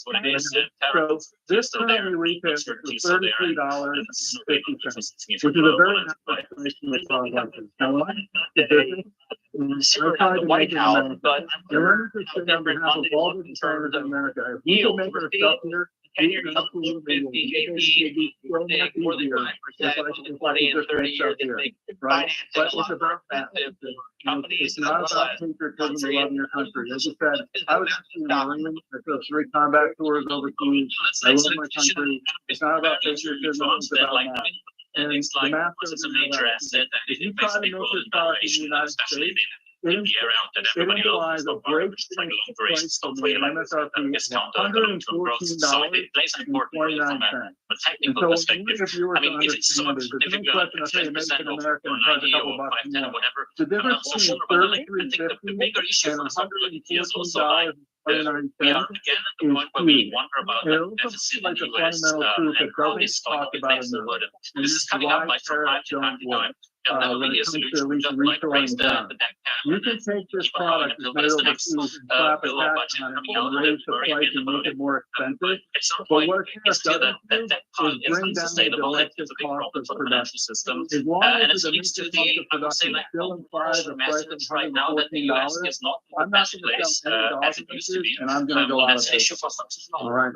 The company is paid on. You can find their products online. And you can test stores in the new park. Thanks for having me, Jake. And look out for that order. For dollars. The quality snatch. Really the best of the best. They have a president. I got to know during this process, and one of the phrases he used to describe turkey and chicken bugs was unapologetically ambitious. I loved it. I love the sound of it. And I think the aura of Indian football goes without saying, and while soccer football here in America continues to gain in popularity, specifically women, I think it's a chance to show folks something really, really special. That's inspired, gets them excited. You can still have your favorite individual club, nothing wrong with that. But we really think there is there's healthy women, and I think hockey is a bold reason to make it a very, very big club in the world of not just women's football, but all of women's sports. Everybody that pays a passing press to this food that proceeds in cabinet. But what is it maybe about this food that he's come to learn and understand? What is it that really has made you such a chef? Well, one thing that I know we're going to do a better job showcasing the world is just how early this club has been investing around all kinds of science and training for women athletes that just haven't gotten a platform before. So one of the North Stars for me, I years ago, I heard on the Silver Reach investment went around was perfect. Some effect of tariff, on inflation on prices. I like the idea of the 10% tariff across the board. I did my entire career for something. I don't think they require For some years, government have been hiring doing that. And when they're acting within the community, you know, the middle is the limited treated as just for complete design. Some of the things have been really compelling is, you know, training and science. Eco-scale for it, you know, this job has already started doing the work on this and probably reducing like ACL that women, depending on where they are in their cycle, could be the part of it. And the kind of research that to be as of now, rising entry rate for 2025. Forever is there. And the ripple isn't just the example, it's pretty good for all Americans, especially so far. And so I'm excited to see that continue to grow.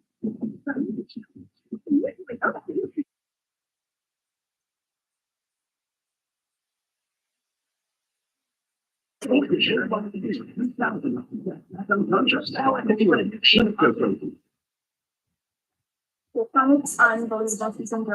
job numbers are released. Bloomberg has the report under surveillance with critical data and expert analysis at terminal speed. Nobody covers job day like Bloomberg.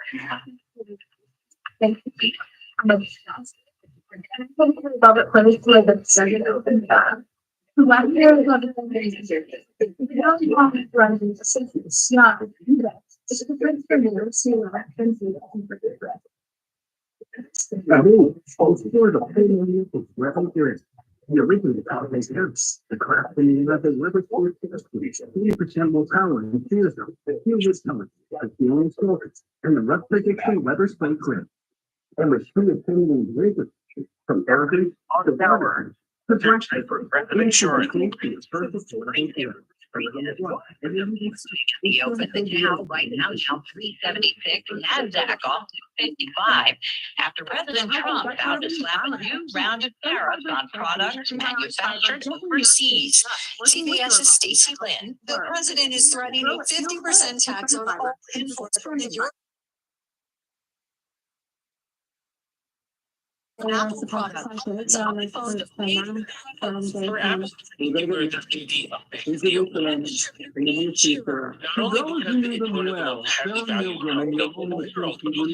Primarily relies on foreign manufacturing.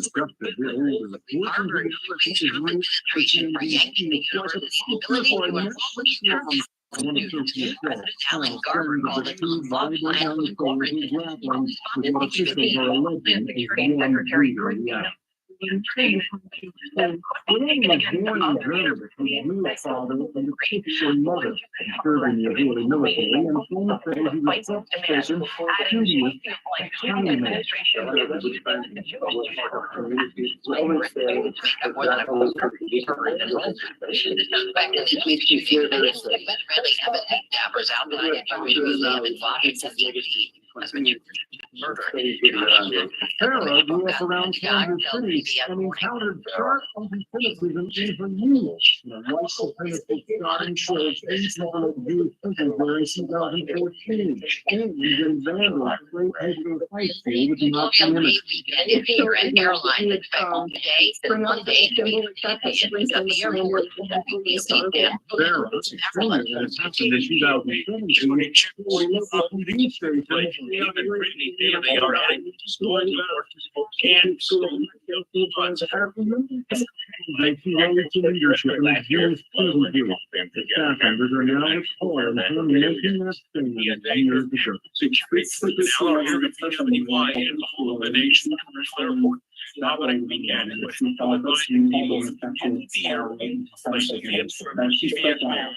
So many of the people knowing the Lord in the United Arab Emirates,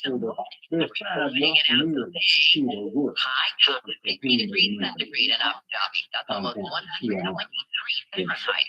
The National Center of Meteorology said it's the highest temperature ever recorded in May in the UAE. They began recording them without the cold. Now countdown 3:27. Is CBS News.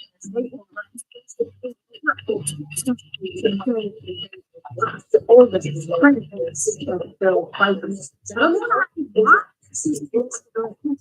the first foreign boundary is like a piece of the country world war. One of the better part of 9 months to play in the government.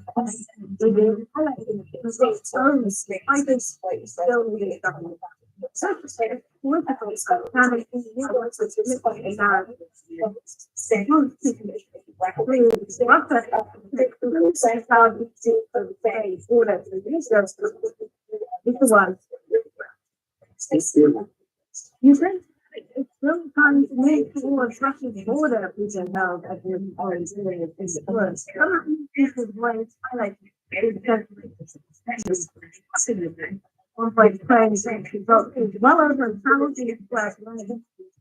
Very all of them, right? They're not good and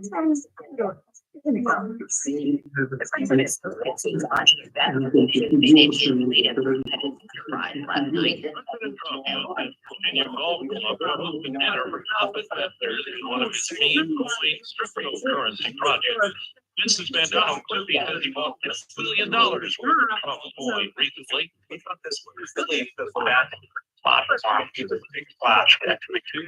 Critics labeled it a historic collection of the presidency. George Washington University professor Jessica Tillman. Branches of government, groups and independent and executive, that's the president. Legislative, that's the Congress. I it drops the rockets from 8 this year. opposed to all other universities for MLB's modern era. Deborah Rodriguez, CBS News. attacking that university without due process, without indication of what specifically from the government with set up punishments and sentences that are immediately going to penalize people who celebrate truly, people who learn to come in the United States to study, to absorb American traditions, to advance science. And now we're having their lives where all Everybody, we made it see that the being could be a nice light Friday night building weekend present certain defendants it doesn't like to their needs. That is, President Trump, threatening a 50% tariff on EU goods, 25% tariff on Apple. We're going to break all of that down for you. I'm going to steal alongside this guy next to me, John Tucker. Kind of fighting right now. We'll get to that later on in the show. We'll be filling that for you. We're totally everybody will be joining us from Bloomberg Intelligence, talking about Apple and what that threat means for us. Rather than we'll cover everything from the European side and that 50% tariff threat. We're competitive that man will talk to us about outlook in the market. And then Dr. Executive Fellow at Yale School of Management was joining us on I know a lot of Harvard resources and endowment of more than $50 billion. Always prestige, incredible network of alumni, presidents, Nobel Prize winners, chief executives, great artists. For the United States of America. Resisting towards tyranny.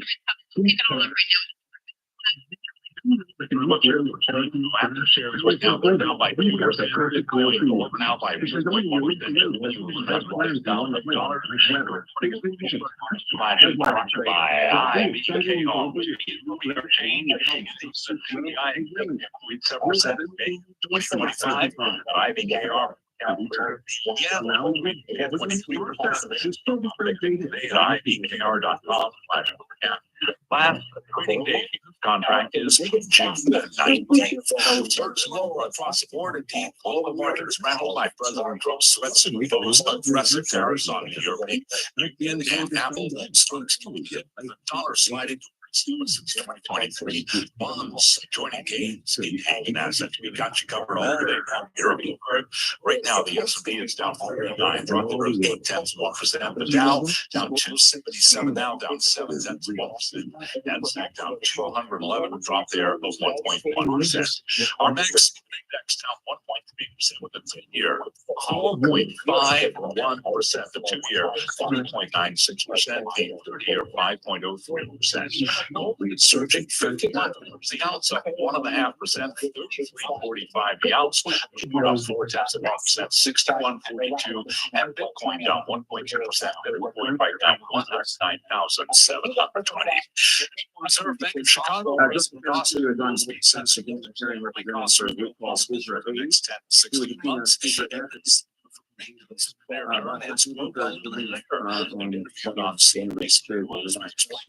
concerned about the impact of tariffs. Dust that come out of the air, if you throw a lot of dust in the air, everything's always on the table.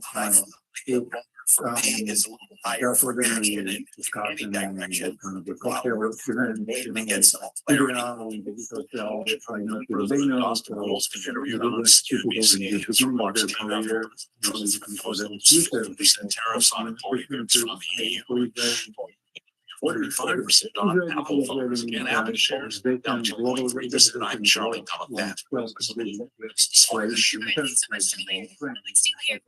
Side John Tucker, Paul Sweeney is off today. There was some debate in the studio as to who John Tucker is right now. Sweeney is about Steel and steel is persuading Charlie Miller is not wants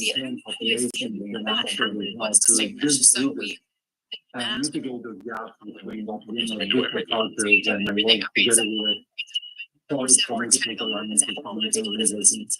Now, so we're seeing the keynote taken off very important for us as well. Yeah, it's sure, November,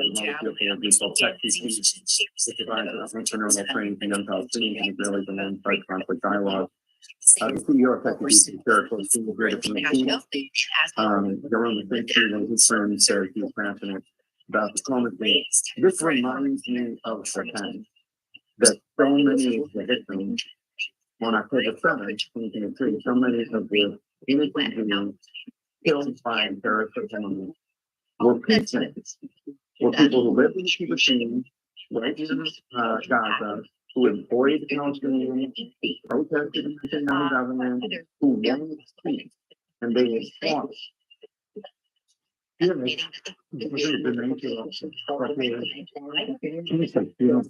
many years. And I also have friends again. We have some stories that we were following and texting to people in the shelters, in the stalking to people, friends of mine. So you can imagine they also somehow related to human rights or in general able to. And it's devastating. However, I think this is an organization and we are, when we go where athletes go, we try to advocate for they are, whoever they are. So we continue to do that.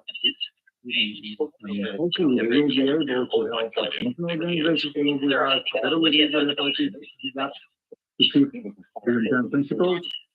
And people should not, I think this team, be afraid to look around and do such events, this kind of event has been interview.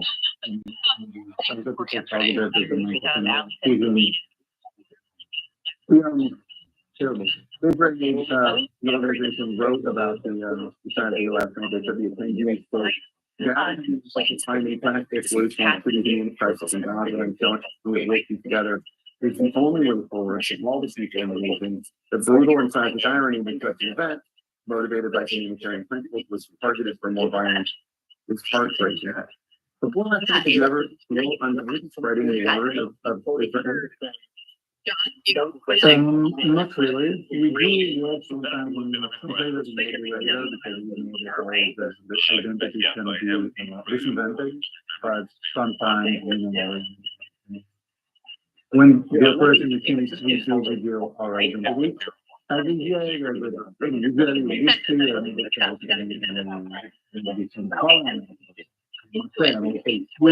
in countries in Georgetown and I never saw it. any problem with that. I do kind of one time when we sort of confusing incidents, but certainly I work with it's an art what happened around to investment to understand the so thank you so much for being here. This is a contributor about a lot of students. The third piece of the project is a huge thing coming to the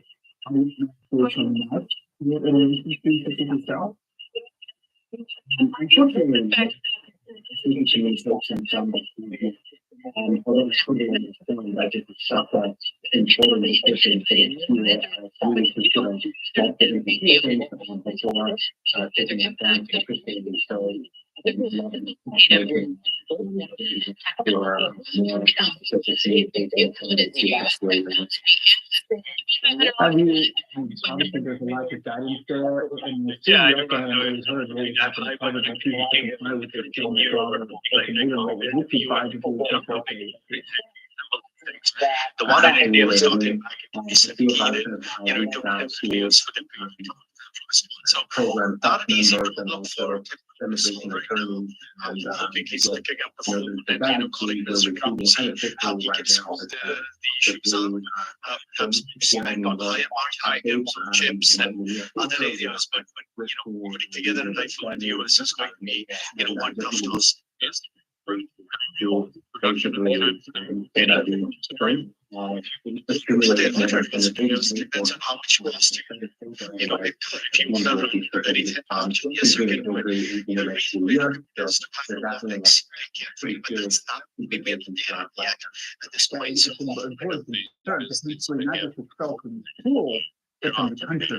now we also heard from the junior who hopes this is not for anybody liking high margin or high profit each other on tech groups. Are you in some of those states? What are the questions that we're hearing? Money and chips that are those words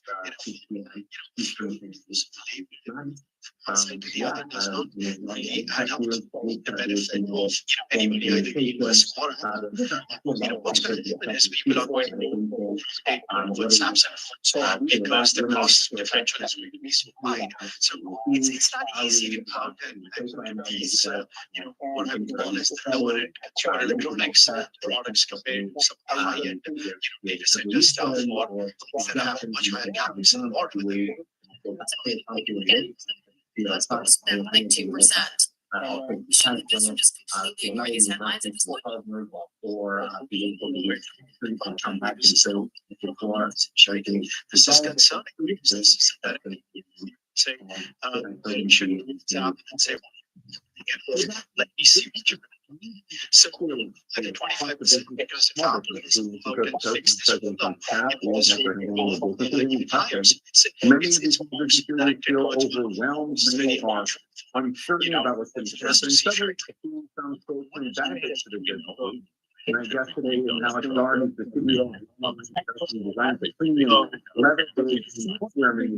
yeah, I'm thinking those discussions. Things I just heard that he did complain of his speeches that some problems with him when he was investing in the Middle East. So I do not know what's happened behind the scenes, but definitely not the best time for Apple in terms of their government relationships.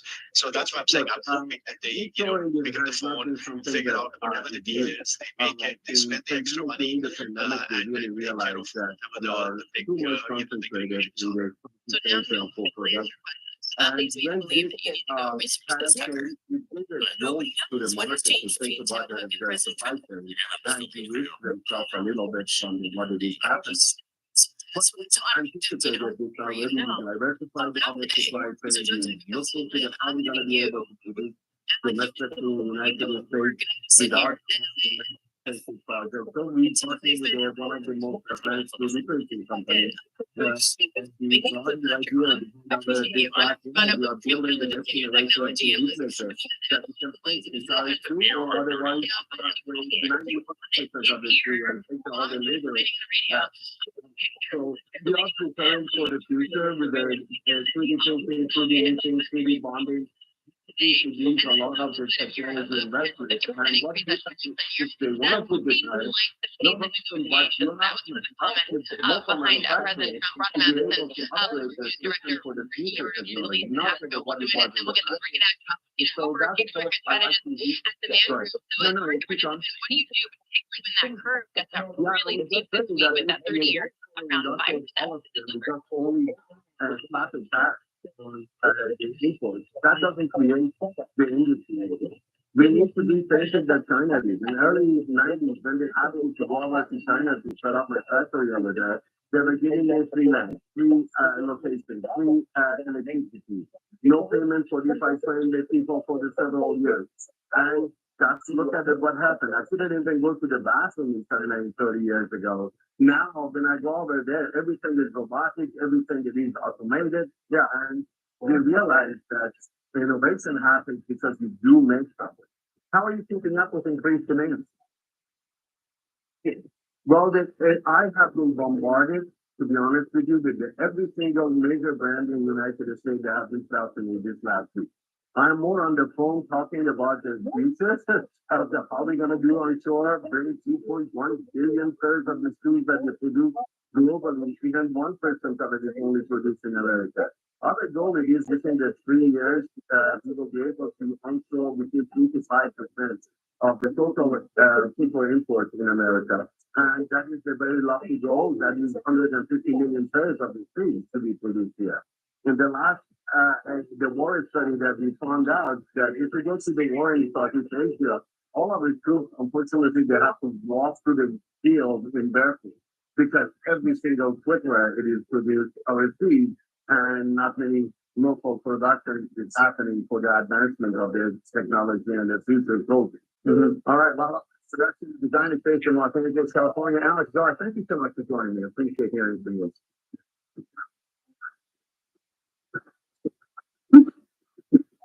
No, this is not the lost Atari 2600 game. This is Cornhole Hero, a new mobile app that flies involves playing cornhole.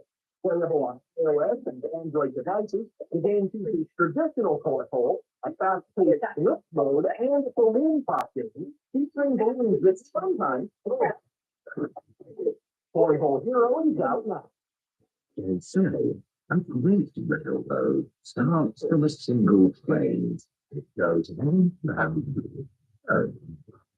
the latest installment of the Green Valley forward with the stage Green Valley Origins challenging Wales to solve railroad puzzles across a 10-year campaign with additional features including a level editor mode. The game hits the rails in plus on the Steam game service.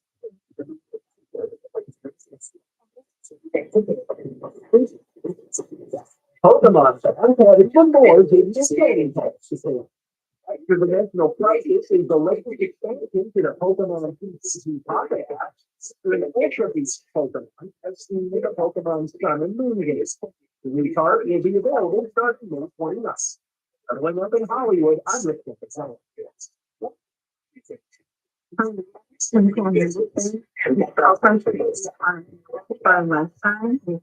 By science is clinically proven to strengthen our kids. I would recommend this because that's what I really need to have.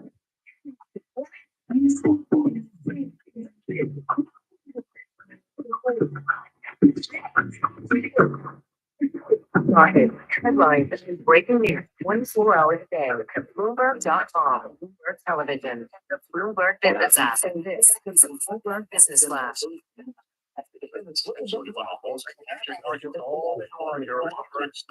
Apple now down 10.5%. This Bloomberg Business Flash is brought to you by Oracle. Attention, businesses inflict the country current time bill in half cloud infrastructure. Consumers with minimum financial commitment. See if your company qualifies. Oracle.com/Bloomberg. across the board, all about tariffs today. Global markets rattled by President Trump's threats to impose aggressive tariffs on the European Union, and Apple stocks getting in. The dollar sliding towards lows since 2023. Bonds joining gains in haven assets. Equities dropping across the board. More markets coming up for you in just a moment. Right now, the S&P is down. Breaking that. Sat down with, for a wide range of interviews with Canadian services secretary Robert S. Down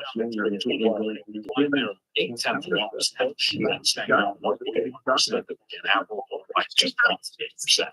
Near 4.5% of the 2-year currently yielding 4.95%, but 30-year back 5.88%. Surging to $58 an ounce, 20%. Now at $54.52. West Texas down with your 68.60. All up $7 at Bitcoin now down 8.2%, just below $110,000. Media and technology were owned by Donald Trump plans to sell investment funds tied to his agenda, including ETFs on separately managed accounts under the Truth FI.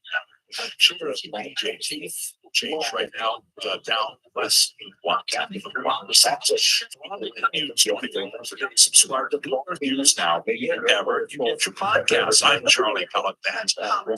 This is fun. All right, Charlie, thanks a lot, Alex. This is Bloomberg Intelligence Radio. We're bringing all the top news from business, economics, and finance. You can check us out on YouTube. You can also check us out on all your over-the-top counter places where you get your news, like smart TVs. Definitely check us out there as well.